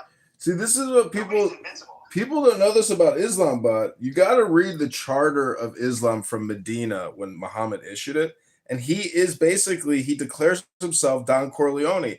It's mafia style tactics where, let's say, somebody dies, somebody murders somebody. The Ummah will come to you if you're a Jewish family and say, "Hey, here's your money, but you ain't getting no fucking trial," and shut the fuck up about it. It's just gangsterism and 600-year-old or 600 AD mafia tactics. It's just gangbangers in the Middle East, and they spread rapidly because of this charter. But the Jews were like, "This is fucking crazy. This is bullshit," and they were like, "Let's get the fuck out of here." And this is literally Saudi Arabia. They're like, "Let's get the fuck out of here and go to fucking Europe where they got plumbing." This wasn't all Jews, to be fair. No, these are just Jews in Saudi Arabia in the year 660, somewhere around there. Yeah, of course, dude. We can look at North Africa, and we can look at, dude. Don't drag me down. We can look at North Africa, Syria, Jordan, Lebanon, all of these places in the Middle East that are majority Muslim now. We all know that. But these were all Christian countries. And yes, they absolutely are. They're fucking a bunch of Islam. okay, like I get it. In comparison to Jews, we both proselytize. And I get it, is that we have other groups that will proselytize towards us, and I think they're fucking annoying. But the one fundamental difference is that you have, this hippie-like figure named Jesus, okay, who's a lover and wants to spread the good word. Not to say that Christians weren't jihadists like the Spaniards, they obviously were. But then you have Muhammad, who is just like proselytizing, through the fucking sword. I would say it's probably likely the Spaniards became jihadists because they were ruled over by jihadists for like what is it, 700 plus years?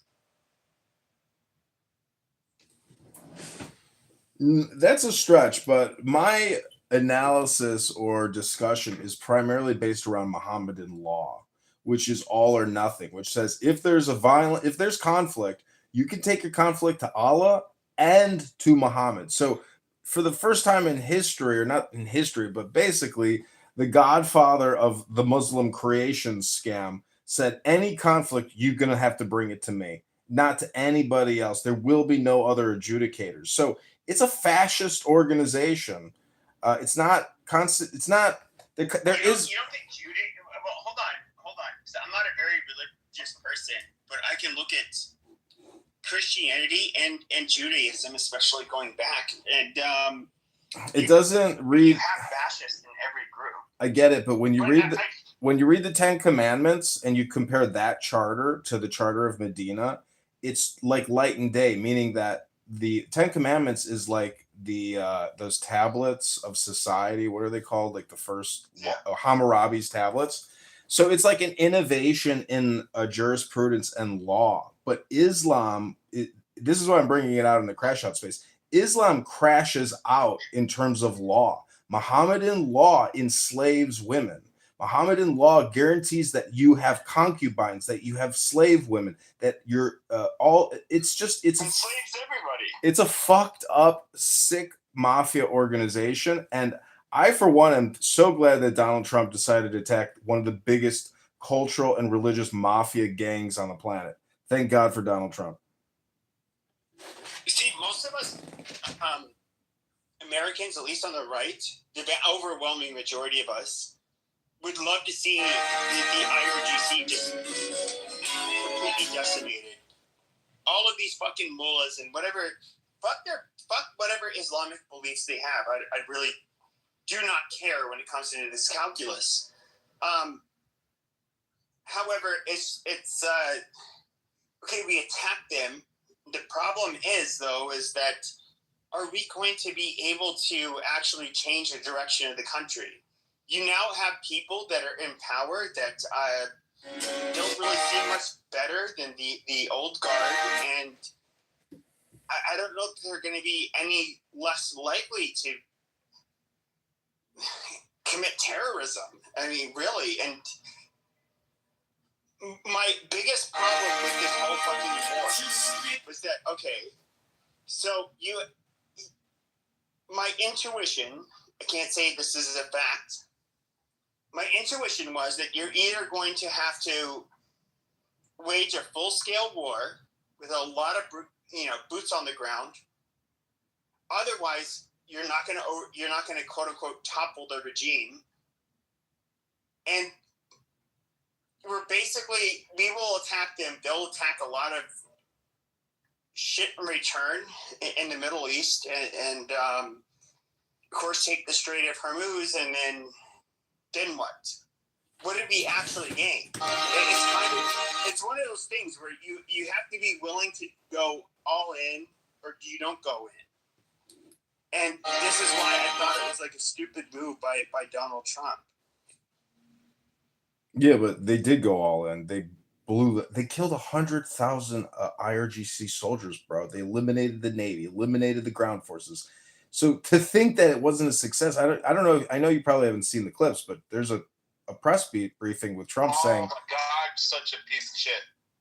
Exactly, and then you got this fucking poser ass Chicagoan up here fucking lying not knowing what the fuck he's actually talking about. Bro, foundationally in Arabia and stuff like that, they had like nomadic religions in each place. Yep. Even in like the Middle East had their own like God and religion.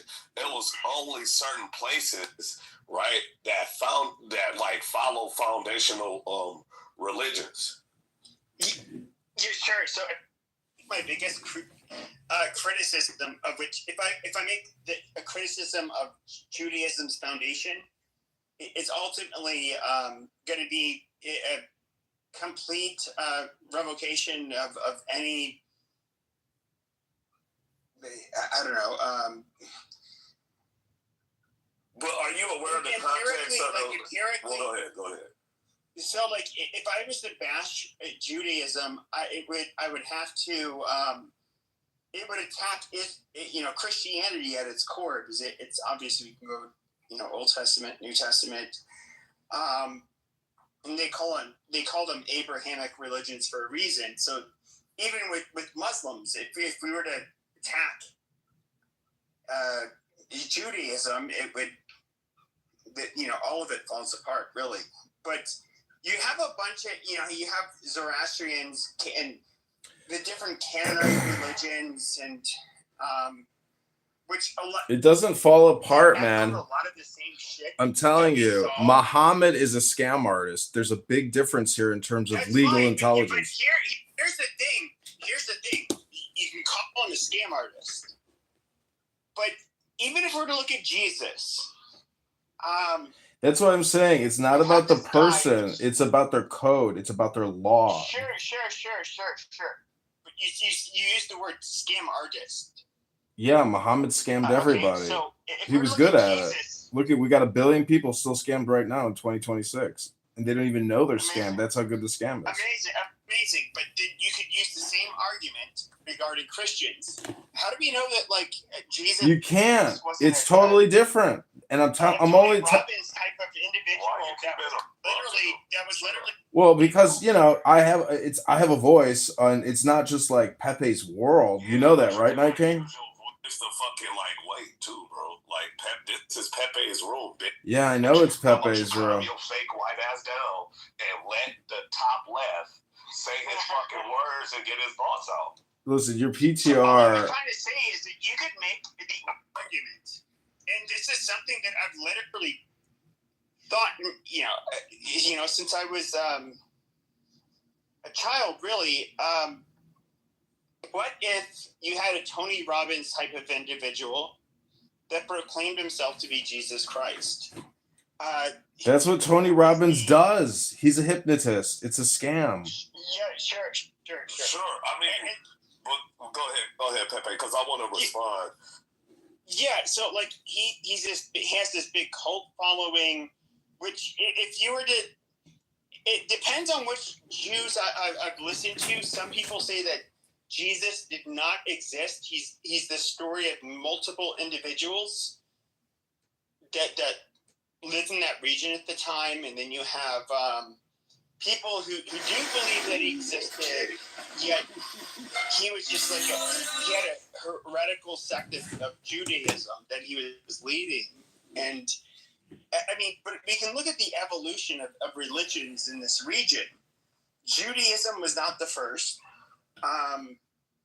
A lot of the things you hear in Christianity and Judaism didn't happen for the first time in either of these religions.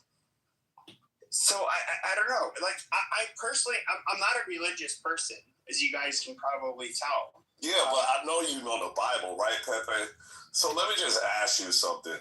Who like, according to Jesus himself, who actually does his narrative challenge? Who was he here to correct? He was here to correct his own tribe. His other Jews, right? That sat in a specific hierarchy of Judaism that actually were, scam artists. They were fucking scamming. But then we would have to. Here's the thing, though. So you'd have to levy the argument both ways. So if we look at the original adherents of Christianity, and who all of the original Christians were. They were Jews. So it's just like, okay, is this a scam continuing on or not? And here's the thing, though, is like, I understand those people that are religious. There's things you guys cannot prove. I did that. You can point towards, some revelations that Jesus had, and all of this shit. And I don't think you guys are not able to prove it. And this is where you guys have never really seen me participate much in religious debates. It's because you guys can make unfalsifiable claim after unfalsifiable claim. You can quote what you believe to be true. You can try to make presuppositionalist arguments where you try to walk somebody into a trap. But at the end of the day, it's just mental, masturbation. You don't actually prove anything. And Darth Dawkins, he was somebody I would make fun of. Oh, Jesus Christ! Like, he was somebody. What about masturbation? I just walked into this. Well, like I don't know how many of you guys know Darth Dawkins. I guess he was on here. Yeah, and he was absolutely terrible at stuff. There was some points that he did make that hit home, and I think that, like, far as contextually, right, some of those things that people challenge, even some of the stuff that you say, right, like, it takes a certain presence to actually clarify those things. So some of that stuff is just argumentations for argumentation's sake. And it's like, well, we weren't there during those times to actually live among those people. No, and that's true. And that's you know what I'm saying? He's somebody who would go onto the Discord channel where I had rooms on there, several, like maybe 4 or 5 years ago, and I would go. He was this fucker was given his own rooms at one point, and I'd go in there and rename myself like Darth Cuckins, and I would challenge him, and he basically had a dialogue tree where he had a very presuppositionalist arguments, but there was a dialogue tree where you'd be like, this, if I say X, Y, A, B, C, this equals D, correct? And then you would, if you kind of weren't familiar with this game, you would say, okay, yeah, fine, sure. And then he'd be like, then, HLG is correct. And then he would say, like, and then he would just do whatever bullshit. But he never proved anything. He used this weird, rhetorical trickery that only low IQ retards would do. Yeah, Jedi mind tricks, like just word juggling and shit like that. Like, I'm aware of what the fuck he used to do. And he's fucking making people dance, right? Almost like a puppet master. And, it was, some of that shit was like a master class in how to actually, like, turn the knife on. He hated me because I would break his stupid fucking... But he hated me because I'd break his stupid fucking arguments. And then he'd be like, where's the server? Yeah, he'd get into some bitch ass shit after that. He'd be like, I don't get it. Why won't you answer my question, big boy? Like, answer the question. And they'd be like, why, I would use a lot of personal insults against him. But he absolute piece of shit. But at the end of the day, what I want to say is that, like, we can go back to first of all, let's look at every people throughout the globe. For whatever reason, people seem to be religious. It's not just religious. It's Pepe. It's not religion. It's law. You got religion and law mixed up. All this shit deals with law. I'm telling you, it's not miracles and Holy Spirit. Yes. All these major religions have an underlying law and charter. Yes. If we look at, no, it's not. Yes. If we look at any population throughout the globe, whether these were, recently contacted people from Papua New Guinea, the Amazon tribes that were largely uncontacted. Of course, we have really good records on the Well, I'm just saying the top 5 major religions. Hold on. The Spanish contact of the Native American people, and not just Spanish, but everywhere. All of these people had a fucking religion. Nah, that's Germanic conflation, and I think like when you get Germanic conflation? Yeah. That's something I made it up, and I'll tell you later. Basically, what you're doing is assuming that, hey, this culture is like this culture, right? And it gotta be a bridge or some kind of way that we're like each other. It's not, these people deserve to die. No. That was not my claim. That was not my claim. My claim was that. That was your claim. But my claim was that for whatever reason, you get people throughout the world that all adopted a religion. That is something that seems to be endemic, nearly entirely, or I would say the entirety of the populations of humans. I don't think everybody adopted a religion. Okay, which population? They had a belief system, but not like it doesn't. Okay, which population didn't have a religion? Oh, there were multiple different populations. Some of, and a lot of those isolated tribes that you get, like the Centurions, right? Those centillions and shit like that. We don't know that they don't have it. We don't know that they don't have their own religion because I know a few of their neighbors can speak a dialect similar to theirs, but we don't know what religion they actually think. Ask you one final question before I let you. They're rather uncontacted, and they kill anybody who approaches them. And of course, they're protected for their own sake because they don't have the immune systems, they're not immune to a lot of the common diseases and shit that we have, at least as far as we know. And we don't want to go to their island and fucking have them all die. Okay, let's just go to Papua New Guinea and stuff like that. Because they're contacted, right? They're just a little bit more isolated than a lot of cultures around the world. Do we know what they practice? Other than eating betel nut and shit like that. We don't, but that's the thing. Exactly, but we got people that communicate with them. And yes, because they're a tribal group of people that speak a mother tongue. Well, you just ain't named tribal jigaboos anyway. Look, my point is, there are certain things that actually are just a part of people's culture that doesn't have any kind of religious notations or anything like that. It's just that people believe it in themselves and they have a tribal hierarchy. That's not a religion.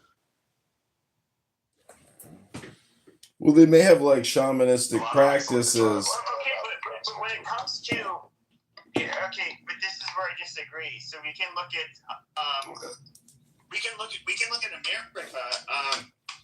We know just because it was more documented in the United States of America, almost all Native Americans had religion, which of course we consider pagan and horrible and evil, and so you have to convert to Christianity.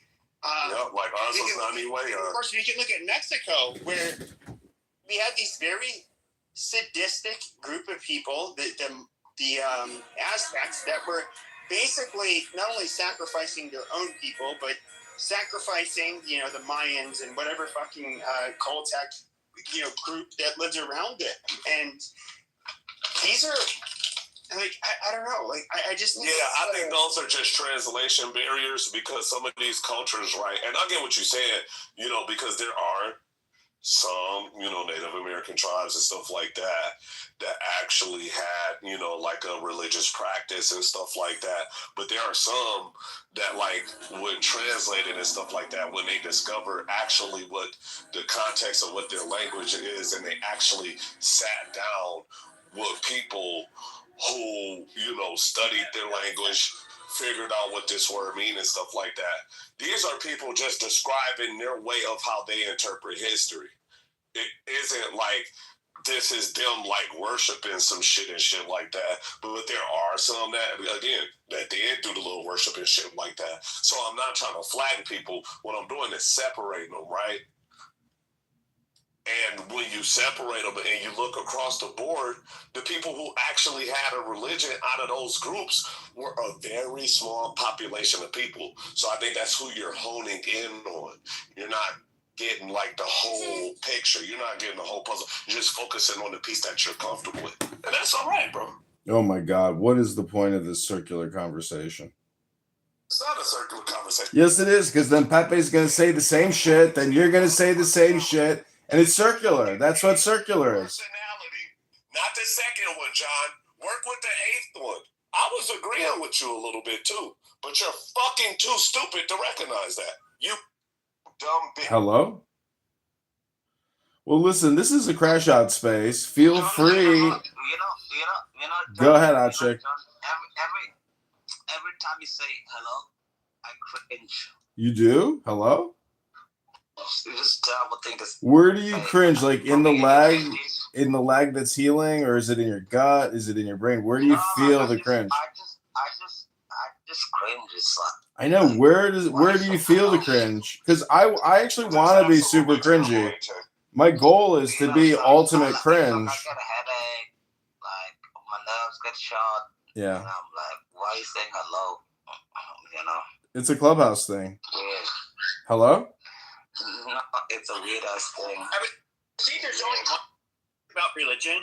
And that, so there's a New York Times article about this guy. Like, he is somebody, I discovered a few weeks ago. He pops up on my X feed, but I guess he primarily does this shit on TikTok. But he basically, he'll answer questions. He's an Orthodox rabbi, by the way. But he what's weird is that he people have hard questions. That, you know, and they could be hard because of, you know, moral dilemma, whatever. But of course he's a very I guess you could say astute scholar of the Talmud and a lot of this other stuff. And he gives like super good answers to. Yeah, he's a like he's a lawyer. You got any kind of what you calls you can post from? Because I would like to see.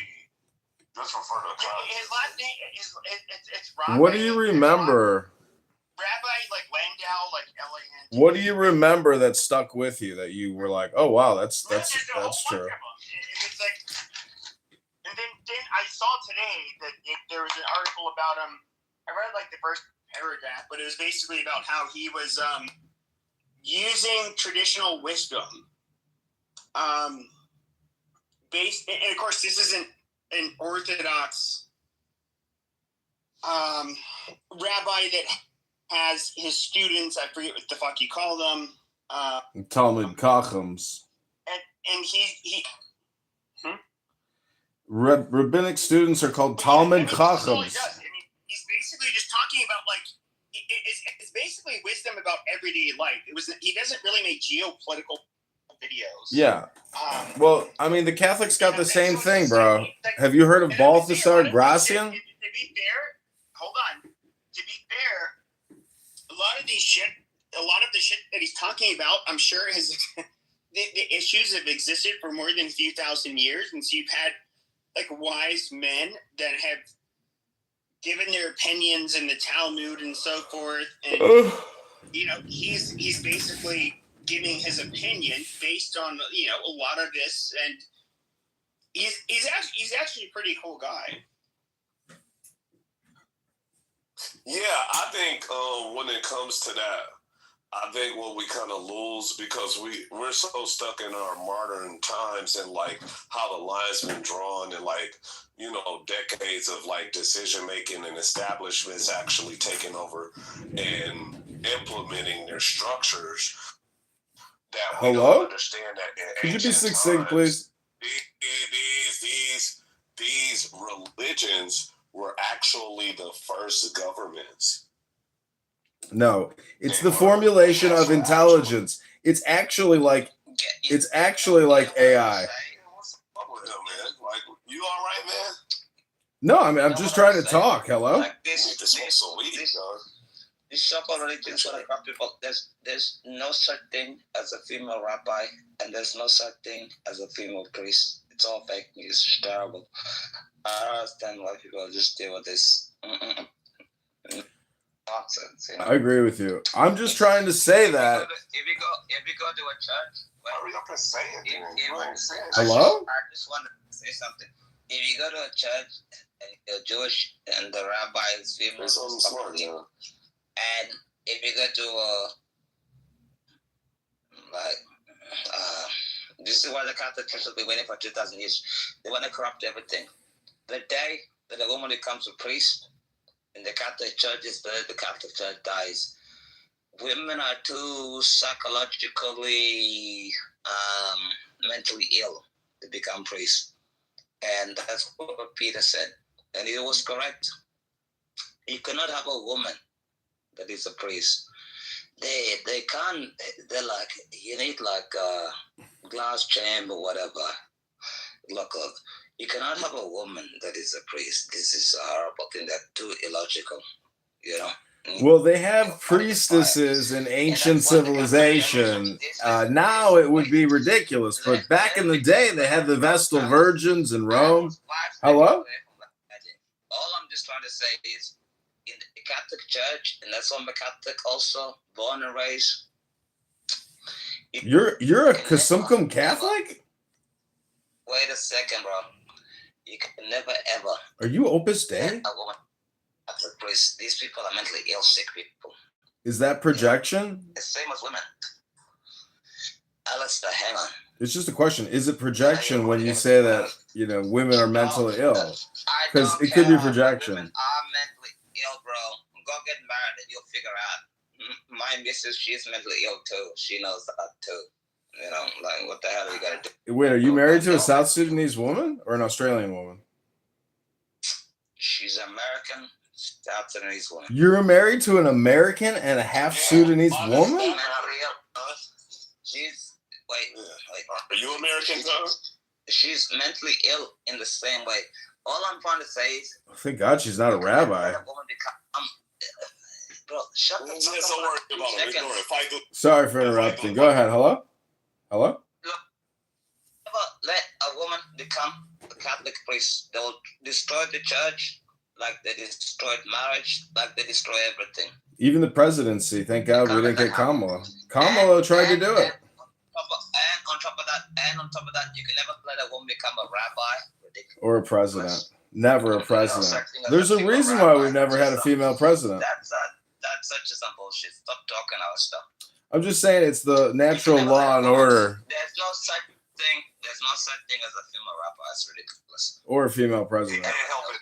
Spectral. He got multiple personalities. That's like Is that a projection, Night King? More projection alert. Ding, ding, ding. Let me hit my projection bell.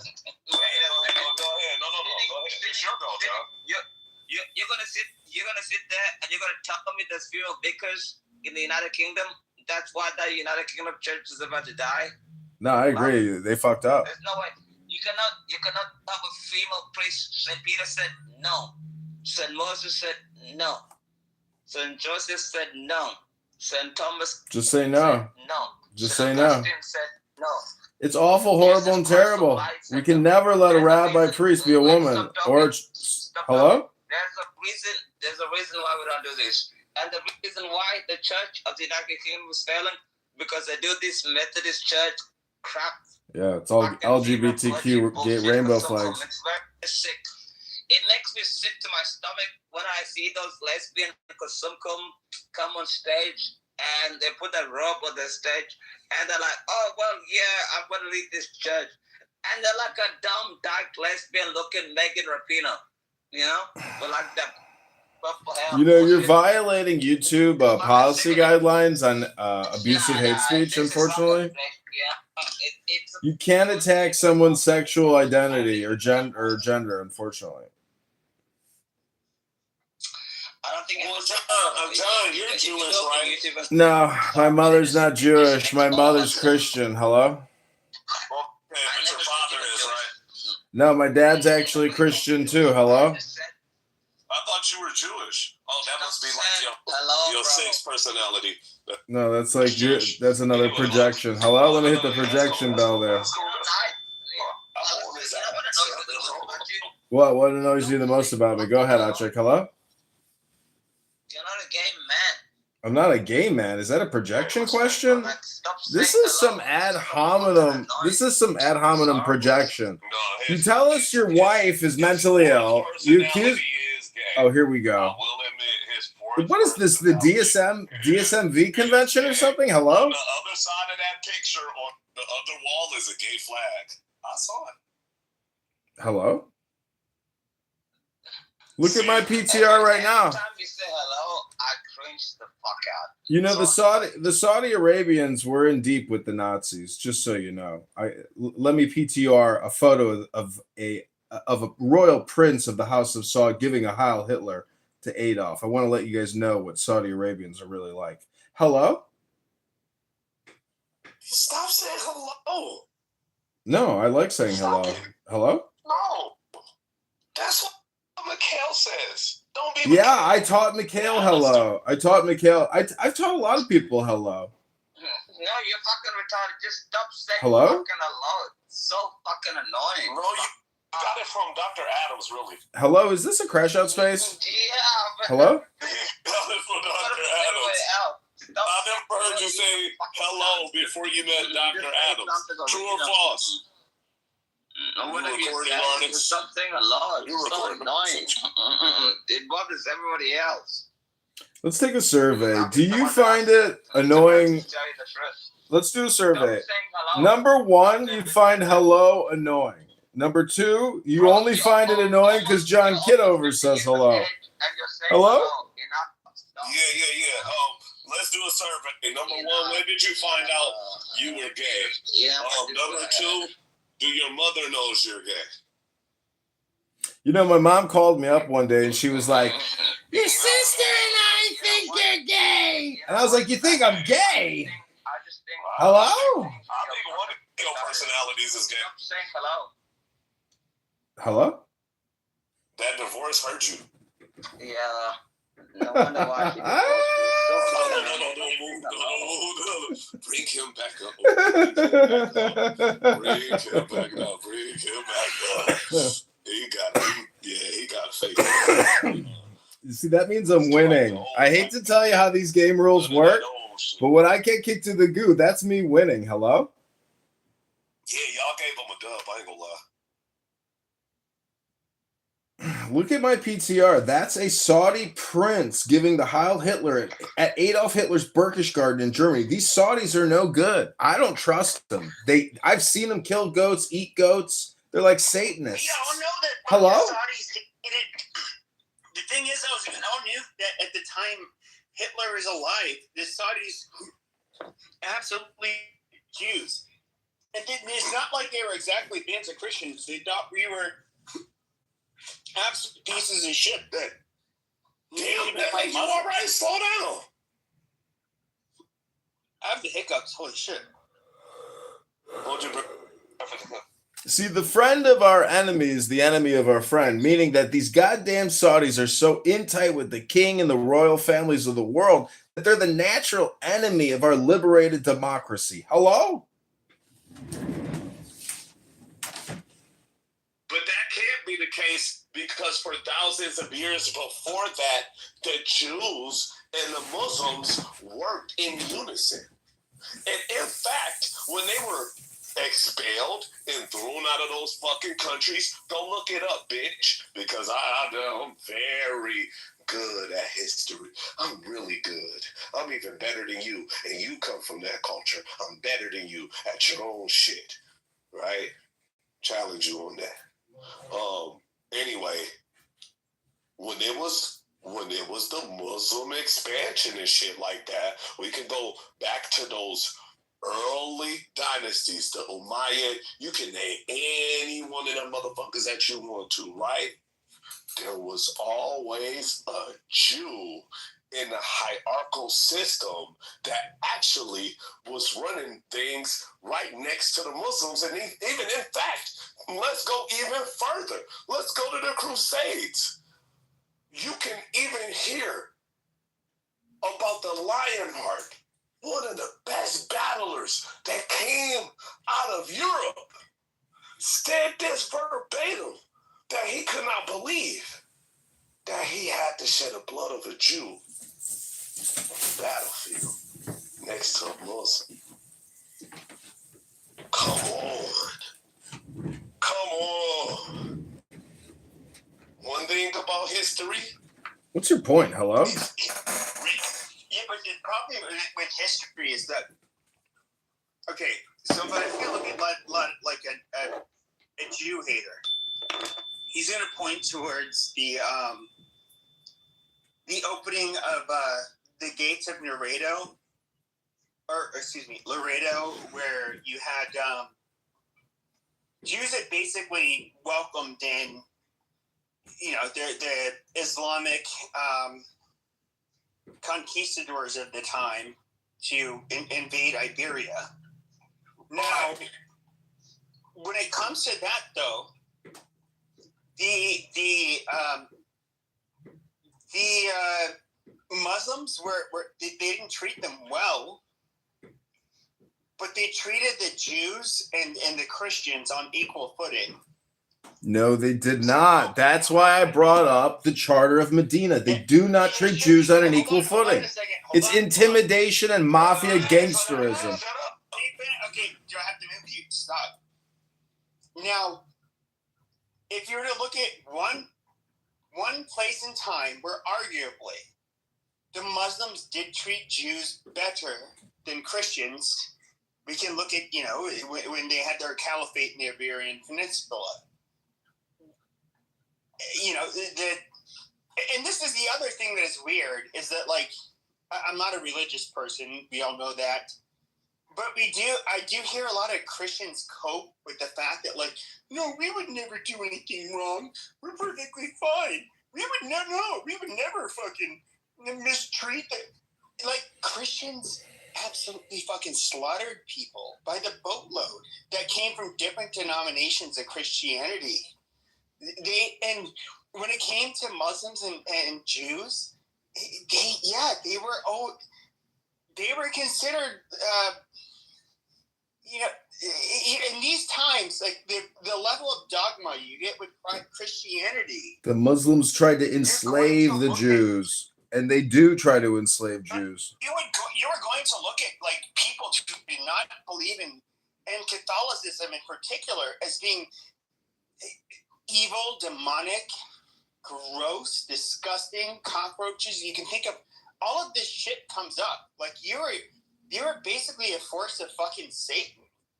And I think that when it comes to the Catholic, or people, what a lot of people don't realize is that, especially when it comes to Catholic countries, that is how outsiders were looked at. And I just find it, I hear Catholics try to in-group, out-group.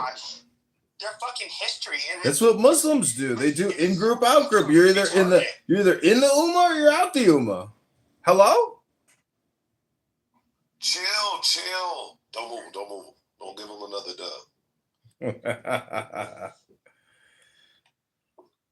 But anyways, what's your point? Hello? You look at even like between the Jews and the Christians. The Christians were never a natural ally of the Jew. They literally mistreated them. Where do you think Christianity came from? From a Jew. It came from a Jew. Jesus was a Jew. Hello? Move to audience. Amazing. We were like this. I get it. And by the way, it was a Christian who coined the term Judeo-Christian. It wasn't a Jew. We weren't. It's not like we were far from perfect. The Jewish people, like they were always kept as outcasts. Yes, they could have. Some of them were money lenders. Of course, a lot of them were rich and powerful, or a minority of them were at least. But we were not nice to them by any stretch of the imagination. Jews had little. Germany's probably the best case example where, if you look at from like the 1700s, of all of the immigrants, they could not tell Jewish Germans apart from Germans. I can't hear you. I'll raise your Germanic conflation with the French Brigade any day. And also, well, no, sure, but this is what I'm saying is that like you have, okay, so you had Jews that from the 1700s on, you had Jews who came from two places: Eastern Europe and then Germany. The German Jews were they were indistinguishable from Germans in terms of their culture and their behavior, all of that stuff. Then, of course, from Tsarist, Russia, they were always considered outsiders. They didn't consider themselves Russian, and so they never claimed to be Russian. But yeah, they absolutely. If we look at Germany, so the most assimilated Jews in Europe at the time, they were disproportionately serving not only in the military during World War I, but also on the front lines. And they were very nationalistic, proud Germans. Now, you have to imagine what kind of mind fuckery these people have to experience when they become proud Germans. And then all of a sudden, it's like, no, you fucking kite, go into a fucking oven. We fucking hate you. Despite all they did for their country and how, absolutely ecstatic they were to finally be accepted as one of the in-group of a country like Germany. I mean, Christians, I'm not going to say the Nazis were Christian. I would say they're very secular. But to pretend in the Christian world, we are these perfect fucking people, I think is asinine. I mean, look at Russia and Ukraine today. Both predominantly Christian populations. Which side is the good side? No, I can't, bro, Pepe. I absolutely understand what you're saying. The problem is we're focusing on one end and not the other, because on the other end, just imagine it though, bro. Somebody's given the job. Hey man, you do this for us, your family will be out of debt. There you go. That's what I was waiting for. This and that. No. Perhaps to a certain extent. But here's the thing: you have to know that, of all the hijackers, the ones who literally hijacked and piloted the planes, none of them are Saudis. A Lebanese guy and an Egyptian. I forgot what the third guy is. But they're all essentially from war-torn countries. The ones who actually made the significant step, to take the plane and have it hit the building. None of them come from a stable country, just like Saudi. Let me Google that for you, Faisal. Put a link in the chat, Faisal. Otherwise, it's just your stupid words. Hello? It's literally on Wikipedia. It will. Yeah, okay. Put the link in the chat. Wait, can't wait to see a link instead of hearing you talk because you're lying. And if you look at my PTR, you can see a prince of Saudi Arabia at Berchtesgaden giving a Heil Hitler. Yeah, the Saudis can't be trusted, and you're trying to blame it on a bunch of people who aren't associated to Saudi intelligence. You're a schmuck. A schmuck. A schmuck. Faisal, it says 15 out of the 19 Yeah. 9/11 were Saudi. There was but the ones who drove the plane, another one was Lebanon. They actually learned flying planes in America, and it's fully documented. Let someone finish, please, guys. No, I was just pointing out that it says 15 were Saudi nationals out of the 19. So 15 out of I acknowledge that. Oh, you did acknowledge that. Dude, you were just saying I'm telling you, the ones who literally pulled the trigger and took the planes and drove them in the building? Or none of these Saudis? I mean, were you there? Go look up their names. Hold on. So out of the 15, they were part, obviously, of the same basically group. what he's doing right now is he's saying that they were just a part of it, but not a part of it. So they weren't the Right.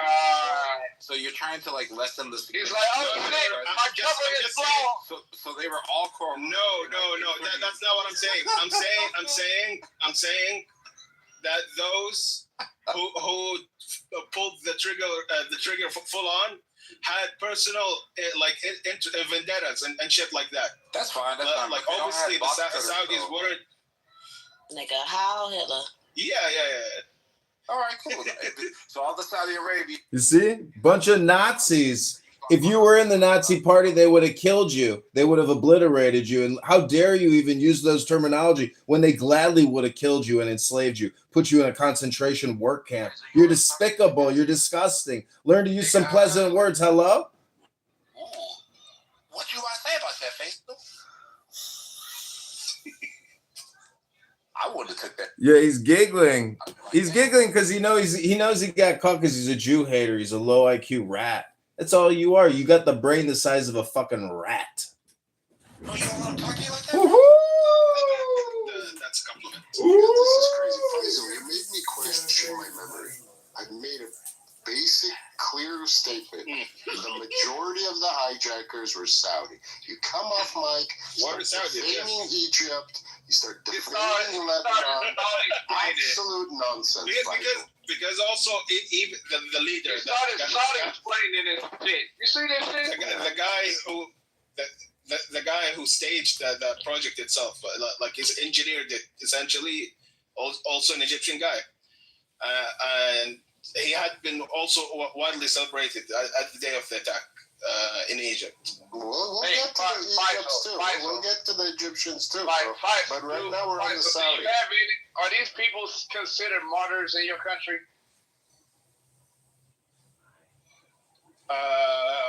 Widely, not so, but you can find pockets of people who. Can you name one by name out of the 15? That's not named. Not full names, but not named family names, because they're literally families that live around me, you know.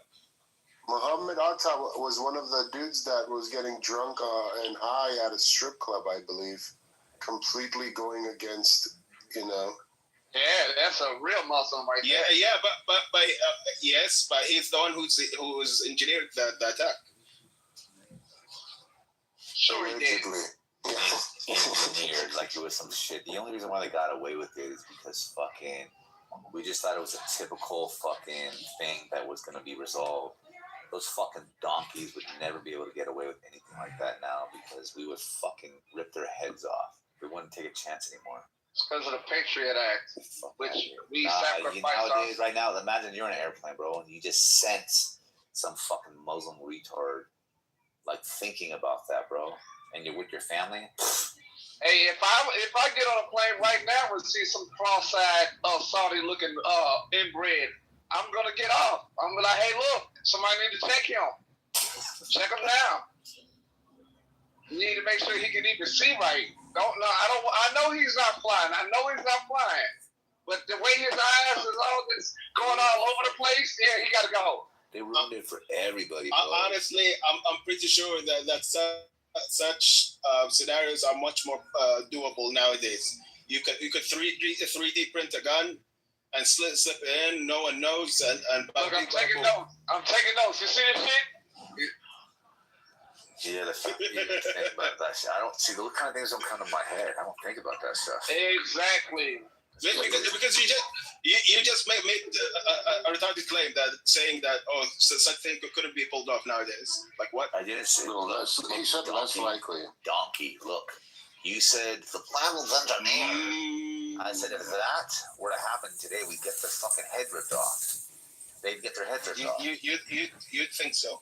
Yeah, but let me ask you a question. Like, actually. See, he's part of the Ummah. If you're in the Ummah, you're in the in-group. And that gives you taqiyya, and you can lie in order to deceive anyone outside of the Ummah. These people are Nazis. And the King of Saudi Arabia's favorite gift is his golden dagger from Adolf Hitler. They're just a bunch of royalist, Nazi, Illuminati, piece of shit, polygamists, Satanists. That's all Muslims are. They're scam artists because Muhammad is the leader of the scam and he's a fraudster. It's called the Medina Charter, the Medina Constitution. Look it up. Muhammad wrote it. It's his first scam when he tricked everybody and said, I'm the new Godfather, and you're all going to come to me for your conflicts. I'm the new Supreme Court, or we'll kill you. That's called gangsterism and mafiaism, and everybody knows blood in, blood out. And the whole Medina Charter deals with blood money. And if we kill your motherfucking husband or murder your fucking wife in war, well, we'll give you a little cash and shut the fuck up about it, and there ain't going to be no fucking courtroom drama neither. So shut the fuck up, you fucking Nazi. Hello? What is it called? Charter. Fucking kick him. He's recording the goddamn room, you fucking idiots.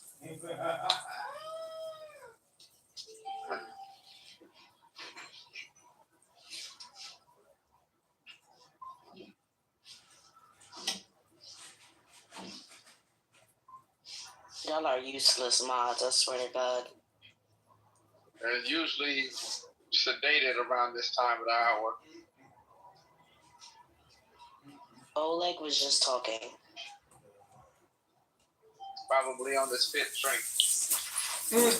I haven't started yet. Kick Edmund. You know I ain't wrong. Hello?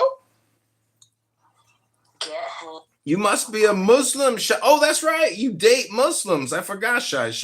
Hello? I do not date no goddamn Muslim. Yeah, you part of the Ummah. I heard you one day. You know I listen to all these rooms. You a goddamn Muslim. Well, then play it, you pussy. This is me, Shy. I submit to the will of Muhammad and Allah. I am now a Muslim, inshallah. I heard you say it one day. Some Saudi Arabian sent you $100 on Cash App, and you were like, inshallah. Hello? Hello? Hello? Hello? So I want to welcome everybody back to Chillism, the longest running mind virus Nathan, the artist, has ever created. The most unstoppable clubhouse repetition. It's Groundhog Day. Nathan has created the Groundhog Day effect. He's created a ripple in the universe, or he's torn a hole into the fabric of time itself. Nathan, the artist. That's right.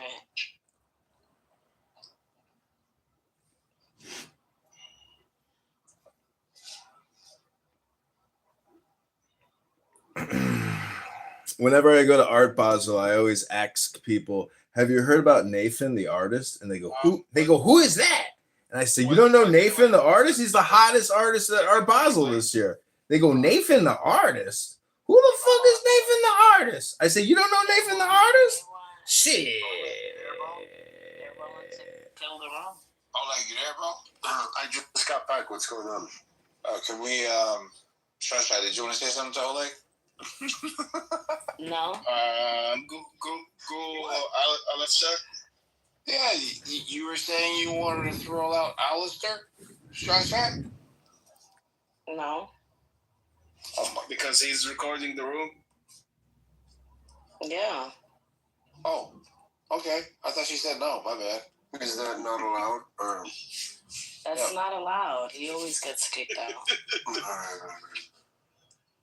Damn, Shasha, what the hell was that? What? I'm just saying he's supposed to be kicked out.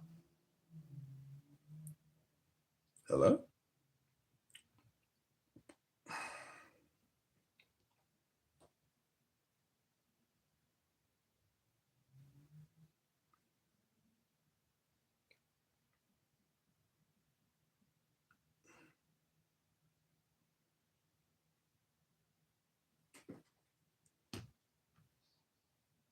Goddamn. So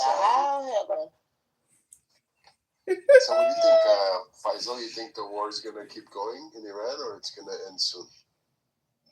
Beyond me at this point. Nice, good answer.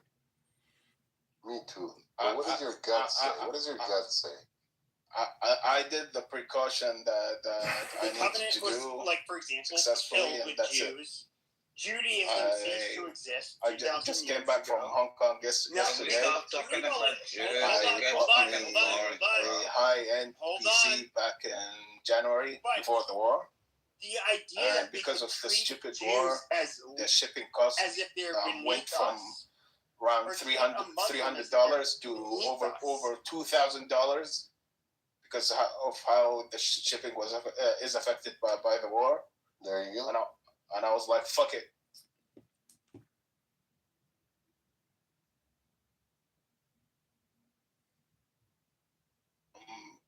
Did that to Hong Kong. I went, took my PC, toured a little bit.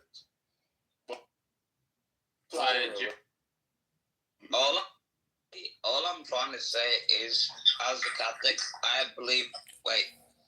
All I'm trying to say is, as a Catholic, I believe it's a number one church, and all their ones are all false.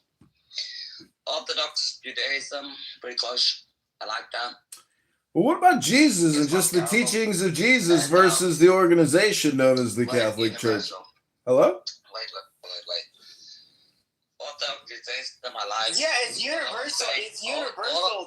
That's why it's like if we all okay, hold on. But you know this better than anybody as like coming from Zip it, chimp. Zip it, chimp. Can you let me land, bro? Okay, no, I'm getting emotional. But the okay, you come from the most melanated people in this fucking world, the Dinka. The darkest people in the whole world, yeah. I check. How does it? It's, but the Catholic Church. Hold on. The Catholic Church adopted you guys as Catholics, and would you agree that it is considered sinful for somebody like myself to mistreat you as a fellow son of God? Would you agree with that? To mistreat me in what way? Hello? As if you're subhuman, that because of your skin color, It's not 1920 colonial rule of Africa. It's 2026. Hello? Shut the fuck up if he's talking to me. Know the brother, calm down. So, you really think the Catholic Church is gonna look at you look a bit different?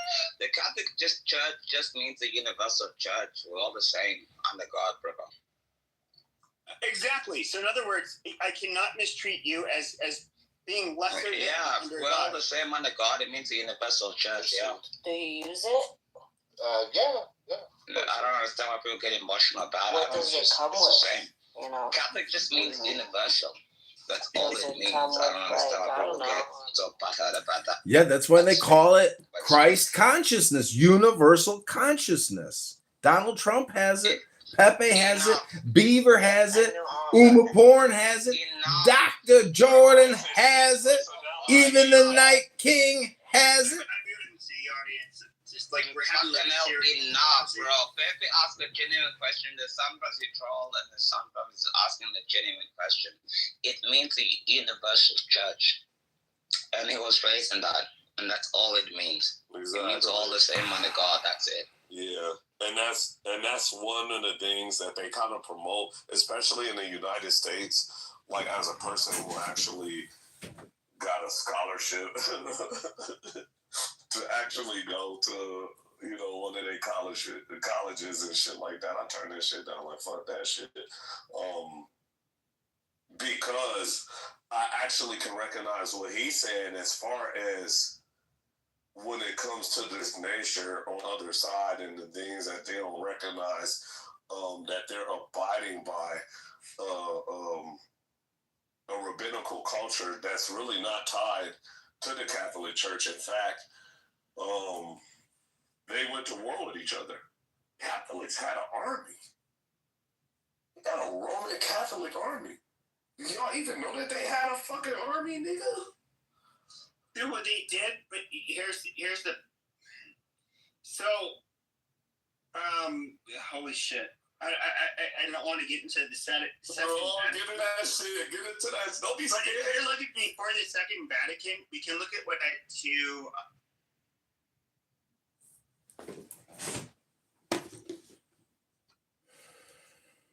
rabbit hole, and see how some of the most expensive substances out there on Earth is some specialized ink that is made in Japan. I hate it so much. The shit. He rubbed his finger over it in 3 seconds and it's still smudged. What the fuck are you paying $600 for? The prestige. It's smudged. It's still just prestige. 1800s, late 1800s, and then you had the evangelical Christians that were it spread on like wildfire. But you're talking about Protestants at that point. Yeah, when I say we, I mean people that were raised Christian. We don't. Well, actually, let me put it like this: the Christians were absolutely responsible for a lot of the anti-Semitism and hatred towards Jews. And we can look at where the Catholic countries were, and even Spain, Portugal, France, Italy. Like they were absolutely. They blamed they fucking part of the fucking religion for a large part of the time. And I don't. It's kind of weird to me when I hear people try to downplay it. Like, once again, I'm not that religious of a person. Yeah. I can stand up for what it means to be like a Catholic today. But if we're looking at the Catholic Church throughout time, they were totally anti-Jew, and to this day, I don't think this is anti-Semitic. We all have different. Yeah, that's good. Yeah. And we, for example, Catholics for the most part are going to believe that Judaism ceased to exist 2,000 years ago. Yeah. The covenant has changed. That's what is the New Testament for a reason. Yeah, sure, but even still, as Catholics, we're not. That does not devalue Jewish people as any lesser than us. Exactly. They are children of God. We cannot mistreat them. We cannot do anything bad to them. Really, I mean. Yeah, but that's before or after the war. Pepe, I have a question whenever. Well, go ahead, Ann, because I've been kind of going back and forth for a while. So go. This is a little just silly thing, but Pepe, were you raised Catholic or Christian or whatever? I was raised Catholic. I'm not a religious person. I'm not either, but I was raised Catholic. He's an ethno-Catholic. Go ahead. Every time I hear somebody say they were raised Catholic, that might give me the most retarded take in the whole entire world. Go ahead, Ann. Okay. Regardless, I was raised Catholic, schools Catholic, sacraments and everything. But as an adult, I don't. Let her go. But the whole point was I was just to say about with Jewish people. I remember maybe Pepe, you did we were raised, thinking the Jewish killed Jesus. I thought Jewish people were bad. No, because Paul John Paul. And I know. That's not how raised Catholic. That's just what we were told. Hold on. Wait. I'm not making an argument. I'm just saying being raised Catholic. No, because they're full of shit. Every time somebody tells me they were raised Catholic, I know that. Move the audience. So actually, that was not the point. Okay, so if we were to look at. Okay, I was born after 1965. Okay, after Vatican II. I was brought up. My family, the Catholic schools, the churches that I went to, did not blame the Jews for the killing of Christ. And what I've always found ironic is that, yes, the Jews were ultimately responsible, or I should say the Jews, that turned Jesus over to Pontius Pilate to convince him to execute Jesus were, obviously they are responsible. But if we're to look at the first Christians, all of the first Christians, whether it's Jesus, his disciples, everybody, they were all Jewish, and those Jews, I guess you would say, were obviously the righteous Christian, new Christians, and so, and of course, Jesus died for all of our sins. He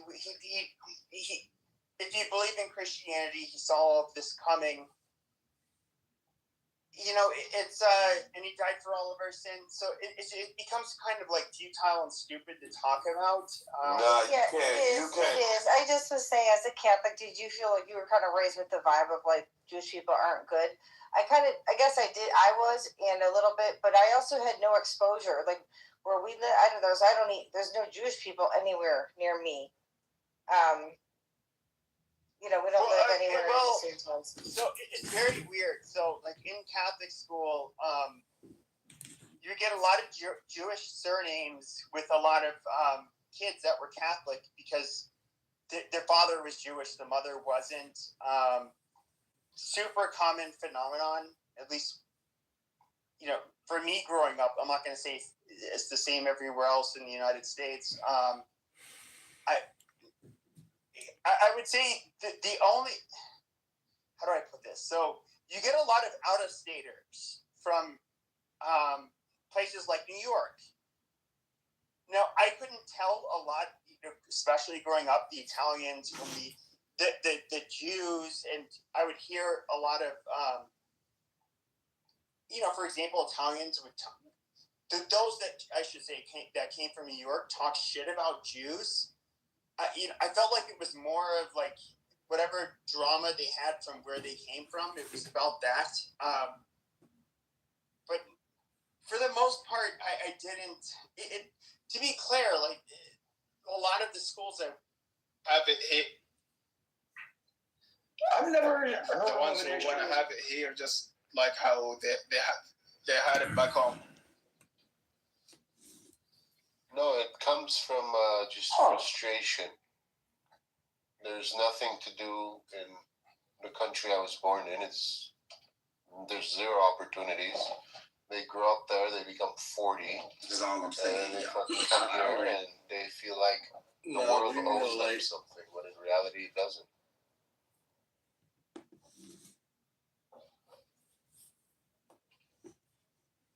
I don't know. I can't say that I ever served with anybody that was Somalian, but I served with a bunch of Armenians when I was in the military. Oh yeah. Yeah, I've never thought of anything negative about Armenians, honestly. Yeah, that's other than that, maybe he's a little bit gangster over there. What's this about? That's one of our stereotypes. What are you guys talking? Hello?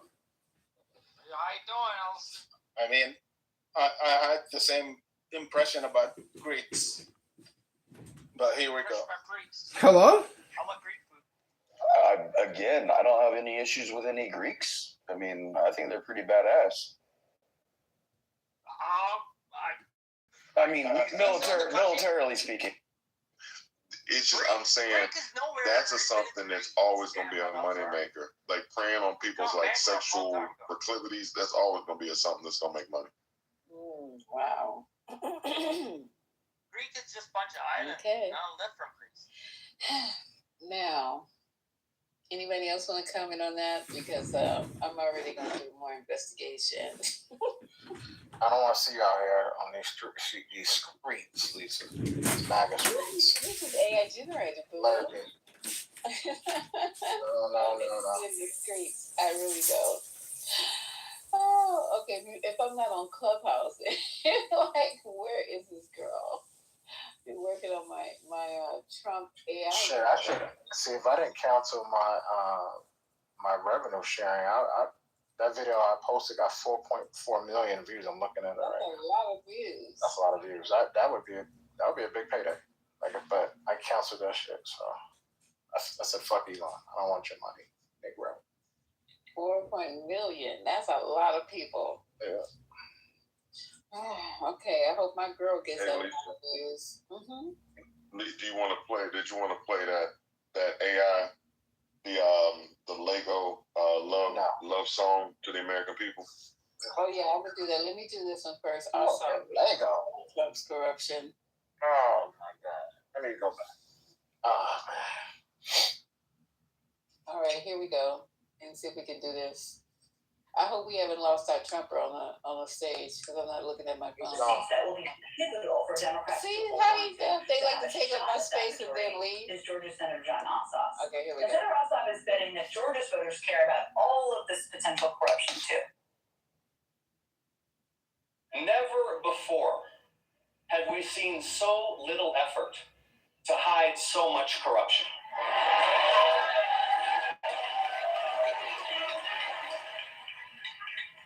The Mar-a-Lago Mafia has taken American corruption to spectacular new heights. But corruption in America runs a lot deeper than Donald Trump. Because how does American politics really work? It's coin operated. Money goes in, favors come out. Joining me now is Democratic Senator John Ossoff of Georgia. There's always so much to ask you about, and especially given the state of corruption in this administration and this country, I want to get to most of that. But first, I have to ask you about some news that just broke today, which is that the Secretary of the Navy, John Phelan, was ousted, it seems, by Pete Hegseth. And this is, of course, coming at a time when the U.S. is right in the middle of a war with Iran, when we're learning about how long it's going to take to reopen the Strait of Hormuz, even if that's resolved. And this is a long list of firings. What's your reaction to that ouster? Yeah, thank you again for having me, Jen. And I met with Mr. Phelan when he was trying to get confirmed by the Senate. He was not an impressive man or an impressive nominee for that role, and it appears he's not done a good job in that role. In addition to what's happening overseas, they were trying to resuscitate shipbuilding in the United States with very limited success. But what's happening right now in the Strait of Hormuz is a geostrategic and economic calamity and a huge self-inflicted wound. It appears that the president has gotten himself stuck and is desperately trying to extricate himself from his own mistake. It is worth remembering that now 13 Americans have been killed in action, hundreds wounded, thousands of civilians killed. Munitions it will take years to replace.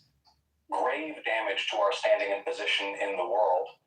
And yet the regime in Tehran is still intact, as are their ballistic missile and drone forces, as is their ability to choke off global energy supplies, as is their stockpile of highly enriched uranium, which they only built after President Trump shredded President Obama's Iran deal.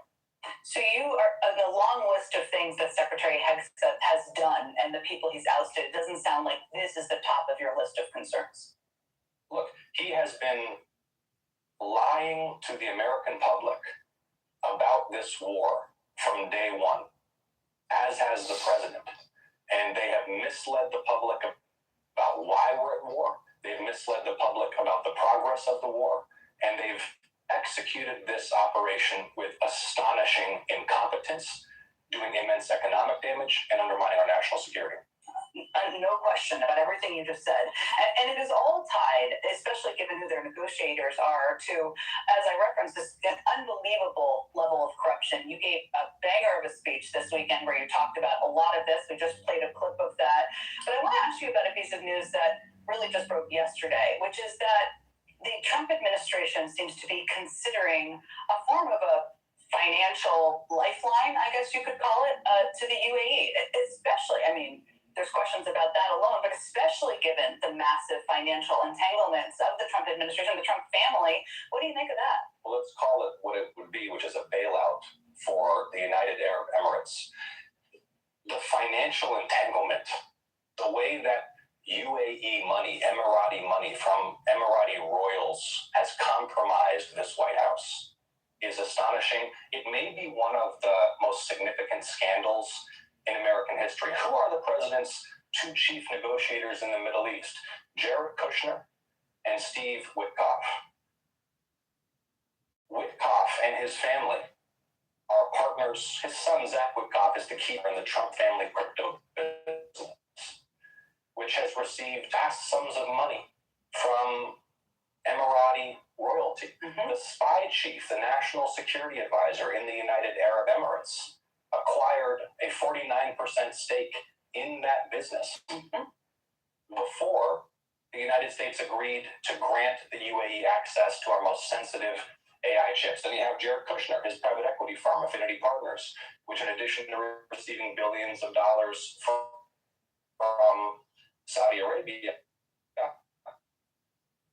has received Emirati money. The people doing our diplomacy are at the same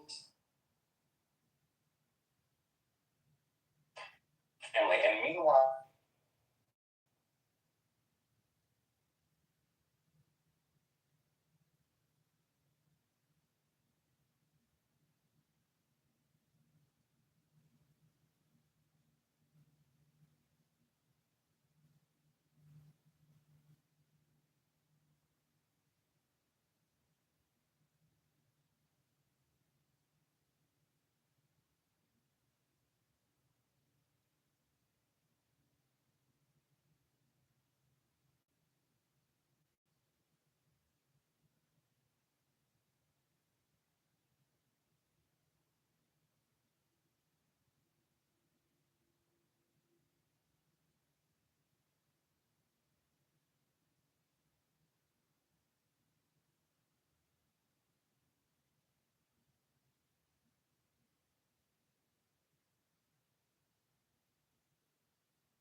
Hey, you got like clips on clips on clips. Clip. Like Biggie said, man, let those clips breathe a little bit. You should know what that means.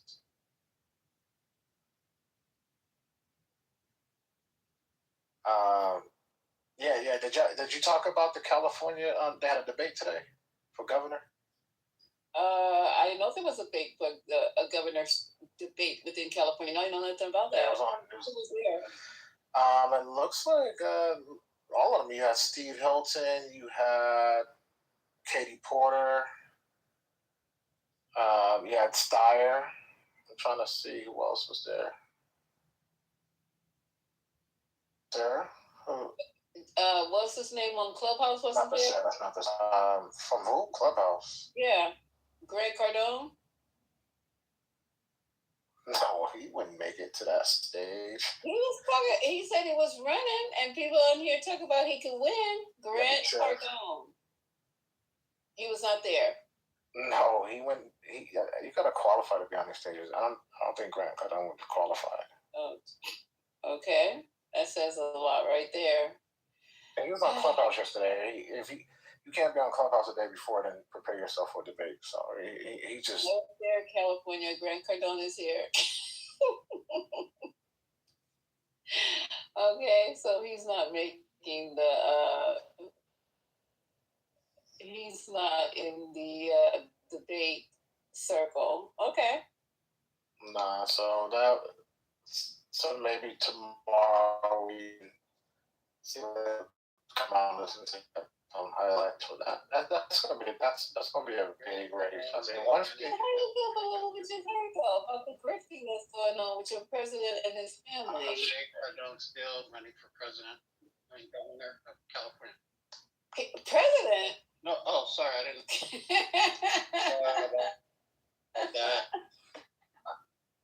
Yeah.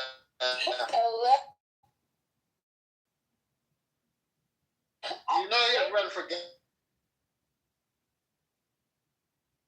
Had a commercial on 126. I heard it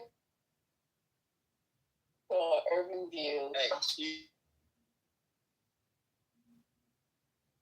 I heard it with my own ears. You could put a commercial on it.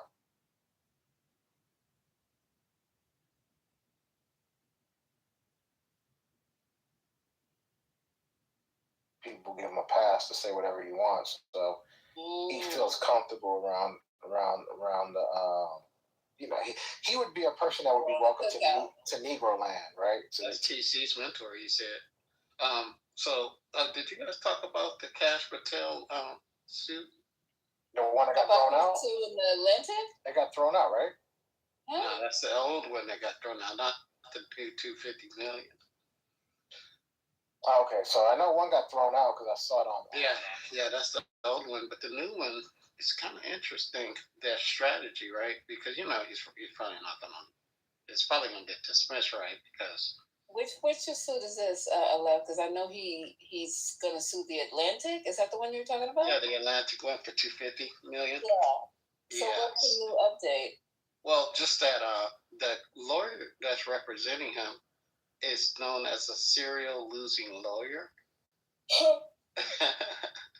Yeah, he's been losing a lot of cases. But the thing about it is that I watched Midas Touch, right? Our legal AF and analysis was that this guy is probably good for one thing is exposing the anonymous people that that reported this whole thing, that whole network be kind of bad, right? But also it could create further damage for the Atlantic reporting because people may not want to,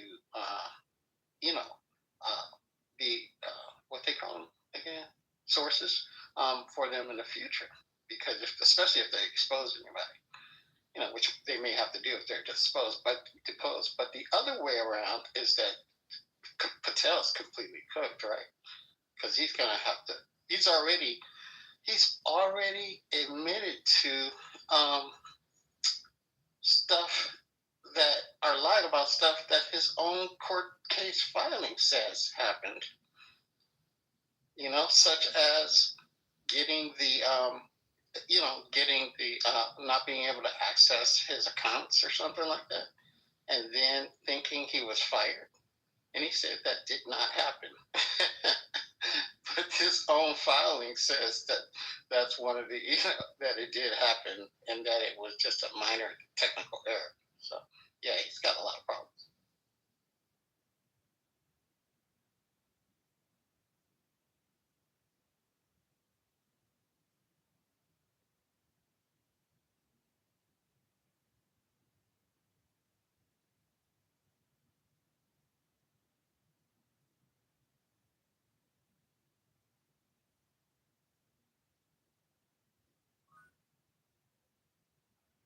Is it quiet or is it me? Oh no, I was waiting. I was wanting you guys to respond to Love. I know we're waiting for that. We're waiting for that because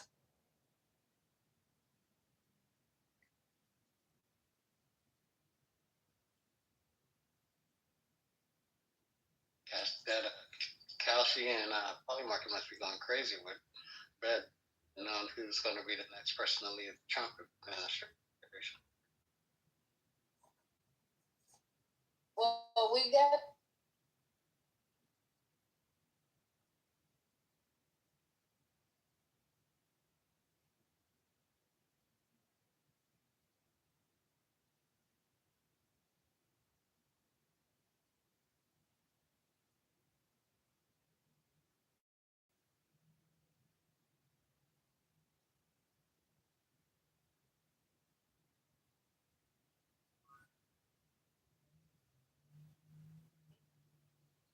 What? Yeah, he has to go to all those places in Las Vegas that he lives, and he has to tell all of those places and all of those cameras that this did not happen. Don't say anything.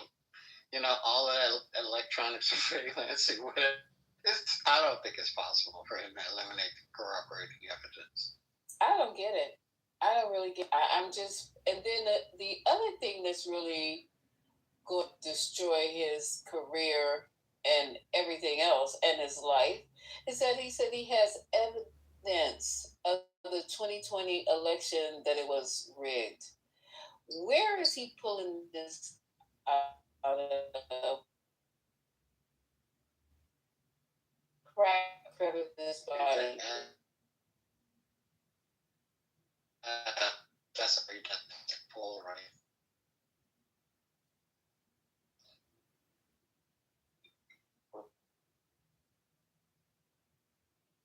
How are you gonna get your Somebody ass else out of gonna that die. one, and who's Somebody else gonna gonna get take shot. it down? This is gonna be good TV. That's This what is I'm gonna be worried good about. TV. What? You know what I'm saying? You know what I'm saying? Left, exactly. I'm really worried about that. Exactly, Wow. yo. So Yeah, it's on the desk, bro. The Put the names on the desk already. Hey, you know that 80. I know that person was 80 years old. That Democrat, you know, that died in the Congress. Oh wow, that was cold. Well, how convenient though. You know, if they start figuring that shit out. Oh, all you gotta do is push them off the side of something. So I think you said somebody got. To stop doing that though. We need to stop doing that. We need to stop until we die in office. It just is now his constituents and had the nerve to be in the pearly gates. One goes to the pearly gates. I can't think of his name right now. He was 80. Who died? Yeah, what was it? He died. Yeah. Recently? This was recent? Oh. No, I'm laughing myself because he kept on staying in office. He's doing a what is the other Democrat female who died? They had to bring her. Feinstein. Yeah, see that's not fair. Yeah. That's not fair. So Keisha said David Scott. Okay, thank you, Keisha. Not fair. You're 86. You know, wait, 86. I think was he 86? Come on, Keisha. Well, how was he? He knew he was on his way through the pearly gates. He was already in a wheelchair. 80. So he was actually running again. I said he's still gonna be on the ticket though, even though he's dead. 80. He could be a healthy 80 though. Oh, I get it. No. What is going on with you? You could be a healthy 80 trying to help somebody I'm talking else. shit though. But I'm just saying, some 80. I'm just thinking about my pops though. He's 78. You want to tell he's 78. That's true. I get that. But at the same time, he ain't trying to be no politics either. So yeah, it might be kind of noble though. You start bringing up people behind you. You start creating that spot. You already know how I feel about that shit. Absolutely, that's what you're supposed to do. That's what you're supposed to do. If you're a leader, you're motivated by fucking, training future leaders. That's just like you're having a baby at 80. It's like, bruh. Well, my grandfather did have his last kid when he was 76. Just because you can don't mean you should. It's like that's like breastfeeding the baby when you're 80. That's not like having. Nah, I don't think I can have it, bro. That shit dried up. That's powdered milk. Hey, that's powdered milk. That's crazy. I'm only gonna know my father for a few weeks. Is this crazy? Just because you can does not mean you should. So he was running, and now he died in office and left all his constituents out there without no representation. So I'm just like, bruh. Well, to be fair, all of America has no representation when it comes to presidents. That's seat been vacant for a year already. Well, I'm just saying, but all the wealth of knowledge that he had, all the mentorship, hey, was he doing it? No, because he was running again. I would be like, no, let's find some young blood, somebody else, back somebody else, whoever the fuck. But I'm not going to do this. Nope. So, yeah, that happened. And then, too, the Navy, I had to look him up because John Ossoff was saying that the Navy Secretary quit his job today. Yep, and that's the Navy Secretary. You know what that dude came from private equity. That guy came from private equity. He wasn't even, I don't know. Yeah, he's from private equity from what I heard. Okay, hold on. It's still bad, a lot of chaos, I think Hex. It's gonna be like a race between Hex and Patel. We need to take wagers. I think going first. Anybody want to take that bet? What? Fucking alcohol poisoning. My neighbor upstairs. You know all the sperm must be out there stomach. I'm not going to that neighbor. Being reckless. Okay, so the Navy Secretary abruptly left his job yesterday, which is Wednesday, in part because of a hugely expensive new battleship that he wanted.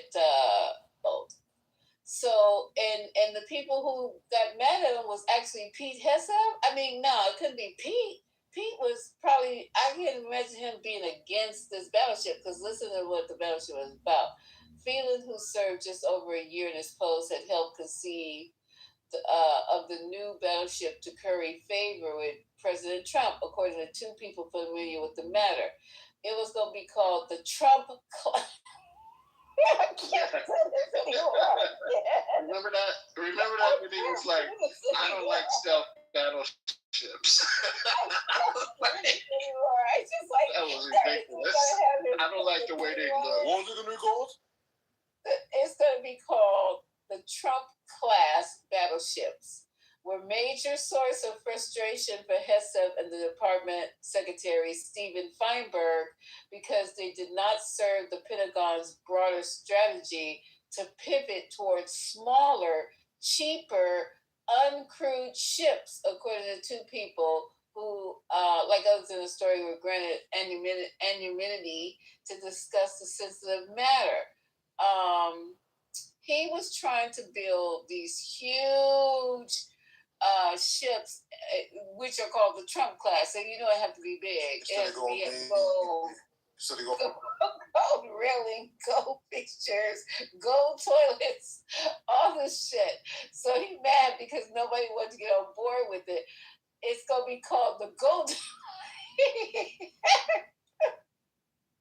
the Golden Fleet. I just can't with this gold. Oh, Charles. So, imagine going into war with fucking gold. Yeah, I like the girl when she says secondary embarrassment. This is crazy. So I saw this poll for the secretaries, whatever. What is role called? Secretary of War or whatever. But I saw the polls for those guys, and he is like the absolute worst. His poll rating is lower than Kash Patel's comparative poll ratings. It was like 30. It was positive 35 for Cheney. I think it was like positive 20 plus for Hillary, and I forget the next person. Mm-hmm. The next person was in the 30s or something, 20, something like that, between Cheney and her, and his was negative 30. Oh no, Dick Cheney was negative 60, was positive 65. That's right. So it's like a 95 difference. Isn't that crazy? That's like, what?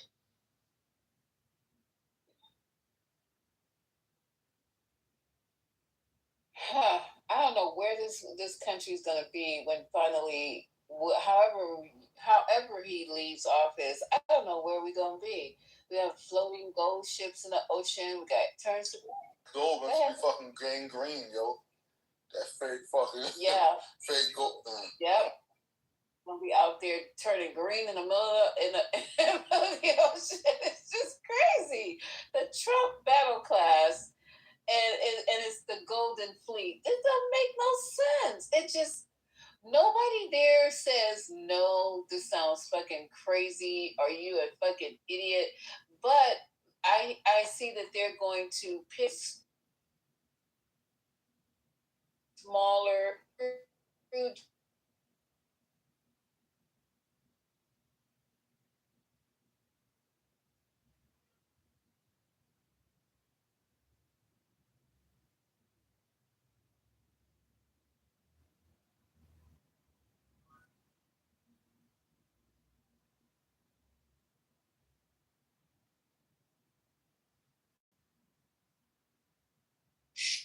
Admiral that was talking about the munitions depletion, and it was like 50% down on a lot of those high-priced munitions, like the Tomahawks are 50% down. 50% remaining, and I think it was the Patriots are down at 30%. I was going to got those numbers. I wish you'd go ahead and present them to the real. I was going to talk about that yesterday. How the military is depleting all of their stock, and if anything pops off with anybody y'all gonna have to make a Costco run to get some shit because everything is down to like half or below half. You have those numbers, Olaf? Thank you.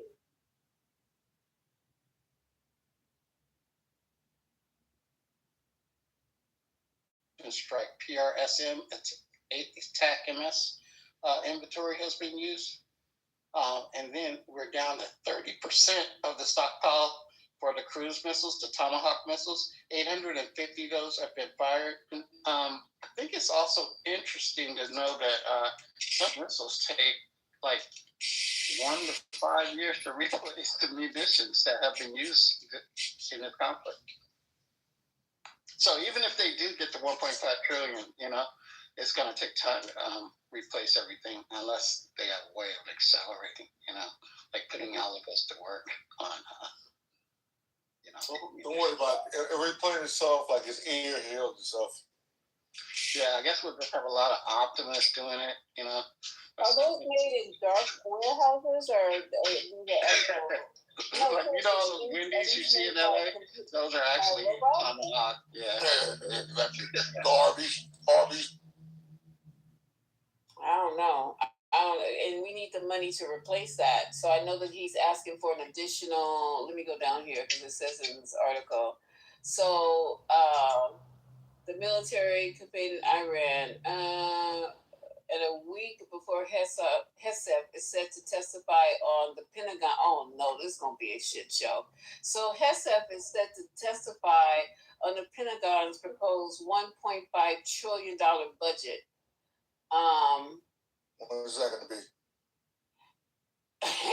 Let me just finish reading this. I have no idea.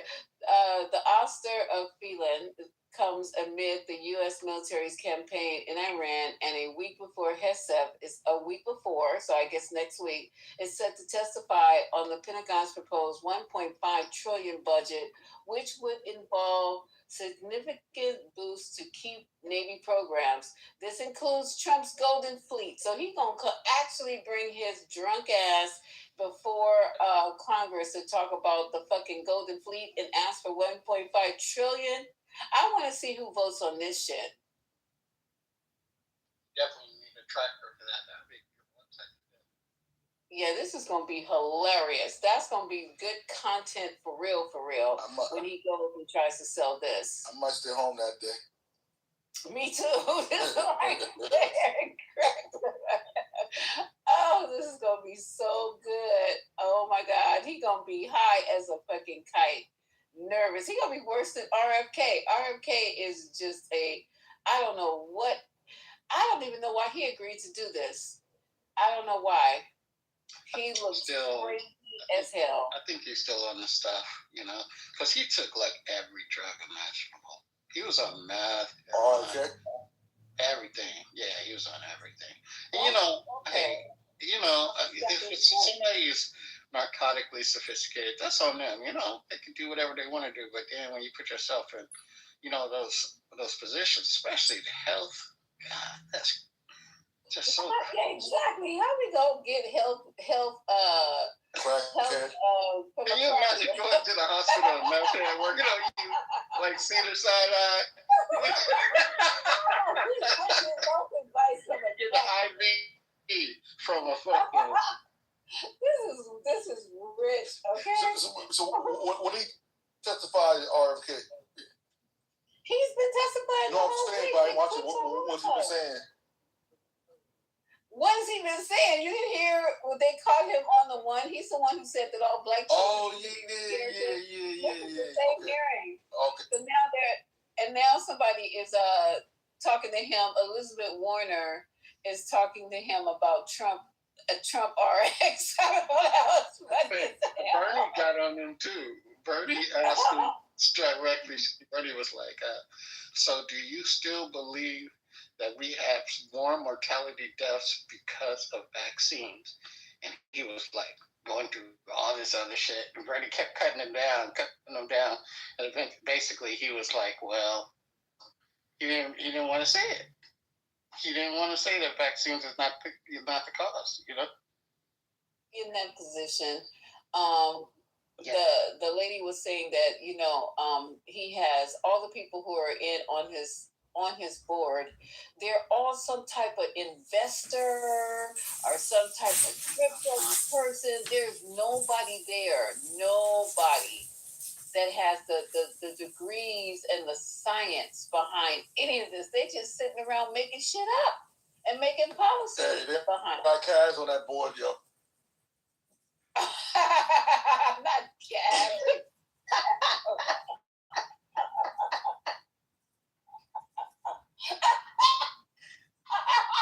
I was sitting up here going, let me see how long this shit's going on.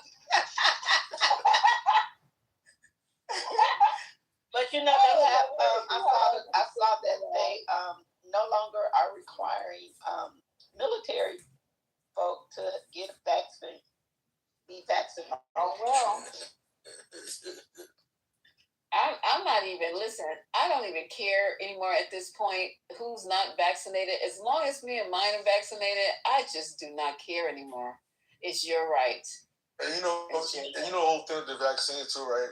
With the whole thing with the military thing. You know how daycare is, how your kids come home with germs and shit. When you living in close quarters, motherfuckers be nasty. You see how quick shit spread also. Nursery school, pre-K is crazy. It's true. It's over. Hey,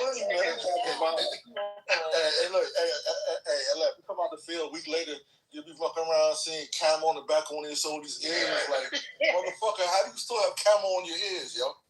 Hey, they got to send out like a message to the parents. All the parents get it by the middle of the day that there's been an outbreak. You know what I'm saying? I used to get those messages all the time. All the time. It's like it's crazy because one of my kids, I get a call in the middle of the day and they're like, you need to come get your kid. I'm like, what's going on? They're sick. And I'm like, okay, what exactly is the problem? No, I'm like, what? Sick of what? So I know what to do. Like, should I come get them and take them to the doctor? Go get them and take them home? Just give me an idea. Well, all I can tell you is they got blisters in their mouth. I said, what? Blisters? Okay, that's enough. That's all I need to hear. I go pick up the baby, go to the doctor. What the fuck is going on here? He says, oh, your kid has foot and mouth disease. I'm like, what the fuck is that? He says it comes from, it's very highly contagious, and it comes from whatever excrement, like from ducks in the park, or from he hadn't been to a park with ducks. He hadn't been to a park period. I was working all week, so parent had not washed their hands, maybe playing in the park, Central Park, I don't know, Washington Park, I don't know, Irving Park, their hands in each other's face. That's how that went down. And my kid was out for like a fucking week. Not only did he have blisters in his mouth, he also had blisters on his hands and on his feet. And he was fucking miserable. And I was miserable. Is there like a medication or what kind of treatment is there for that? Well, the doctor told me to give him, actually gave me Tylenol with a little bit of codeine. Oh, okay. But then for the blisters, just the normal, what is that pink stuff? I can't even think of it. Benadryl. Yeah, they call it something else. Yeah. For the chicken pox. Miserable. With the blisters in the mouth, it was just the worst. Trying to get like little soups, and they had to be like contagious, like a motherfucker. Oh my god, it is contagious. My oldest had it, and they left me with her. I said everybody else left. Get out! I ain't never heard of the shit. I ain't never heard about it either. Summer camp, yo. Oh, it was a disaster. I'm telling you, really. So the school got closed down for 3 days as well because they had to go in there and disinfect all the mats, the beds, the fucking little lockers that they had. Everything had to go. So it's crazy. And I can't tell you how we got what are the things, bed bugs? there were bed bugs in the hospital. Wait, hold on. There were bed bugs in the hospital, and everybody kept saying, like, they kept saying, I'm getting bit by fleas. I'm itching, because it was actually also in the scrubs. It was in the residents' rooms where they go to sleep. They call rooms or whatever, and then they transferred it into the scrubs, because you throw the scrubs in the dirty scrub thing, and then the clean scrubs are right next to it. So I was on the train one day, and it was summertime too. And I was like, because we knew that they were happening, so they said, "Oh, we got new scrubs, so everybody don't touch the scrubs." So I was sitting on the train one day, and I had on sandals, and I kept saying, "Why is my foot itching?" It's just random. It's like so random, and I didn't think anything about the fucking bed bugs, because I had been nowhere near that. So I get to work and put on the scrubs, and I'm telling everybody, I said, "Gee, I don't know what's going on." So I started going through the nerd box, starting to look for something to put. So the comes in, and when my feet, for some reason, are itchy.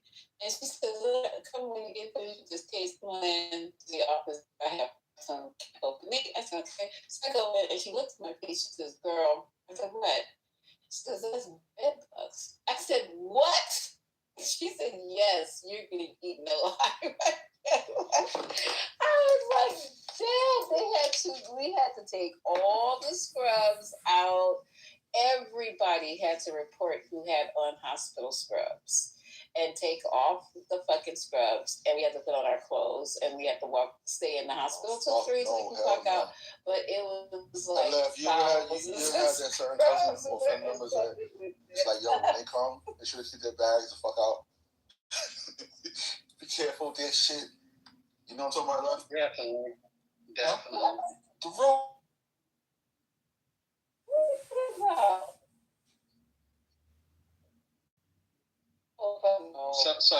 So I'm gonna confess to y'all. Like, there's a part of my life through 8, right? I lived in the projects, the worst projects in Oakland, right? Too Short lived in the same projects at the same time. So a little badass kid saying, "Biatch." Hey, look. When I would go across to the other side of the project, on the Too Short side, I was at the worst side, right? But on the other side, right, my aunt lived there, and she would pour us a big bowl of Raisin Bran, and check it out, bro. When she put the milk in, they scattered. I'll never forget. Every kid, the elementary school was like 2 blocks away. Every kid had roaches. It was impossible to get rid of roaches. Let's all look at that shit like pets. They be just talking about it so casually, and I don't know, they're just cringing. It's like, "Oh, you got the roaches and that. I put the stuff in the bowls with the Ziploc." And I was like, "Yo, what?" So, and then talking about their mice and shit, and how they eat mice and a hole in the wall. Oh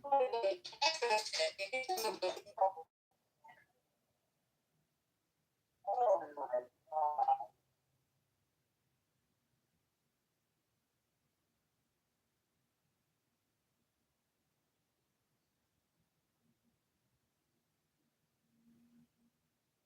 Oh my God. No, they don't. They don't. Because you can sit up in New York and hear people discuss their fucking kids. Like they talking about daily, daily family shit. It was like, what the hell? Yeah, the rats in New York are infamous. I used to see those when I visited my friends out there. But there's some crazy rats in San Francisco. They're just not as big.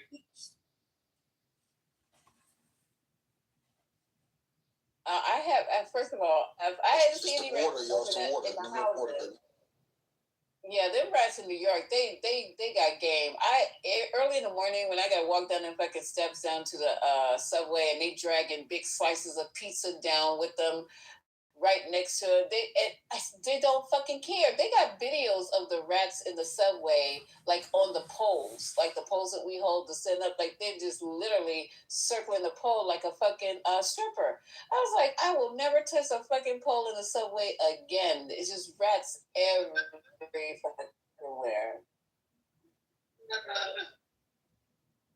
You know they probably got rats with the strippers.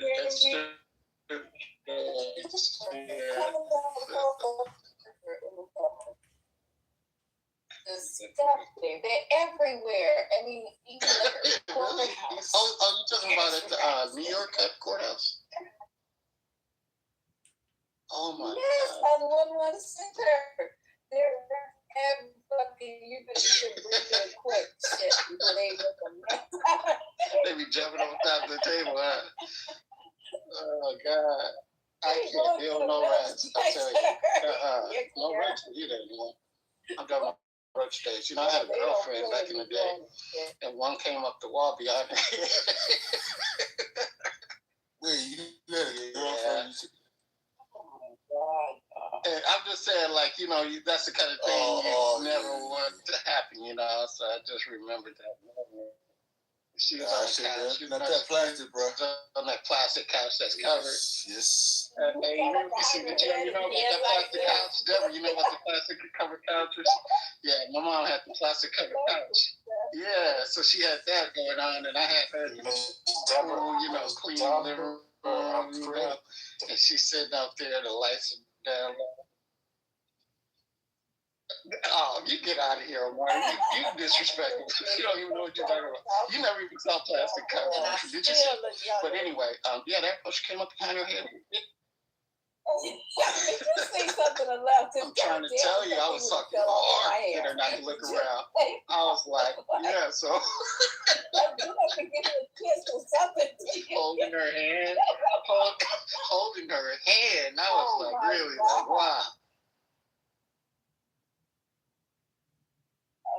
Crazy work. I swear to God, you got me thinking, man. Because I just assume everybody's place I go to in New York, they got some type of to the bodega, the corner store. They got cats, and I know why the cats are there. Shit, they ain't there because we trying to be nice, and they have to take care of all them damn rats. Yeah.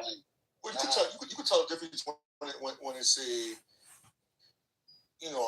issue because it's really an issue.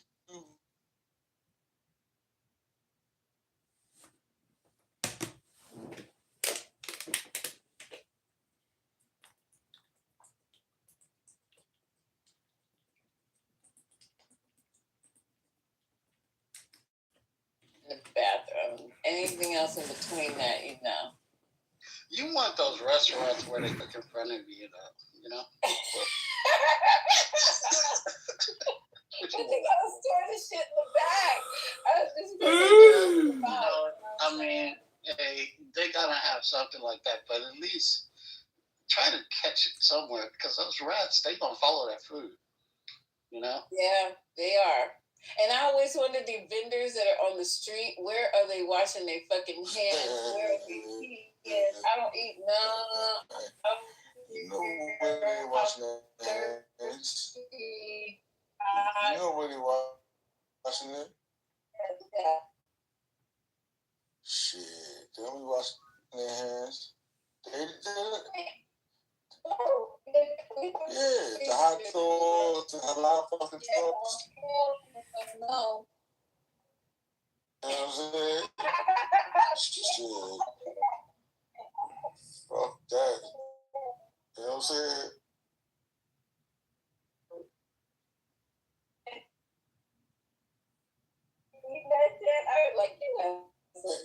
And on top of it, New York, there ain't no fucking bathrooms and washing their fucking hands. And then the little joints who do have a bathroom, they should be saying out of order or it's not out of order. So, yeah. So, Yeah, so motherfucker be having some right because they don't want to go up in there. Ugh. Yep, they do not. Yes, that was selling hot dogs. I was like, my daughter was like, man, immigrants. There was this lady. Boy. You could smell it. You could smell it maybe 2 blocks away. It was something just smelling so good. I'm just thinking it was coming out of one of them little restaurants or whatever, little holes in the walls, whatever. And my daughter goes, "No, wait till we get to the block. You gonna see like school's on." I said, "What am I gonna see?" She goes, "Oh my God, you and your tacos. You love tacos." I said, "Yeah, of course. I mean, shit, is there a new place I hadn't seen? What's up with the tacos?" But you could smell this with cooking. We got maybe 2 or 3, I would say maybe 10 feet before the school. And it was this lady. You could tell she was just newly arrived. I'm sorry. You could tell. I'm sorry. And she had a whole fucking pig. I mean, the whole pig, right? With the whatever that is that goes through the mouth and comes out the ass, and then they rotate it on the. She literally was rotating a pig over some hot ass wood in the middle of the street. I was like, what the fuck is going on here? Literally, and getting ready with her knives to cut it up, had the tortillas and shit all over there, the fixings and everything. My daughter had the audacity to say,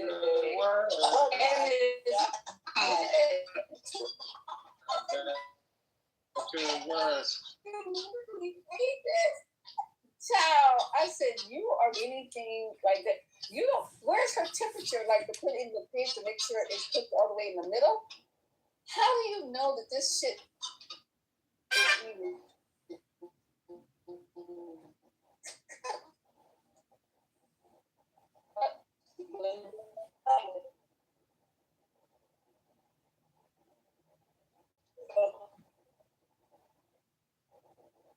Okay, yeah.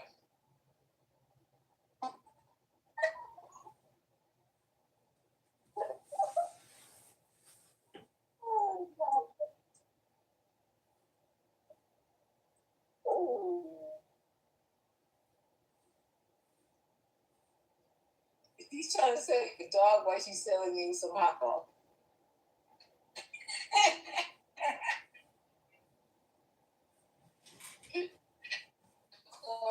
Yeah, you talking about the corn? Yeah, don't eat the corn, man. It's the nastiest, man. You ever see the corn? With mayo on it, and then they Is it ilete? I think you're talking about esquite, the corn that they put in mayo, cheese, and it's good. chili. Oh, I love it's good. What is wrong with y'all? That looked like diarrhea for me. I was like, I make it like. But is it mayo or is it sour cream? It's mayo. It's mayo. It's mayo, and then it's cotija cheese, and then you put a little, you drizzle sour cream at the end, a little, but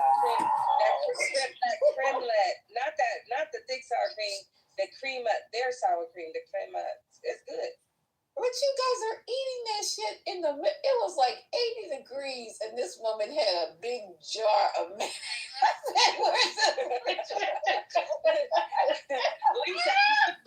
After the club, they be lining up for that goddamn corn. Are you serious?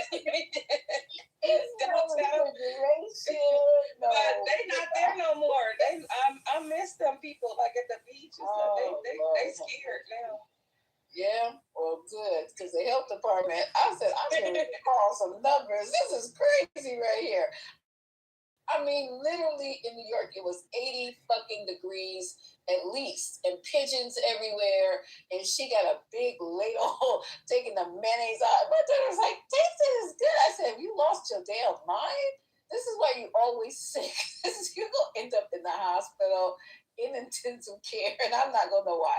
Stop eating off the street, y'all. Stop. You don't know where they putting their ingredients. There's nobody, like no inspectors, nothing.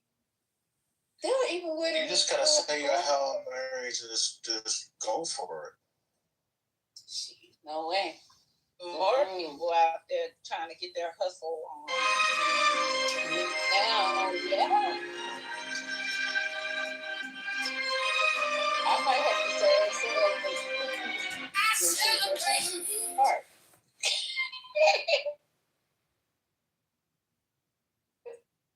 I would start making cookies and put them in little bags.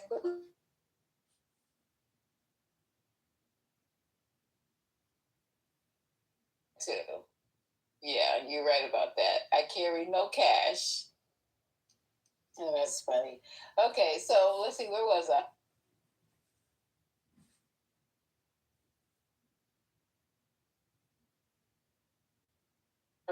Is on a curfew.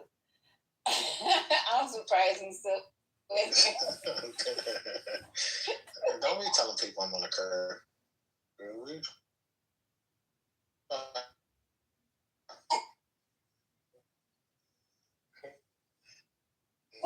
You say nothing.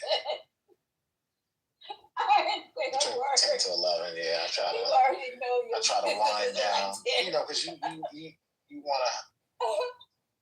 It was 11 yesterday, but you want to have mental quietness. You want to have serene tranquility when you're going to bed. It's super. I like it loud. No, you want to wake up the next morning and don't have to worry about arguing with people over. He didn't even get it. That's why I know he's not getting any. I said I like it loud. Oh.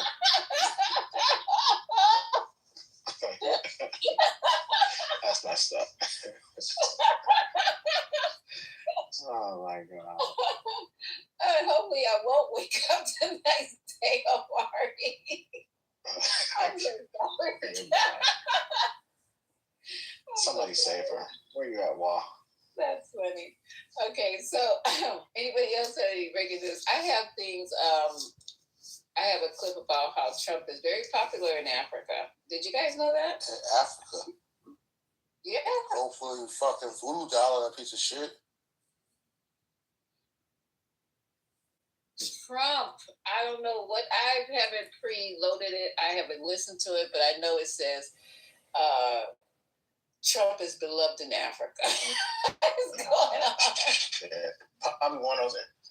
Probably those Indians who are making money probably created that video. I don't know. So let me go on mute for a minute and then I'll come back.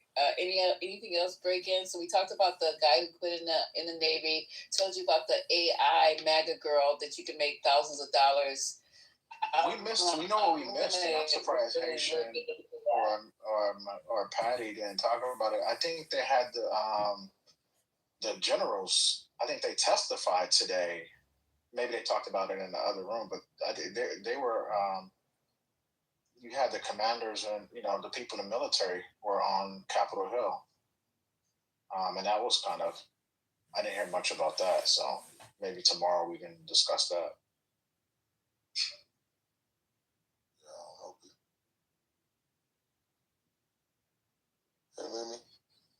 Yeah. So maybe. So I'll try to find the clips for tomorrow. Sorry, what happened? No, I'll say hello. I just saw you guys first. Hey, were you asleep? Kind of. But I was looking at my phone. I looked at my phone and I see you guys. Oh, okay. I'm driving. It was hard for me to beat them. Some cars just stopped in the middle of the freeway. I don't know why. Were you on the 4? Were you on the 5 or the 4 or 5? 805. I'm on 805. You're on 805. Okay, so you going out San Diego? Yeah. So are we at war? I'm on what? The Trump start a war? What happened with the fight? Yeah.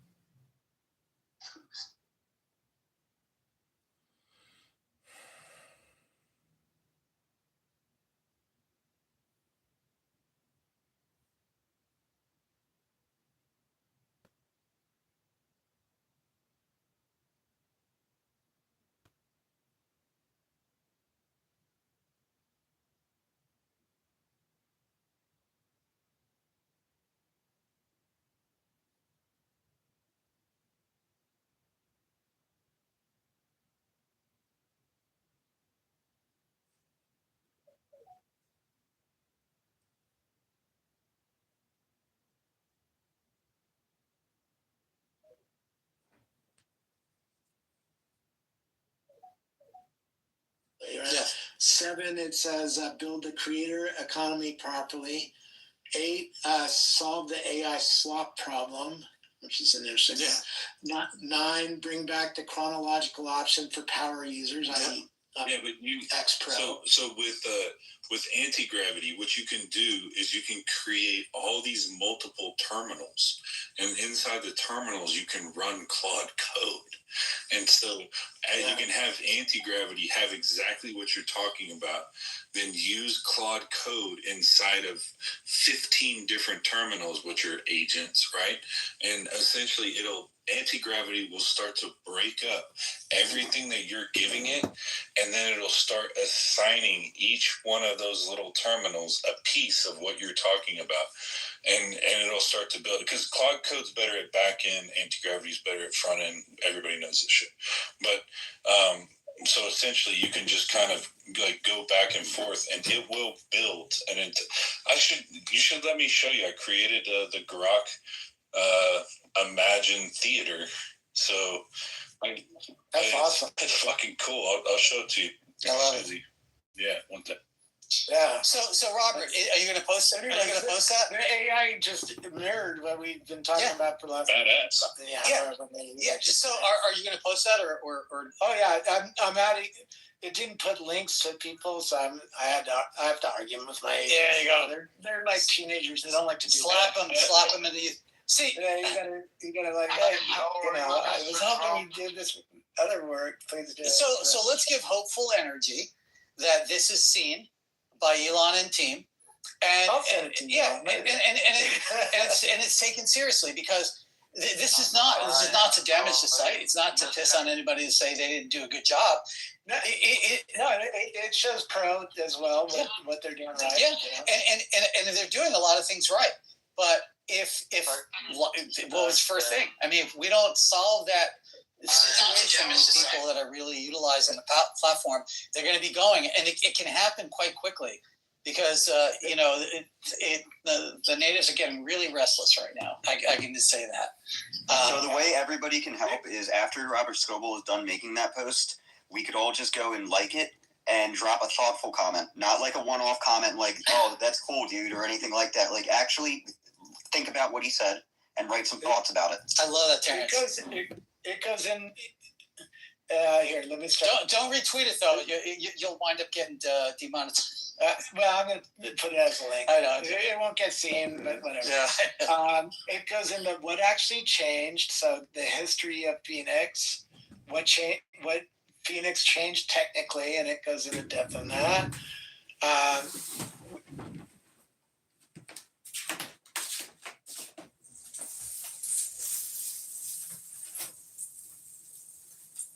What Nikita Beer's decisions have been made so far, and then it goes into the is equally real and equally significant. Creators are losing reach, for instance, and it goes into depth on how much. The algorithm rewards AI slop and engagement bait. Yep. Goes into depth on that. External links are being killed.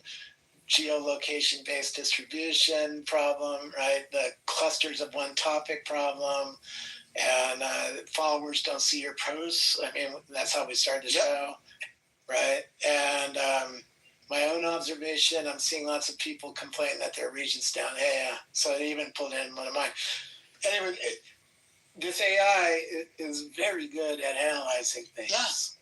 And analyzing things after reading everybody's opinion on X is fucking insane. It is. Right? And folks, it's not rocket science. They read 1 million tweets that it has in the database, so it can see everybody's point of view, because I guarantee you, if it really goes deep in that, there's a lot of complaints about that.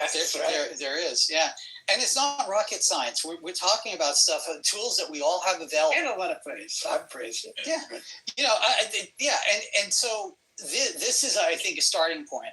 But it's going to get even more complicated, because as AI invades everything that we had considered social media to levels we haven't dreamed of yet, it's going to be even more difficult for people like Elon to make these platforms useful in their old ways.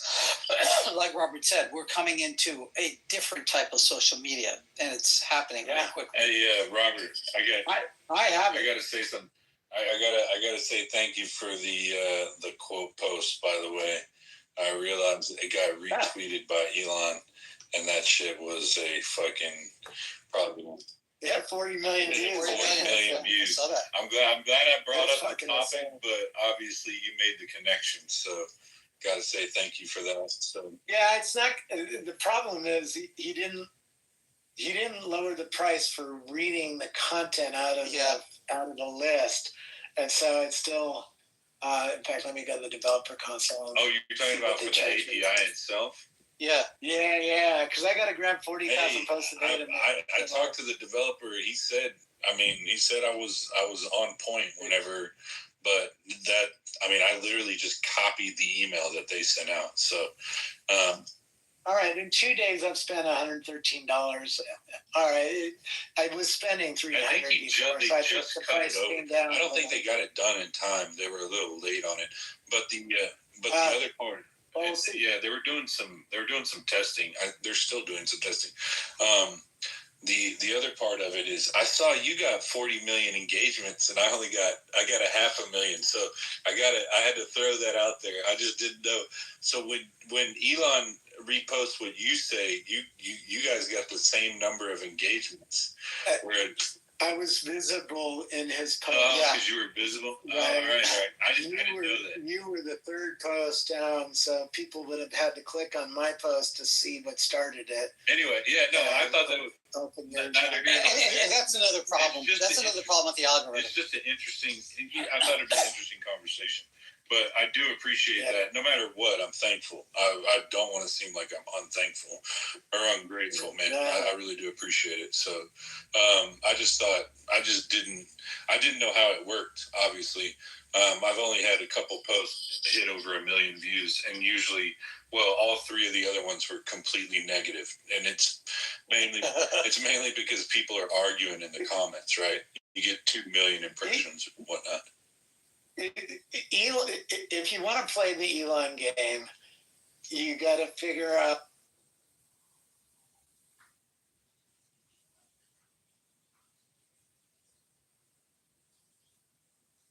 Sometimes he'll reshare. Well, I'm 2 degrees of separation. Either that or argue politics. I'm 2 degrees of separation, right? So I got to get it to you, and then you got to see that. That's pretty much how. He doesn't know who I am. He sees a lot of new people. He's pushing the new people thing because he's trying to spread his brand of new people too. About 20% is new people that he deals with. Anybody in that kind of position knows every touch you make on somebody's account makes them ecstatic, right?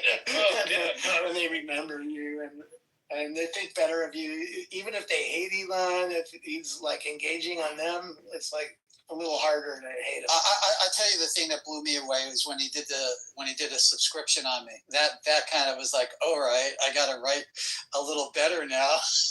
It gives you a little bit of pressure, So it's a double-edged sword. You have to really think about what you're posting. And it brings a lot of idiots to your. Oh my God! I've gotten quite a few DMs of people who were not happy, but. Well, neither here nor there. I've dealt with that before. It doesn't bother me. So, I like the ones that can you introduce me to Elon? I want to have his baby. Oh my God! The number of Elon Musk. It would not stop. It would not stop. I did kind of an experiment. And I had the I kept replying to Elon whenever he would post something, and at one point, 1/3 of my followers were Elon Musk, and so I had to go through and delete them. So it was crazy. I called it spam farming or whatever, reply farming, but essentially I was able to find holy cow, there was just this is probably a year, maybe 2 years ago, when I was doing this. I think I've said this a lot to people who are probably in here, but anyway, I thought that was funny. You can see on my timeline where all of a sudden I lose 1/3 of my followers, and it's because they're all Elon Musk. You lost Elon. Yeah. Well, so let's, Robert, really appreciate you, man. Thank you for having the space and interacting. I think we got to do more of this stuff. Before you close out, Brian, we're going to jump in. I got a couple good things for you before you shut it all down. Okay, what's that? I'm sorry I was late because I was coding and then, I'm building AI. I'm in the same zone as you are. I'm sorry. I hear you, man. I could not, but so things are going well. I'll tell you that much. But I was going to say real quick, gig work and temp work and nonprofit, that needs to be in the X jobs category, right? Yeah. So these post-scarcity employment, which is not really employment, it's like, this is meaning, right? There you go. Meaning. Right. And then the other one was Spaces needs to be better than Discord. It needs to be just beyond phenomenal with live streaming integration, with the full capacity. And it doesn't even have to be inside of the Spaces app. Just link the video stream to the space identity. I love that. Yeah. And so that way you can, have the interoperability. People could choose to do it. They could dynamically be in and out of video streaming or not. That would be that way to solve that issue. And then the final thing is, live music performance would be excellent. I was trying to do that. I've done experiments with this. I tried. The sound quality just doesn't get there. It's just it can't. Yeah. And then and then I guess at some point, if we're gonna be saying people are being sponsored, then maybe on our idents have a rotational logo option, so that if you are being sponsored, you can rotate your logo with a sponsor that's sponsoring.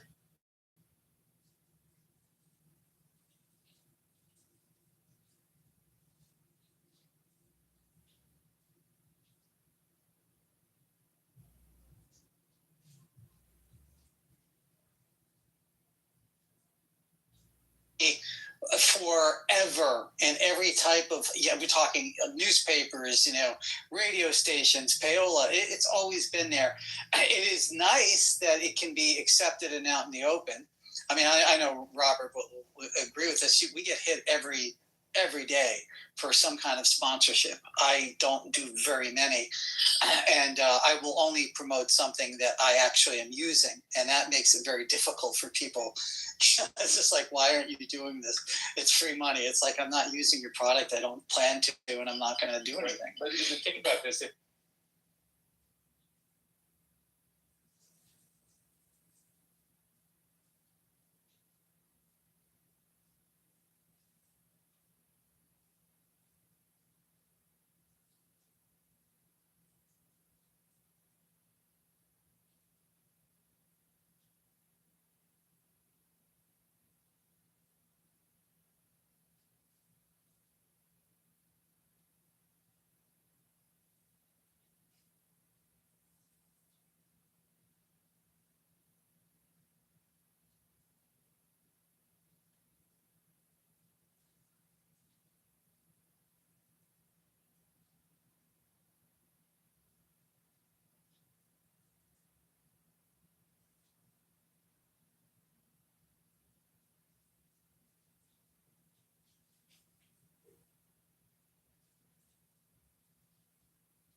in our community right now as I speak.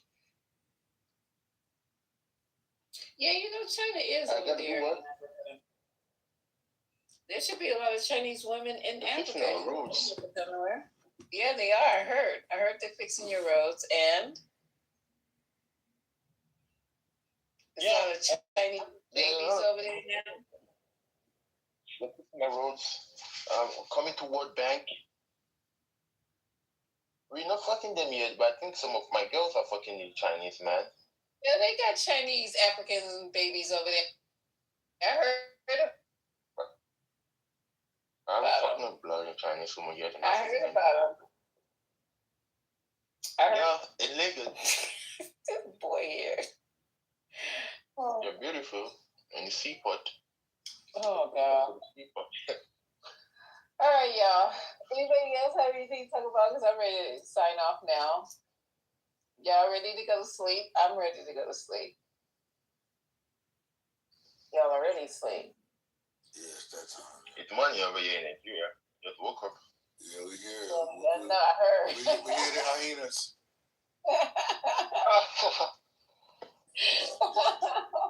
We heard all the Jungle Book over there. Man, keep watch. Oh my God, you gonna keep watch? It's your turn to watch The Village. Oh my God. Jungle Book. You're a funny, Gabe. Make sure you come back, Gabe. Yeah. Yeah, All great to me. All right, guys. Anybody else have anything to talk about before we sign off? No. Before 20. Have a good All one. right. Everybody, I enjoyed you so much. I was giggling, having a good time. It was the best ever. Tomorrow we'll have more news because guess what? What's his face? Yeah, there's going to be more, what's his name? Patel news tomorrow. And also, that stuff is going before Congress. That's going to be hilarious. So we got to talk about. All right, guys, peace out. Have a beautiful night. And as for the survey, 52% says we can have men babies kind of pitches Negro land. 52% of you guys said yes, sure. And only 40% said nah, I'm good. And then 9% said who. So now we're gonna have our pick tomorrow. I'm gonna have to back channel Man Baby and have him come in and pick Negro in. Thank you for your time. Leave y'all some money at home. Don't be hating, Debbie. 52%, girl, that's a lot. Oh my God, bye. Good night. You know,